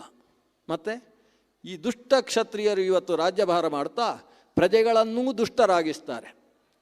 ರಾಜ ದುಷ್ಟನಾದವ ಸಿಂಹಾಸನದಲ್ಲಿದ್ದರೆ ಪ್ರಜೆಗಳಿಗೆ ಬಹಳ ಚೆನ್ನಾಗಿ ಆ ರಾಜ್ಯಭಾರವನ್ನು ಕೊಡ್ಬೋದು, ಎಷ್ಟು ಬೇಕಾದರೂ ಚೆನ್ನಾಗಿ ಪ್ರಜೆಗಳನ್ನು ನೋಡಿಕೊಳ್ಬೋದು. ದುರ್ಯೋಧನ ಅವನ ರಾಜನೀತಿ ಎಷ್ಟು ಚೆನ್ನಾಗಿತ್ತು ಅಂತ ಹೇಳಿದರೆ ಅದನ್ನು ನಾವು ವಸ್ತುತಃ ಒಬ್ಬ ಕವಿ ಬಹಳ ಸುಂದರವಾಗಿ ಕಿರಾತಾರ್ಜುನೀಯ ಅಂತ ಒಂದು ಕಾವ್ಯ ಇದೆ, ಭಾರವಿ ರಚನೆ ಮಾಡಿರ್ತಕ್ಕಂಥ ಕಾವ್ಯ. ಆ ಕಿರಾತಾರ್ಜುನೀಯದ ಮೊದಲ ಸರ್ಗ ಓದಿದವ ದುರ್ಯೋಧನನ ಪರಮ ಭಕ್ತ ಆಗಿಬಿಡ್ತಾನೆ. ಯಾಕಂದರೆ ಆ ಮೊದಲ ಸರ್ಗದಲ್ಲಿರುವುದೇನು ಅಂತೇಳಿದರೆ, ಧರ್ಮರಾಜನ ಸನ್ನಿಧಾನಕ್ಕೆ ಒಬ್ಬ ದೂತ ಹೋಗಿ ಹೇಳ್ತಾನೆ ದುರ್ಯೋಧನ ಹೇಗೆ ರಾಜ್ಯಭಾರ ಮಾಡ್ತಾ ಇದ್ದಾನೆ ಅಂತ. ಕಾಡಿಗೆ ದೂತ ಹೋಗಿ ಹೇಳುವುದು. ಆ ದೂತ ಹೇಳುವ ಮಾತುಗಳನ್ನು ಕೇಳಿದರೆ ದುರ್ಯೋಧನ ಸಾಮ ದಾನ ದಂಡ ಭೇದ ಅವುಗಳನ್ನು ಹೇಗೆ ವಿನಿಯೋಗಿಸ್ತಾ ಇದ್ದ. ಒಂದು ರಾಜ್ಯಶಾಸ್ತ್ರ ಓದಲೇಬೇಕಾದ ಒಂದು ಸರ್ಗ ಅದು, ಕಿರಾತಾರ್ಜುನೀಯದ ಮೊದಲನೇ ಸರ್ಗ. ದುರ್ಯೋಧನನ ರಾಜ್ಯಭಾರ ಹೇಗಿತ್ತು ಅಂದರೆ, ಮುಂದಕ್ಕೆ ಧರ್ಮರಾಜ 13 ವರ್ಷ ಮುಗಿದು ಈ ರಾಜ್ಯವನ್ನು ಕೇಳುವುದಕ್ಕೆ ಬಂದರೆ ಪ್ರಜೆಗಳೆಲ್ಲ ಎದ್ದು ನಿಂತು ನನಗೆ ಧರ್ಮರಾಜ ಬೇಡ, ನಮಗೆ ದುರ್ಯೋಧನನೇ ರಾಜ ಆಗಬೇಕು ಅಂತ ಹೇಳುವ ರೀತಿಯಲ್ಲಿತ್ತು. ಆ ರೀತಿಯ ಭಾಗ್ಯಗಳನ್ನೆಲ್ಲ ಊರಿಗೆ ಕೊಟ್ಟಿದ್ದ ದುರ್ಯೋಧನ. ಪ್ರತಿಯೊಬ್ಬರೂ ಸಂತುಷ್ಟರಾಗಿರುವ ಹಾಗೆ ಯಾವ ಊರಿನಲ್ಲಿ ನೆರೆ ಬಂತು ಆ ಊರಿಗೆ ಸ್ವತಃ ಇವನೇ ಹೋಗಿ ಡೇರೆ ಹಾಕಿ ಕೊಡ್ತಾ ಇದ್ದಂತೆ. ಅದನ್ನು ವರ್ಣನೆ ಮಾಡಿದ್ದಾನೆ ಕಿರಾತಾರ್ಜುನೀಯದಲ್ಲಿ ಭಾರವಿ. ಅಂದರೆ ದುರ್ಯೋಧನನ ರಾಜ್ಯಭಾರದಲ್ಲಿ ನ್ಯೂನತೆ ಇರಲಿಲ್ಲ, ಆದರೆ ಅದರ ಹಿನ್ನೆಲೆ ಏನಿತ್ತು, ಮುಂದೆ ಧರ್ಮರಾಜನನ್ನು ಇವರು ಒಪ್ಪಿಕೊಳ್ಳಬಾರ್ದು. ನಾನು ಮತ್ತೆ ಸಿಂಹಾಸನದಲ್ಲಿ ಕೂತ ಮೇಲೆ ಮತ್ತೆ ಇವರನ್ನು ನೋಡಿಕೊಳ್ಳುವ, ಬೇಕಾದಷ್ಟು ಸೆಳೆಯುವ ಅನ್ನುವ ಭಾವದಲ್ಲಿ ಕೇವಲ ತುಷ್ಟೀಕರಣದ ದೃಷ್ಟಿಯಿಂದ ಪ್ರಜೆಗಳನ್ನು ಪಾಲನೆ ಮಾಡುವುದಲ್ಲ. ಹಾಗಾದ ಪಕ್ಷದಲ್ಲಿ ಆ ದುಷ್ಟನಾದ ರಾಜ ಸಿಂಹಾಸನದಲ್ಲಿ ಕೂತಾಗ ಪ್ರಜೆಗಳೂ ಕೂಡ ದುಷ್ಟರಾಗ್ತಾರೆ. ಯಥಾ ರಾಜ ತಥಾ ಪ್ರಜಾಹ ಅನ್ನುವ ವ್ಯವಸ್ಥೆ.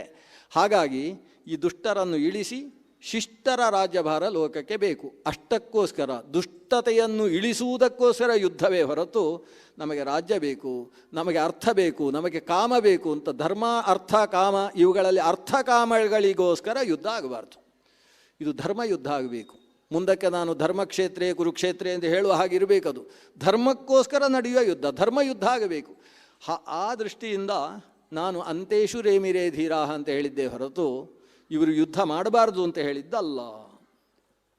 ಇಷ್ಟಾಗಿ ಆಕೆಯ ಕಣ್ಣು ಒರೆಸಿದಂತಹ ಕೃಷ್ಣ ಅಲ್ಲಿಂದ ಸೀದಾ ದುರ್ಯೋಧನನ ಮನೆಗೆ ನಾನು ಹೋಗಬೇಕಾಗಿದೆ. ಬಂದ ಕೆಲಸ ಅದು ಮುಖ್ಯ. ಈಗಾಗಲೇ ಮಧ್ಯಾಹ್ನ 3 ಗಂಟೆ ಆಗಿದೆ, ನಾನು ದುರ್ಯೋಧನನ ಹತ್ರ ಹೋಗ್ತೇನೆ ಅಂತೇಳಿ ಕೃಷ್ಣ ಅಲ್ಲಿಂದ ಹೊರಟ. ದುರ್ಯೋಧನನ ಮನೆಗೆ ಹೋದ ಮಧ್ಯಾಹ್ನ 3 ಗಂಟೆ ಹೊತ್ತಿಗೆ. ವಿಶೇಷ ಅಂದರೆ ದುರ್ಯೋಧನ ಎಲ್ಲ ಚೆನ್ನಾಗಿ ಊಟ ಮಾಡಿ ಕೈ ತೊಳೆದು ಮೂಗಿನಲ್ಲಿ ಒಗ್ಗರಣೆಯ ವಾಸನೆ ನೋಡ್ತಾ ಇದ್ದಾನೆ. ಯಾಕಂದರೆ ಕೃಷ್ಣನಿಗೋಸ್ಕರ ಸ್ವಲ್ಪ ಕಾದಿದ್ದಾರೆ ಅಂತ ಅನಿಸುತ್ತೆ. ಊಟಕ್ಕೆ 1-2 ಆದರೂ ಬರ್ಬೋದು, ಸ್ವಲ್ಪ ರಾಜಕಾರಣಿಗಳಲ್ವ, ಸ್ವಲ್ಪ ವಿಳಂಬವಾಗಿ ಊಟ ಮಾಡುವವರು, ಅದರಿಂದ ಬರ್ಬೋದು ಅಂತ ಕಾದಿರ್ತಾರೆ. ಇನ್ನೂ ಬರಲಿಲ್ಲ, ವಿದುರನ ಮನೆಯಲ್ಲಿದ್ದಾನೆ ಅಂತ ಸುದ್ದಿ ಬೇರೆ ಬಂದಿದೆ. ಹಾಗಾದರೆ ಅವನಿಗೆ ಅಲ್ಲೇ ಊಟ ಆಗ್ತದೆ ಬಿಡಿ ಅಂತ ಇವರು ಅವನಿಗೋಸ್ಕರ ಮಾಡಿಟ್ಟ ಒಗ್ಗರಣೆಯ ಪದಾರ್ಥಗಳನ್ನೆಲ್ಲ ಇವರು ಖಾಲಿ ಮಾಡಿಟ್ಟಿದ್ದಾರೆ ವಸ್ತುತಃ. ಅಷ್ಟು ಹೊತ್ತಿಗೆ ಕೃಷ್ಣ ಅವರ ಮನೆಗೆ ಬಂದ. ತಾಂ ಆಮಂತ್ರ್ಯತು ಗೋವಿಂದ ಕೃತ್ವಾ ಚಾಪಿ ಪ್ರದಕ್ಷಿಣಂ ಪ್ರಾತಿಷ್ಠತ ಮಹಾಬಾಹು ದುರ್ಯೋಧನ ಗೃಹಾನು ಪ್ರತಿ. ದುರ್ಯೋಧನ ಗೃಹಂ ಪ್ರತಿ ಅಲ್ಲ, ದುರ್ಯೋಧನ ಗೃಹಾನು ಪ್ರತಿ. ಈ ಗೃಹ ಶಬ್ದ ಪುಲ್ಲಿಂಗದಲ್ಲಿ ನಿತ್ಯ ಬಹುವಚನ ಅಂತ ವ್ಯಾಕರಣದ ಒಂದು ನಿಯಮ. ಅದು ಯಾಕೆ ಗೃಹಾನ್ ಅಂತ ಬಹುವಚನ ಬಳಸುವುದು ಅಂದರೆ ದುರ್ಯೋಧನದ್ದು ಪುಟ್ಟ ಮನೆ ಅಲ್ಲ ಅಂತ. ಅದು ಸಾವಿರಾರು ಮನೆಗಳ ಒಂದು ಸಮುದಾಯ, ಒಂದು ಅಷ್ಟು ದೊಡ್ಡ ಮನೆ. ಆ ಮನೆಗೆ ಇವ ಸಾಗಿದರೆ ಭಾರಿ ಗೌರವ. ಭೀಷ್ಮದ್ರೋಣಾದಿಗಳಿಗೆ ಕೃಷ್ಣನ ರಥದ ಶಬ್ದ ಕೇಳಿಸ್ತದೆ ಅಂತ ವಿಷಯ ಗೊತ್ತಾದದ್ದೇ ತಡ ಎಲ್ಲ ದುರ್ಯೋಧನನ ಮನೆಯಲ್ಲಿ ಆಸ್ಥಾನವನ್ನೇ ಏರ್ಪಡಿಸಿದ್ದಾರೆ.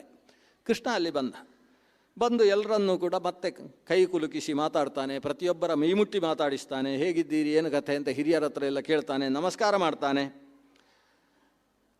ಎಲ್ಲಿ ಹೋಗಿ ಬಂದ್ರಿ, ಎಲ್ಲ ವಿದುರನ ಮನೆಯಲ್ಲಿ ಕ್ಷೇಮವೋ ಅಂತ ಕೇಳಿದರೆ ಇವು ಹೇಳ್ತಾನೆ, ನನಗೆ ಕುಂತಿದೇವಿಗೆ ಪ್ರದಕ್ಷಿಣೆ ಬಂದು ನಮಸ್ಕಾರ ಮಾಡುವ ಕೆಲಸ ಇತ್ತು, ಅದು ಮುಗಿಸಿಕೊಂಡು ಬಂದೆ ಅಂತ ಹೇಳಿದ. ಪಾಂಡವರ ಹೆಸರಿನ ನಮಸ್ಕಾರವನ್ನು ಕುಂತಿಗೆ ಸಲ್ಲಿಸಿ ಆ ಮಹಾಮಾತೆಯ ವ್ಯಕ್ತಿತ್ವವನ್ನು ನಾನು ಮನಸ್ಸಿನಲ್ಲಿ ತುಂಬಿಸಿಕೊಂಡು ಸ್ವತಃ ಆಕೆಯ ಪಾದಕ್ಕೆ ಬಿದ್ದು ಪಾದ ಧೂಳಿಯನ್ನು ಶಿರದಲ್ಲಿ ಧರಿಸಿ ಬಂದೆ ಅಂತ ಹೇಳಿದ. ಇವರೆಲ್ಲ ಕುಂತಿಗೆ ಗೌರವ ಕೊಡ್ತಾ ಇರಲಿಲ್ಲ. ಯಾಕಂದರೆ ಪಾಂಡವರ ತಾಯಿ ಅನ್ನುವುದೇ ಆಕೆಯ ದೋಷವಾಗಿ ಬಿಟ್ಟಿತ್ತು. ಅಲ್ಲಿ ಆಕೆಯ ಮಹತ್ವ ಏನು ಅನ್ನುವುದನ್ನು ಇಲ್ಲಿ ವಿವರಿಸಿದ. ಮೊದಲು ಮಾಡಿದ ಕೆಲಸ ಏನು ಅಂದರೆ ಕುಂತಿಯ ಮಹತ್ವವನ್ನು ಹೇಳಿದ. ಓ, ಅಲ್ಲಿಗೆ ಹೋಗಿ ಬಂದದ್ದ ಅಂತ ಕರ್ಣ ದುರ್ಯೋಧನನ ಕೈಯಲ್ಲಿ ಮಾತಾಡುವ ಹಾಗೆ ಆಯಿತು. ಇಷ್ಟಾದ ಮೇಲೆ ದುರ್ಯೋಧನ ಕರ್ಣನ ಮುಖ ನೋಡಿದಂತೆ. ಕೂತಿದ್ದಾನೆ ಕೃಷ್ಣ. ಕೂತು ಏನೋ ಸ್ವಲ್ಪ ಮಾತು ಕಡಿಮೆ ಆಯಿತು. ಇನ್ನು ಮಾತು ನಾವು ಶುರು ಮಾಡಬೇಕಲ್ವ ಅಂತ ದುರ್ಯೋಧನ ಕೇಳ್ತಾನೆ, ಊಟಕ್ಕೆ ಬನ್ನಿ. ನ್ಯಮಂತ್ರಯತ್ ಭೋಜನೇನ ನಾಭ್ಯನಂದತ ಕೇಶವ. ಊಟಕ್ಕೆ ಸಿದ್ಧ ಆಗಿದೆ. ಇವು ಊಟ ಮುಗಿಸಿ ಬಂದಿದ್ದಾನೆ, ಕೈ ತೊಳ್ಕೊಂಡೆಲ್ಲ ಆಗಿದೆ. ಇನ್ನೇನೋ ಸ್ವಲ್ಪ ಇದ್ದದ್ದು, ಕೃಷ್ಣನಿಗೆ ಎಷ್ಟು ಉಳಿದ್ರೂ ಸಾಕಾಗ್ತದೆ ಅಂತ ಯೋಚನೆ ಅವನದ್ದು. ಊಟಕ್ಕೆ ಬಾ ಅಂತ ಕರೆದ. ನಾಭ್ಯನಂದಚ್ಚ ಕೇಶವ. ಕೇಶವ ಊಟಕ್ಕೆ ಏಳಲಿಲ್ಲ. ದುರ್ಯೋಧನ ಕೇಳ್ತಾನೆ, ತಥೋ ದುರ್ಯೋಧನ ಕೃಷ್ಣಂ ಅಬ್ರವೀತ್ ಕುರು ಸಂಸದಿ ಮೃದುಪೂರ್ವಂ ಶಠೋದರ್ಕಂ ಕರ್ಣಂ ಆಭಾಷ್ಯ ಕೌರವ. ಕರ್ಣನ ಕಡೆಗೆ ಕಣ್ಣು ಮಿಟುಕಿಸಿ ಕೃಷ್ಣನ ಹತ್ರ ಪ್ರಶ್ನೆ. ಮೃದುಪೂರ್ವಂ ಶಠೋಪೇತಂ. ನೋಡಿ, ವ್ಯಾಸರು ಬಳಸುವ ಪ್ರಯೋಗ ನೋಡಲಿಕ್ಕೆ ಅದು ಬೆಣ್ಣೆಯ ಹಾಗೆ ಇರಬೇಕು, ಆದರೆ ಅದರ ಒಳಗೆ ಕೆಟ್ಟ ವಿಷ ತುಂಬಿರಬೇಕು. ಹೀಗೆ ಶಠೋದರ್ಕಂ, ಒಳಗಿಂದ ಶಾಠ್ಯ, ಹೊರಗಿನಿಂದ ಮೃದುವಾದ ಮಾತಿನಲ್ಲಿ ಕೇಳ್ತಾನೆ, ಅಲ್ಲ ಕೃಷ್ಣ, ಏನು ಊಟದ ಸಮಯ ಆದರೂ ನೀನು ಊಟ ಮಾಡುವುದಿಲ್ಲ ಅಲ್ವಾ? ಕಸ್ಮಾದನ್ನಾನಿ ಪಾನಾನಿ ವಾಸಾಂಸಿ ಶಯನಾನಿ ಚ ತ್ವದರ್ಥಂ ಉಪನೀತಾನಿ ನಾಭುಕ್ಯಾಹ ತ್ವಂ ಜನಾರ್ದನ. ನಾವು ನಿನಗೆ ಸ್ವಲ್ಪ ಊಟ ಆದಮೇಲೆ ವಿಶ್ರಾಂತಿ ತೆಗೆದುಕೊಳ್ಳುವುದಕ್ಕೋಸ್ಕರ ಅತ್ಯಂತ ಸುಂದರವಾದಂತಹ ಶಯನವನ್ನು ವ್ಯವಸ್ಥೆ ಮಾಡಿಟ್ಟಿದ್ದೇವೆ. ಊಟಕ್ಕೋಸ್ಕರ ತಟ್ಟೆ ಹಾಕಿ ಬಡಿಸಿಟ್ಟದ್ದು ಹಾಗೆ ನಿನ್ನದ್ದಾದ ಎಲೆ ಹಾಗೇ ಖಾಲಿ ಇದೆ. ಈ ಕಡೆಯಿಂದ ವಾಸಾಂಸಿ, ಆಮೇಲೆ ನೀನು ನಮ್ಮ ಮನೆಯಲ್ಲಿ ಬಂದಾಗ ನಮ್ಮ ಮನೆಯ ಬಟ್ಟೆ ಇಟ್ಟುಕೊಂಡು ಮನೆಯಲ್ಲಿರಬೇಕು ಅಂತ ಹೇಳಿ ಎಂಥೆಂಥ ಬಟ್ಟೆಗಳನ್ನು ಯಾವ್ಯಾವ ಊರಿನಿಂದ ಕರೆಸಿದ್ದನ್ನೆಲ್ಲ ನಿನಗೆ ಸಿದ್ಧ ಮಾಡಿ ಇಟ್ಟಿದ್ದೇವೆ. ತದರ್ಥಂ ಉಪನೀತಾನಿ, ಇದೇನು ನಾವು ನಮ್ಮ ಮನೆಯಲ್ಲೇ ಸಿದ್ಧಪಡಿಸಿದ್ದಲ್ಲ, ಬಹಳ ನಿನಗೋಸ್ಕರ ಅಂತ ಇದ್ದದ್ರಲ್ಲಿ ಶ್ರೇಷ್ಠವಾದದನ್ನೆಲ್ಲ ತಂದು ನಿನಗೆ ಕೊಟ್ಟರೆ ನಾ ಅಭುಂಕ್ತಾಹ ತ್ವಂ, ನೀನು ಅದು ಯಾವುದನ್ನೂ ಕೂಡ ಭೋಗಕ್ಕೋಸ್ಕರ ಸ್ವೀಕರಿಸ್ತಾ ಇಲ್ವಲ್ಲ. ಭೀಷ್ಮದ್ರೋಣವು ಅತಿಕ್ರಮ್ಯ ಮಾಂಚೈವ ಮಧುಸೂದನ. ನಾನು ಬಿಡು, ನಾನೊಬ್ಬ ಸಾಮಾನ್ಯ ವ್ಯಕ್ತಿ. ಭೀಷ್ಮದ್ರೋಣರು ಎಂಥವರು? ಅಂಥವರು ಸಿದ್ಧಪಡಿಸಿದ ವಸ್ತುಗಳನ್ನು ನೀನು ತೆಗೊಳ್ಳುವುದಿಲ್ಲ. ಕಿಮರ್ಥಂ ಪುಂಡರೀಕಾಕ್ಷ ಭುಕ್ತಂ ವೃಷಲ ಭೋಜನಂ. ಹೋಗಿ ಆ ವೃಷಲನ ಮನೆಯಲ್ಲಿ ಊಟ ಮಾಡಿದೆಯಲ್ಲ ಅಂತ ಹೇಳ್ತಾನೆ. ಇದು ದುರ್ಯೋಧನನ ಅತಿರೇಕ. ವೃಷಲ ಅನ್ನುವ ಶಬ್ದವನ್ನು ಬಳಸುವುದು ಎಲ್ಲಿ? ಯಾರು ಮಾಡಬಾರದ ಕೆಲಸ ಮಾಡ್ತಾ ಇರ್ತಾನೋ ಅವನಲ್ಲಿ ಬಳಸು. ಅದು ಜಾತಿವಾಚಕವಾದ ಶಬ್ದ ಅಲ್ಲ. ಕೆಲವರು ವೃಷಲ ಅಂದರೆ ಶೂದ್ರ ಅಂತ ಅರ್ಥ ಹೇಳ್ತಾರೆ. ಯಾವ ವ್ಯಾಖ್ಯಾನಕಾರರು ಅರ್ಥ ಬರೆದಿಲ್ಲ. ಕೆಲವು ಕಡೆಯಲ್ಲಿ ಆ ಮಾತು ಬರುತ್ತೆ, ಅದೇನು ನಿಮಗೆ ನಿನ್ನ ಜಾತಿಯವರೇ ಇಷ್ಟ ಆಗೋದು ಅಲ್ವಾ, ಹೋಗಿ ವಿದುರನ ಮನೆಯಲ್ಲಿ ಊಟ ಮಾಡಿದಿ ಅಂತ. ವೃಷಲ ಅನ್ನುವುದು ಸಂಸ್ಕೃತದಲ್ಲಿ ಒಂದು ಬೈಯುವ ಶಬ್ದ. ಅವ ನಿಜವಾಗಿ ಏನು ಕೆಲಸವನ್ನು ಮಾಡಬೇಕೋ ಆ ಕೆಲಸ ಬಿಟ್ಟು ಬೇರೆ ಕೆಲಸ ಮಾಡುವವ ಅಂತ ಅರ್ಥ.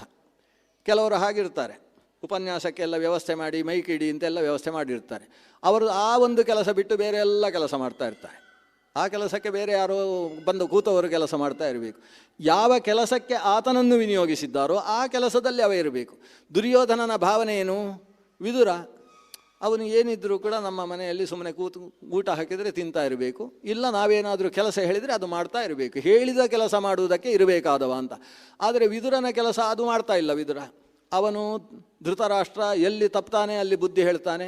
ದುರ್ಯೋಧನ ತಪ್ಪಿದ ಅಂತಾದರೆ ಧೃತರಾಷ್ಟ್ರನ ಮುಂದೆ ಕೂಡಿಸಿಕೊಂಡು ದುರ್ಯೋಧನನನ್ನು ಊರಿನಿಂದ ಓಡಿಸು, ಅವನನ್ನು ಕಾಡಲ್ಲಿ ಹೋಗಿ ಬಿಟ್ಟು ಬಂದು ಬಿಡು, ಆಗ ಕುಲ ಶಾಂತವಾಗ್ತದೆ ಅಂತ ಹೇಳ್ತಾನೆ. ಇದನ್ನೆಲ್ಲ ಸಿಟ್ಟು ಇಟ್ಟುಕೊಂಡು ಹೋಗಿ ಆ ವೃಷಲನ ಮನೆಯಲ್ಲಿ ಮಾಡಬಾರದ ಕೆಲಸದಲ್ಲೇ ತನ್ನನ್ನು ತೊಡಗಿಸಿಕೊಂಡು ಮೂಗು ತೂರಿಸುವ ವ್ಯಕ್ತಿಯ ಮನೆಯಲ್ಲಿ ಊಟ ಮಾಡಿದೆಯಲ್ಲ ಅಂತ ಆಕ್ಷೇಪಿಸ್ತಾನೆ. ಕೃಷ್ಣ ಏನು ಹೇಳಬೇಕು? ಇವ ಹೇಳಿದ್ದನ್ನು ಕೇಳಿ ಒಂದು ನಗ್ತಾನೆ. ದುರ್ಯೋಧನ ಚೆನ್ನಾಗಿ ಮಾತಾಡಲಿಕ್ಕೆ ಕಲ್ತಿದ್ದಾನೆ, ಮೊದಲು ಇಷ್ಟು ಕಲ್ತಿರಲಿಲ್ಲ ಈಗ ತುಂಬ ಚೆನ್ನಾಗಿ ಮಾತಾಡ್ತಾನೆ ಅಂತ ಒಂದು ತನ್ನ ನಗುವಿನಲ್ಲಿ ಅವನನ್ನು ಎಪ್ರಿಷಿಯೇಟ್ ಮಾಡ್ತಾನಂತೆ. ಮಾಡಿ ಆಮೇಲೆ ಹೇಳ್ತಾನೆ, ನಾನು ಹೇಗೆ ಊಟ ಮಾಡುವುದು ಹೇಳು? ಯಾಕಂದರೆ ನಾನು ದೂತನಾದವ ಊಟ ಮಾಡ್ಬೋದು. ಯಾವಾಗ? ನಾನು ಬಂದ ಕೆಲಸ ಆದ ಮೇಲೆ ಊಟ ಮಾಡ್ಬೋದು. ಅಲ್ಲಿಯ ತನಕ ನಾನು ಊಟ ಮಾಡುವ ಹಾಗಿಲ್ಲ. ಇದು ದೂತ ಧರ್ಮ. ಕೃತಾರ್ಥಾ ಭುಂಜತೆ ದೂತಾಹ ಪೂಜಾಂ ಗೃಹಂತಿ ಚೈವಹಿ ಕೃತಾರ್ಥಂ ಮಾಂ ಮಹಾಮಾತ್ಯಂ ಸಮರ್ಚಿಷ್ಯತಿ ಭಾರತ. ಓ ಭರತಕುಲ ಸಂಜಾತನಾದ ದುರ್ಯೋಧನ, ದೂತರು ತಮ್ಮ ಕೆಲಸ ಮುಗಿದ ಮೇಲೆ ಊಟ ಮಾಡ್ತಾರೆ. ಆಮೇಲೆ ನೀನು ಕೊಟ್ಟಂತಹ ಸನ್ಮಾನವನ್ನೆಲ್ಲ ಸ್ವೀಕಾರ ಮಾಡ್ತಾರೆ. ಸನ್ಮಾನ ಅನ್ನೋ ಶಬ್ದ ಭಾರತದಲ್ಲಿಲ್ಲ, ಅದು ನನ್ನ ಶಬ್ದ. ನಿಜವಾಗಿ ಸನ್ಮಾನ ಅನ್ನೋದು ಅಷ್ಟು ಸರಿಯಾದ ಶಬ್ದ ಅಲ್ಲ. ವ್ಯಾಕರಣ ವಿಮರ್ಶೆ ಮಾಡಿದರೆ ಸಮ್ಮಾನ ಅನ್ನೋ ಶಬ್ದ ಹೇಳಬೇಕು. ಅವರಿಗೆ ನಾಳೆ ಸಮ್ಮಾನ ಆಗ್ತದೆ ಅಂತ ಹೇಳಬೇಕು. ನಾವು ತುಳುವಿನಲ್ಲಿ ಸರಿಯಾಗಿ ಹೇಳ್ತಾರೆ, ಇನ್ನು ಒಂಜಿ ಮಲ್ಲ ಸಮ್ಮಾನ ಜಾದವಂಡ ನೂಕಡ್ಡೆ ಅಂತ ಹೀಗೆ ಈ ಸಮ್ಮಾನ ಅನ್ನೋ ಶಬ್ದ ಸರಿಯಾಗಿದೆ. ಅದು ಉಪಸರ್ಗಪೂರ್ವಕ ಮಾಂಗ ಧಾತುವಿನಿಂದ ನಿಷ್ಪನ್ನವಾದ ಶಬ್ದ. ಸನ್ಮಾನ ಅಂದರೆ ಒಳ್ಳೆಯ ಮಾನ ಅಂತ ಅಷ್ಟೇ ಅರ್ಥ. ಸಮ್ಮಾನ ಅಂದರೆ ಸೂತ್ಕೃಷ್ಟವಾದಂತಹ ಮಾನ ಅಂತ ಅರ್ಥ. ಸತ್ ಮಾನ ಅಲ್ಲ, ಸಮ್ಮಾನ. ಇಡೀ ಮಹಾಭಾರತದಲ್ಲಿ ಎಲ್ಲೇ ಸಮ್ಮಾನ ಶಬ್ದ ಬಂದರೂ ಅಲ್ಲಿ ಉತ್ತಮವಾದ ಮಾನ ಅನ್ನೋ ಅರ್ಥದಲ್ಲೇ ಸಮ್ಮಾನ ಶಬ್ದ ಇದೆ. ಸನ್ಮಾನ ಶಬ್ದ ಅಪಶಬ್ದ ಅಲ್ಲ. ಆದರೆ ಇವತ್ತು ನಾವು ಏನು ಸಮ್ಮಾನ್ಯರು ಅಂತ ಹೇಳ್ತೇವೆ, ಅಲ್ಲಿ ಸರಿಯಾದ ಶಬ್ದ ಸಮ್ಮಾನ ಶಬ್ದ. ವ್ಯಾಸರಾಗಲಿ ವಾಲ್ಮೀಕಿಗಳಾಗಲಿ 5 ಮಹಾಕಾವ್ಯಗಳನ್ನು ರಚಿಸಿರ್ತಕ್ಕಂಥ ಕವಿಗಳಾಗಲಿ ಸನ್ಮಾನ ಶಬ್ದ ಬಳಸಲಿಲ್ಲ, ಸಮ್ಮಾನ ಅನ್ನೋ ಶಬ್ದವನ್ನೇ ಬಳಸ್ತಾ ಹೋಗ್ತಾರೆ. ಕೃತಾರ್ಥರು, ಕೆಲಸ ಮುಗಿಸಿದ ವ್ಯಕ್ತಿಗಳು, ದೂತರು ನಂತರದಲ್ಲಿ ತಾವು ಮಾಡುವ ಸಮ್ಮಾನವನ್ನು ಸ್ವೀಕಾರ ಮಾಡ್ತಾರೆ. ನೀವೀಗ ನನ್ನ ಕೆಲಸ ಏನು ಅಂತ ನೀವು ಕೇಳಲಿಲ್ಲ, ನಾನು ಹೇಳಲಿಲ್ಲ. ಅದೆಲ್ಲ ಪೂರ್ತಿ ಆದ ಮೇಲೆ ನೀವು ಊಟ ಹಾಕಿದ್ರು ಏನಾಯಿತು ಎಲ್ಲ ಸ್ವೀಕರಿಸ್ಬೋದು. ಇಲ್ಲ ನಾನು ಬಂದ ಕೆಲಸ ಆಗಲಿಲ್ಲ, ನಿಮ್ಮಲ್ಲಿ ಏನು ಊಟ ಮಾಡದೆ ಹೋಗ್ತೇನೆ, ಅದಷ್ಟೇ ಸ್ಥಿತಿ. ಅದಕ್ಕಿಂತ ಮುಂಚೆ ತೆಗೆದುಕೊಳ್ಳುವುದಕ್ಕೆ ಅವಕಾಶ ಇಲ್ಲ. ದುರ್ಯೋಧನ ಎದ್ದು ನಿಲ್ತಾನೆ. ನಮ್ಮ ಹತ್ರ ಇಂಥದ್ದೆಲ್ಲ ನಾ ಹೇಳಿದರೆ ನಡೆಯುವುದಿಲ್ಲ ಅಂತ ಕಣ್ಣು ಕೆಂಪು ಮಾಡಿಕೊಂಡು ಹೇಳ್ತಾನೆ. ಮನಸ್ಸಿನಲ್ಲಿ ಏನುಂಟೋ ಅದನ್ನೇ ಹೇಳಬೇಕು, ನೀನು ಅದನ್ನು ಹೇಳ್ತಾ ಇಲ್ಲ. ಏವ ಮುಕ್ತ ಪ್ರತ್ಯುವಾಚ ಧಾರ್ತರಾಷ್ಟ್ರೋ ಜನಾರ್ದನಂ ನಯುಕ್ತಂ ಭವತಾ ಅಸ್ಮಾಸು ಪ್ರತಿವಾಕ್ಯಂ ಅಸಾಂಪ್ರತಂ. ಸಾಂಪ್ರತವಲ್ಲದ ಈ ಪ್ರತಿವಾಕ್ಯವನ್ನು ಹೇಳುವಂಥದ್ದು ನಮ್ಮಂಥವರ ಮುಂದೆ ನಡೆಯುವುದಿಲ್ಲ. ಇದೆಲ್ಲ ನಮಗೆ ಅರ್ಥ ಆಗೋದಿಲ್ಲ. ಅಷ್ಟು ನಾವು ಹಾಕಿದ ಊಟ ನಿನಗೆ ಹೊಟ್ಟೆಗೆ ಇಳಿಯುವುದಿಲ್ಲ ಅಲ್ವಾ? ಬೇರೆ ಯಾವುದೋ ಮನಸ್ಸಿನಲ್ಲಿ ಕಾರಣ ಇಟ್ಟುಕೊಂಡು ದೂತರು ಕೆಲಸ ಆಗದೆ ತಿನ್ನಬಾರ್ದು ಅಂತ ಧರ್ಮಶಾಸ್ತ್ರ ಹೇಳಲಿಕ್ಕೆ ಹೊರಟಿದ್ಯಾ? ಹೊರಗೊಂದು ಮಾತು, ಒಳಗೆ ವಿಷ ಇಟ್ಟುಕೊಂಡು ಮಾತಾಡುವುದಲ್ವಾ? ನಿಜವಾಗಿ ದುರ್ಯೋಧನ ಹಾಗೆ ಮಾತಾಡಿದ್ದು ಹೌದು, ವ್ಯಾಸರು ಅದನ್ನೇ ಹೇಳಿದರು. ಆದರೆ ಕೃಷ್ಣ ಹಾಗೆ ಮಾತಾಡಿದ್ದಲ್ಲ. ಆದರೆ ಇವ ಆಕ್ಷೇಪಿಸಿದರೆ ಕೃಷ್ಣ ಹೇಳ್ತಾನೆ, ಸರಿಯಾಗಿ ಅರ್ಥ ಮಾಡ್ಕೊಂಡು ಬಿಟ್ಟಿಯಲ್ಲೋ ನನ್ನನ್ನು ಅಂತ ಹೇಳ್ತಾನೆ. ಅವ ನಿಜವಾಗಿ ಏನೋ ಅದನ್ನೇ ಹೇಳಬೇಕಿತ್ತವ. ಅಷ್ಟು ಚೆನ್ನಾಗಿ ಅರ್ಥ ಆಗುತ್ತೆ ನಿನಗೆ. ನಾನು ಹೇಳಿದ್ದು ಸರಿಯಾದದ್ದನ್ನೇ ಹೇಳಿದೆ, ಆದರೆ ನೀನೂ ಸರಿಯಾಗಿ ಅಂದೆ, ಸರಿಯಾಗಿಯೇ ಹೇಳಿದೆ. ಬೇರೆ ಯಾವುದೋ ಒಳಗಿಟ್ಟುಕೊಂಡು ಧರ್ಮದ ಮುಖದಲ್ಲಿ ಮಾತು ಹೇಳಿದಿ ಅಂತ. ಧರ್ಮದ ಮುಖದ ಮಾತು ಮೊದಲು, ಅದು ಪಥ್ಯವಾಗುವುದಿಲ್ಲ. ಇನ್ನಷ್ಟು ಒತ್ತಾಯ ಮಾಡ್ತೇನೆ ಅಂದರೆ ವಾಸ್ತವ ಕಾರಣ ಹೇಳ್ತೇನೆ ಕೇಳು. ನೀನು ಹಾಕಿದ ಅನ್ನ ತಿನ್ನಲಿಲ್ಲ ಮಾತ್ರ ಅಲ್ಲ, ಭೀಷ್ಮ ದ್ರೋಣರು ಯಾರು ಕೊಟ್ಟದ್ದನ್ನು ನಾನು ಸ್ವೀಕಾರ ಮಾಡಲಿಲ್ಲ. ಯಾಕೆ? ಊಟ ಮಾಡಬೇಕು ಅಂತ ಅನಿಸಿದರೆ ಊಟ ಮಾಡಬೇಕು. ಸಂಪ್ರೀತಿ ಭೋಜ್ಯಾನ್ಯನ್ನಾನಿ ಆಪದ್ ಭೋಜ್ಯಾನಿ ವಾ ಪುನಃ ನ ಚ ಸಂಪ್ರೀಯಸೇ ರಾಜನ್ ನ ಚೈವ ಆಪದ್ಗತ ವಯಂ. ಒಬ್ಬ ಮನುಷ್ಯ ಇನ್ನೊಬ್ಬರ ಮನೆಯಲ್ಲಿ ಊಟ ಮಾಡಬೇಕು ಅಂತಾದರೆ ಅದಕ್ಕೆ ಎರಡು ಕಾರಣಗಳಿರ್ತವೆ. ಒಂದು, ಪ್ರೀತಿಯಿಂದ ಹಾಕಿದ್ದಾರೆ. ನನ್ನ ಹೊಟ್ಟೆಯಲ್ಲಿ ವಸ್ತುತಃ ಭರ್ತಿ ಇದೆ, ಆದರೆ ಇಷ್ಟು ಪ್ರೀತಿಯಿಂದ ಹಾಕಿದಾಗ ನಾನು ತಿನ್ನಲಿಲ್ಲ ಅಂದರೆ ಅವರಿಗೆ ಬೇಸರ ಆಗ್ತದೆ ಅಂತ ಹೇಳಿ ಅವರಿಗೆ ಬೇಸರ ಆಗಬಾರ್ದು ಅಂತ ತಿನ್ನೋದು. ಸಂಪ್ರೀತಿ ಭೋಜ್ಯಾನಿ ಅನ್ನಾನಿ. ಆ ಕೊಟ್ಟ ಅನ್ನದಲ್ಲಿ ಪ್ರೀತಿ ಎಂಬ ರಸ ತುಂಬಿದ್ದರಿಂದ ಅದನ್ನು ಸ್ವೀಕರಿಸುವುದು, ಇದು ಒಂದು ಕಾರಣ. ಎರಡನೇದ್ದು, 3-4 ದಿವಸದಿಂದ ಹೊಟ್ಟೆಗೆ ಏನೂ ಸಿಗದೆ ಹೋದಾಗ ಅವರು ಪ್ರೀತಿಯಿಂದ ಕೊಡಲಿ ಅಥವಾ ತಿಂದು ಸಾಯು ಅಂತ ಕೊಡಲಿ, ತಿನ್ನಬೇಕು. ಆಪದ್ ಭೋಜ್ಯಾನಿವಾ ಪುನಃ. ಎರಡನೇ ಕಾರಣ ಆಪತ್ತಿನ ಕಾರಣದಿಂದ ತಿನ್ನೋದು. ಇದು ಎರಡೇ ತಿನ್ನುವುದಕ್ಕೆ ಇರತಕ್ಕಂತಹ ಕಾರಣ. ಈಗ ನಿನ್ನ ಅನ್ನ ಯಾಕೆ ತಿನ್ನಬೇಕು ಹೇಳು? ನಚ ಸಂಪ್ರೀಯಸೇ ರಾಜನ್. ಒಂದಿಷ್ಟು ಪ್ರೀತಿಯಿಂದ ನೀನು ಅಡಿಗೆ ಮಾಡಿದ್ದಲ್ಲ, ರಾಜಕಾರಣದ ದೃಷ್ಟಿಯಿಂದ ಅಡಿಗೆ ಮಾಡಿದೆ. ಕೃಷ್ಣನಿಗೆ ಈ ಮದ್ದು ಹಾಕಿ ತಿನ್ನಿಸಿ ಅವನನ್ನು ವಶೀಕರಣ ಮಾಡಿ ಏನಾದರೂ ಸಾಧಿಸಿ ಬಿಡುವ ಅಂತ ಬೇಡದೇ ಇದ್ದ ಉದ್ದೇಶದಲ್ಲಿ ಅನ್ನ ಹಾಕ್ತಾ ಇದ್ದಿ. ನಚ ಸಂಪ್ರೀಯಸೇ ರಾಜನ್. ಹೋಗಲಿ, ಎರಡನೇ ಕಾರಣದಿಂದ ತಿನ್ನಬೇಕಾ? ನಚೈವ ಆಪದ್ಗತಾವಯಂ. ನಾವೇನು ಆಪತ್ತಿನ ಸ್ಥಿತಿಯಲ್ಲಿ ಬಿದ್ದಿಲ್ಲ, ಹೊಟ್ಟೆಗಿಲ್ಲ ಅನ್ನುವ ದಾರಿದ್ರ್ಯ ನಮಗಿಲ್ಲ. ಕರೆದು ಊಟ ಹಾಕುವುದಕ್ಕೆ 1000 ಜನ ಇದ್ದಾರೆ ಇಲ್ಲಿ ಹಸ್ತಿನಪುರದಲ್ಲಿ. ಆದ್ದರಿಂದ ನಿನ್ನ ಅನ್ನ ಉಣ್ಣಬೇಕಾದಂತಹ ಸ್ಥಿತಿ ನನಗಿಲ್ಲ. ಎದ್ದು ನಿಂತವ ಹೀಗೆ ನೋಡ್ತಾನೆ, ನಾನು ನಿನ್ನನ್ನು ಪ್ರೀತಿಸುವುದಿಲ್ಲ ಅಂತ ಹೇಗೆ ಹೇಳ್ತಿ? ನನ್ನಲ್ಲಿ ನಿನ್ನ ಮೇಲೆ ಪ್ರೀತಿ ಇಲ್ಲ. ಎಷ್ಟು ಪ್ರೀತಿಯಿಂದ ನಾನು ಸಾಕ್ಷಾತ್ ಭಾನುಮತಿಯೇ ಅಡಿಗೆ ಮಾಡಿಟ್ಟದ್ದು, ನಾನು ಸ್ವಲ್ಪ ಒಗ್ಗರಣೆ ಹಾಕುವುದಕ್ಕೆ ಸೇರಿದ್ದೆ. ಅಷ್ಟು ಅಡಿಗೆ ಮಾಡಿಟ್ಟರು ನಾನು ನಿನ್ನನ್ನು ಪ್ರೀತಿಸುವುದಿಲ್ಲ. ನಚ ಸಂಪ್ರೀಯಸೇ ರಾಜನ್ ಅಂತ ಹೇಳ್ತೀಯಲ್ಲ. ಕೃಷ್ಣ ಕಾರಣ ಕೊಡ್ತಾನೆ. ನೀನು ನಿಷ್ಕಾರಣವಾಗಿ ಪಾಂಡವರನ್ನು ದ್ವೇಷಿಸ್ತಾ ಇದ್ದಿ. ಅಕಸ್ಮಾಚ್ಚೈವ ಪಾರ್ಥಾನಾಂ ದ್ವೇಷಣಂ ನೋಪಪದ್ಯತೆ.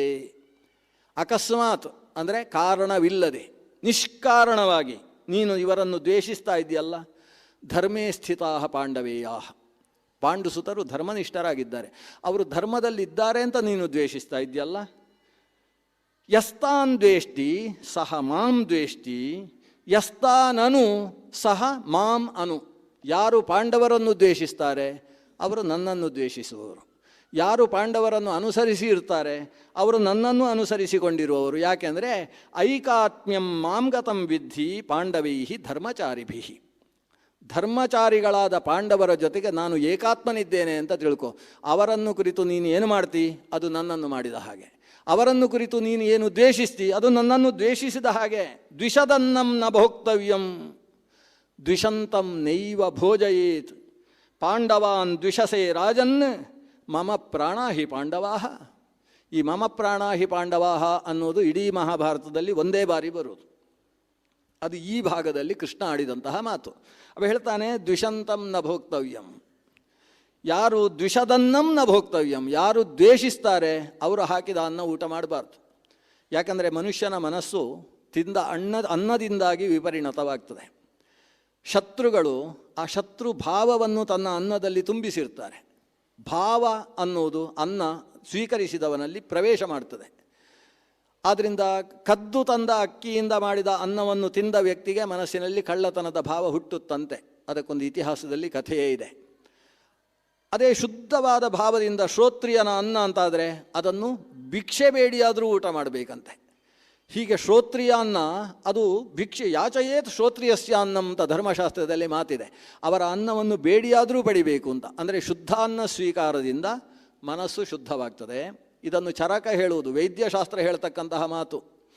ಅದು ಆಹಾರ ಯಾವುದು ಇದೆ ಅದಕ್ಕೆ ಅನುಗುಣವಾಗಿ ಸತ್ವ. ಆಹಾರ ಶುದ್ಧವು ಸತ್ವ ಶುದ್ಧಿ, ಸತ್ವ ಶುದ್ಧವು ದೃಢ ಸ್ಮೃತಿ ಅಂತ ಚರಕ ಸಂಹಿತೆ ಹೇಳ್ತಕ್ಕಂತಹ ಮಾತು. ಆಹಾರ ಶುದ್ಧಿ ಇದ್ದಾಗಿ ಮಾನಸ ಶುದ್ಧಿ ಉಂಟಾಗ್ತದೆ. ತಿಂದ ಆಹಾರ ಶರೀರದಲ್ಲಿ 3 ಆಗ್ತದೆ ಅಂತ ಉಪನಿಷತ್ತು ಹೇಳ್ತದೆ. ಅಶಿತಮನ್ನಂ ತ್ರೇಧಾ ವಿಧೀಯತೆ ಅಂತ. ಅದರಲ್ಲಿ ಯಾವುದು? ಯಹ ಅನಿಷ್ಟೋ ಭಾಗ ತನ್ಮನಃ. ತಿಂದ ಅನ್ನದ ಅತ್ಯಂತ ಸೂಕ್ಷ್ಮವಾದ ಭಾಗ ಮನಸ್ಸು ಆಗ್ತದೆ. ಆದ್ದರಿಂದಾಗಿ ತಿಂದ ಅನ್ನ 1-2 ಗಂಟೆ 3 ಗಂಟೆ ಇದ್ದು ಹಾಗೆ ಹೊರಗೆ ಹೋಗುವುದಾದರೆ ಆಹಾರ ಶುದ್ಧಿಯ ಬಗ್ಗೆ ಮನುಷ್ಯ ಆಲೋಚಿಸಬೇಕಾದ ಅವಶ್ಯಕತೆ ಇಲ್ಲ. ಆದರೆ ತಿಂದ ಆಹಾರ ಶರೀರದಲ್ಲಿ ಶಾಶ್ವತವಾಗಿ ಇರತಕ್ಕಂತಹ ಮನಸ್ಸಿನ ರೂಪದಲ್ಲಿ ಪರಿಣಾಮ ಆಗ್ತದೆ. ಆದ್ದರಿಂದ ಆಹಾರ ಶುದ್ಧಿಯ ಬಗ್ಗೆ ತುಂಬ ಆಲೋಚನೆ ಮಾಡಬೇಕು. ದ್ವಿಷದನ್ನಂ ನ ಭೋಕ್ತವ್ಯಂ ದ್ವಿಷಂತಂ ನೈವ ಭೋಜಯೇತ್. ಶತ್ರುಗಳಿಗೆ ಊಟ ಹಾಕುವುದು ತಪ್ಪು, ಶತ್ರುಗಳು ಹಾಕಿದ ಊಟವನ್ನು ಉಣ್ಣುವುದು ತಪ್ಪು. ಈಗ ನೀನೊಂದು ತಪ್ಪು ಮಾಡ್ತಿ, ನಾನೊಂದು ತಪ್ಪು ಮಾಡ್ತೇನೆ, ಅದಾಗಬಾರ್ದು ಅಂತ ಊಟ ಮಾಡ್ತಾ ಇಲ್ಲ. ನೀನು ಪಾಂಡವರನ್ನು ದ್ವೇಷ ಮಾಡ್ತಾ ಇದ್ದಿ. ಪಾಂಡವರು ಮಮ ಪ್ರಾಣಾಹಿ ಪಾಂಡವ. ಅವರು ನನ್ನ ಪ್ರಾಣವನ್ನು ದ್ವೇಷಿಸ್ತಾರೆ ಅಂದರೆ ನನ್ನನ್ನು ದ್ವೇಷಿಸ್ತಾರೆ ಅಂತ ಅರ್ಥ. ಆದ್ದರಿಂದ ನೀನು ದ್ವಿಷದನ್ನಂ ನ ಭೋಕ್ತವ್ಯಂ, ನಿನ್ನ ಅನ್ನವನ್ನು ನಾನು ಉಣ್ಣುವ ಹಾಗಿಲ್ಲ. ಆದ್ದರಿಂದ ನೀನು ಏನು ಪ್ರಯತ್ನ ಪಟ್ಟು ಕೂಡ ವ್ಯರ್ಥ. ಸುಮ್ಮನೆ ಮರ್ಯಾದೆ ಕಳ್ಕೊಳ್ಬೇಡ ಇಷ್ಟು ಜನರ ಮುಂದೆ. ನೀನು ಯಾಕೆ ಊಟ ಹಾಕಿದರೂ ತೆಗೊಳ್ಳಿಲ್ಲ. ಸರ್ವಮೇತನ್ನ ಭೋಕ್ತವ್ಯಂ ಅನ್ನಂ ದುಷ್ಟಾಭಿ ಸಂಹಿತಂ, ನೀನು ಹಾಕಿದ ಅನ್ನ ಮಾತ್ರ ಅಲ್ಲ, ಭೀಷ್ಮದ್ರೋಣರು ಹಾಕಿದ ಅನ್ನವನ್ನು ನಾನು ತಿನ್ನುವುದಿಲ್ಲ ಅಂತ ಹೇಳ್ತಾನೆ. ಯಾಕೆ ತಿನ್ನುವುದಿಲ್ಲ? ಏಕಸ್ಯ ಭೋಕ್ತವ್ಯಂ ಇತಿ ಮೇಧೀಯತೆ ಮತಿಃ. ಆ ವಿದುರ ಹಾಕಿದ ಅನ್ನ ಮಾತ್ರ ತಿನ್ನಬೇಕು ಅಂತ ನನ್ನ ಮನಸ್ಸು ದೃಢವಾಗಿ ಬಿಟ್ಟಿದೆ. ಯಾಕೆ ಗೊತ್ತೋ?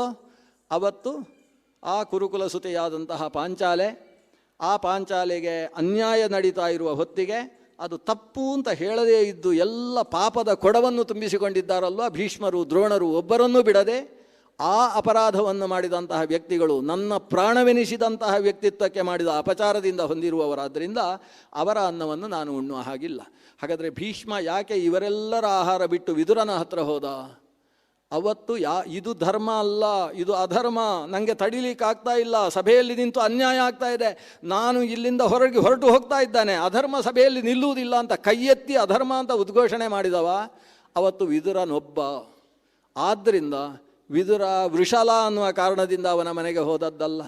ಅಥವಾ ವಿದುರನನ್ನು ಇಲ್ಲಿ ಹಸ್ತಿನಪುರದಲ್ಲಿ ಬೇರೆ ಮಾಡಿದ್ದಾರೆ, ಆತ ಪಾಪ ದೀನ ದಲಿತನಾಗಿದ್ದಾನೆ ಅಂತ ಅವನ ಮನೆಗೂ ಹೋದದ್ದಲ್ಲ.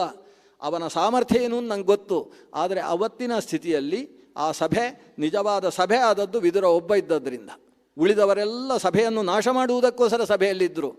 ಆ ಕಾರಣದಿಂದ ನಾನು ವಿದುರನ ಮನೆಗೆ ಹೋಗಿ ಊಟ ಮಾಡಿದ್ದೇನೆ ಅಂತ ಇಷ್ಟು ಹೇಳಿದ.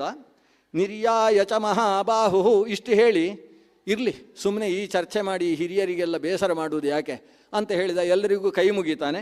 ಕೈ ಮುಗಿದು ಸೀದಾ ವಿದುರನ ಮನೆಗೆ ಹೋಗ್ತಾನೆ. ವಿದುರನ ಮನೆಗೆ ಹೋದಾಗ ಅಡಿಗೆ ಸಿದ್ಧ ಆಗಿರ್ತದೆ. ಅವತ್ತು ಕೃಷ್ಣ ಪಾಪ ಮಧ್ಯಾಹ್ನ ಊಟ ಮಾಡಲಿಲ್ಲ ಅಂತ ಇಷ್ಟು ಗೊತ್ತಾಗ್ತದೆ ಇದರಿಂದ. ವಿದುರನ ಮನೆಗೆ ಹೋದಾಗ ಭಾರೀ ಭೋಜನ. ತತಃ ಕ್ಷತ್ತಾನ್ನಪಾನಾನಿ ಶುಚೀನಿ ಗುಣವಂತಿ ಚ ಉಪಾಹರತ್ ಅನೇಕಾನಿ ಕೇಶವಾಯ ಮಹಾತ್ಮನೇ. ಕೇಶವನಿಗೆ ಅನ್ನಪಾನಾದಿಗಳನ್ನು ಏನು ಸಿದ್ಧಪಡಿಸಿದ್ದಾನೆ ಅದನ್ನೆಲ್ಲ ಕೊಟ್ಟ. ಕೃಷ್ಣ, ನಾನು ಬಡಿಸಿದರೆ ಆಗ್ತದೋ ನೀನೇ ಬಡಿಸಿಕೊಳ್ತೀಯೋ ಅಂತ ಎಲ್ಲ ಮುಂದೆ ಇಟ್ಟ. ಕೃಷ್ಣ ಹೇಳಿದ, ಅಲ್ಲಿ ನನ್ನ ಜೊತೆಗೆ ಒಂದಷ್ಟು ಜನ ಬಂದಿದ್ದಾರೆ, ಅವರಿಗೆ ಮೊದಲು ಬಡಿಸೋಣ ಅಂತ. ವಿದುರ ಮತ್ತು ಕೃಷ್ಣ ಇಬ್ಬರೂ ಸೇರಿ ಅವರಿಗೆಲ್ಲ ಬಡಿಸಿ ಊಟ ಹಾಕಿಸಿದ್ರಂತೆ. ತೈಸ್ತರ್ಪಯಿತ್ವಾ ಪ್ರಥಮಂ ಬ್ರಾಹ್ಮಣಾನ್ ಮಧುಸೂದನ ವೇದ ವಿದ್ಭ್ಯೋ ದದೌ ಕೃಷ್ಣ ಪರಮದ್ರವಿಣಾನ್ಯಪಿ. ಅದರ ಜೊತೆಗೆ ವಿದುರನ ಹತ್ರ ಕೇಳಿ ಒಂದಿಷ್ಟು ಬಂಗಾರ ಎಲ್ಲ ತಗೊಂಡು ಅವರಿಗೆ ದಕ್ಷಿಣೆಯನ್ನು ಕೊಟ್ಟು ಊಟ ಹಾಕಿಸಿದಂತೆ. ಭುಕ್ತವತ್ಸು ದ್ವಿಜಾಗ್ರೇಷು ನಿಷಣ್ಣೇಶು ವರಾಸನೆ. ಅವರದೆಲ್ಲ ಊಟ ಆದ ಮೇಲೆ ಸುಮಾರು ರಾತ್ರಿ 8 ಗಂಟೆಯ ಹೊತ್ತಿಗೆ ಸಂಭ್ರಮೈ ತುಷ್ಯ ಗೋವಿಂದ ಏತನ್ನ ಪರಮಂ ಧನಂ ಶ್ರದ್ಧೆಯ ಪರಯ ಯುಕ್ತ ಇದಂ ವಚನಮಬ್ರವೀತ್. ಈತ ಪರಮಶ್ರದ್ಧೆಯಿಂದ ತಮ್ಮ ಊಟಕ್ಕೋಸ್ಕರ ಅಂತ ಒಳಗೆ ತೆಗೆದಿಟ್ಟಿದ್ದೇನುಂಟು ಅದನ್ನಷ್ಟನ್ನು ತೆಗೊಂಡು ಬಂದ. ಕೃಷ್ಣನ ಪ್ರಸಾದ ಆಗಬೇಕು ಅಂತ ಅದಷ್ಟು ತೆಗೆದು ಬಂದು ಇತ್ತ. ಮತ್ತೊಂದು 10 ಜನಕ್ಕೆ ಆಗುವಷ್ಟಿತ್ತು. ಆವಾಗ ಕೃಷ್ಣ ಹೇಳ್ತಾನೆ, ಒಟ್ಟಿಗೆ ಕೂತುಕೊಳ್ಳುವ ಅಂತ ಹೇಳ್ತಾನೆ. ವಿದುರನ ಜೊತೆಗೆ ತಾನೂ ಭೋಜನಕ್ಕೆ ಕೂತುಕೊಂಡು ಆವಾಗ ವಿದುರ ಹೇಳ್ತಾನೆ, ನಿನಗೆ ಮೊದಲು ಬಡಿಸಿ ಆಮೇಲೆ ಒಟ್ಟಿಗೆ ಕೂತುಕೊಳ್ತೇನೆ, ಮೊದಲು ಬಡಿಸ್ತೇನೆ ಅಂತ. ವಿದುರ ಬಡಿಸಿ ಕೈ ಮುಗಿದು ಹೇಳ್ತಾನೆ, ಕೃಷ್ಣ ಏನೂ ಇಲ್ಲ ನಾನು ಹಾಕಿದ್ದು. ಸಂಭ್ರಮೈ ತುಷ್ಯ ಗೋವಿಂದ, ನಾನು ಏನು ಸಂಭ್ರಮದಿಂದ ಊಟ ಹಾಕ್ತೇನೆ ಆ ಸಂಭ್ರಮದಿಂದ ತುಷ್ಟನಾಗು ಕೃಷ್ಣ. ಊಟದಿಂದ ನಿನಗೆ ತೃಪ್ತಿ ಆಗಲಿಕ್ಕೆ ಸಾಧ್ಯ ಇಲ್ಲ. ಸಂಭ್ರಮೈ ತುಷ್ಯ ಗೋವಿಂದ ಏತನ್ನ ಪರಮಂ ಧನಂ. ನಮ್ಮಲ್ಲಿರುವ ಸಂಪತ್ತು ಅಂದರೆ ಅಷ್ಟೇ, ಕೃಷ್ಣನ ಮೇಲೆ ಭಕ್ತಿ ಸಂಭ್ರಮ ಇಷ್ಟೇ. ಅನ್ಯಥಾ ಹಿ ವಿಶೇಷೇಣ ಕಸ್ತ್ವಾಂ ಅರ್ಚಿತುಮರ್ಹತಿ. ಅದು ಬಿಟ್ಟು ನಮ್ಮಲ್ಲಿರುವ ಅನ್ನ, ನಮ್ಮಲ್ಲಿರುವ ಪಾಯಸ, ನಮ್ಮಲ್ಲಿರುವ ಪರಮಾನ್ನ, ಇವುಗಳಿಂದ ಯಾರಪ್ಪ ನಿನ್ನನ್ನು ಅರ್ಚಿಸಲಿಕ್ಕೆ ಸಾಧ್ಯ? ಆ ಲಕ್ಷ್ಮೀದೇವಿಯಿಂದ ಸೇವೆ ಕೈಗೊಂಬಂತಹ ನಿನ್ನನ್ನು ನನ್ನಂಥ ಸಾಮಾನ್ಯ ವ್ಯಕ್ತಿ ಹೇಗೆ ಪೂಜಿಸ್ತಾನೆ? ಆದ್ದರಿಂದ ಏನು ಊಟ ಬಡಿಸಿದ್ದೇನೆ ಅನ್ನೋದು ಮುಖ್ಯ ಅಲ್ಲ ಕೃಷ್ಣ, ನನ್ನ ಸಂಭ್ರಮವನ್ನು ನೋಡು, ಏನು ಖುಷಿಯಿಂದ ನಾನು ಬಡಿಸ್ತಾ ಇದ್ದೇನೆ ಅದನ್ನು ನೋಡು, ಅಷ್ಟರಿಂದ ತುಷ್ಟನಾಗು ಅಂತ ಹೇಳಿ ವಿದುರ ಅನ್ನಾನಿ ಬುಭುಜೆ ಶುಚೀನಿ ಗುಣವಂತಿ ಚ. ಶುಚಿಯಾದ ಸದ್ಗುಣದಿಂದ ತುಂಬಿದಂತಹ ಊಟದಲ್ಲಿ ಯಾವ ರೀತಿಯ ಜೀವಸತ್ವಗಳು ಬೇಕು, ವಿಟಮಿನ್ಗಳು ಬೇಕು, ಅವೆಲ್ಲ ಉಳ್ಳದ್ದು ಆಹಾರ ಅಷ್ಟೇ. ಅದೇನು ಭಾರಿ ಭಕ್ಷ್ಯಭೋಜ್ಯ ಅಂತಲ್ಲ.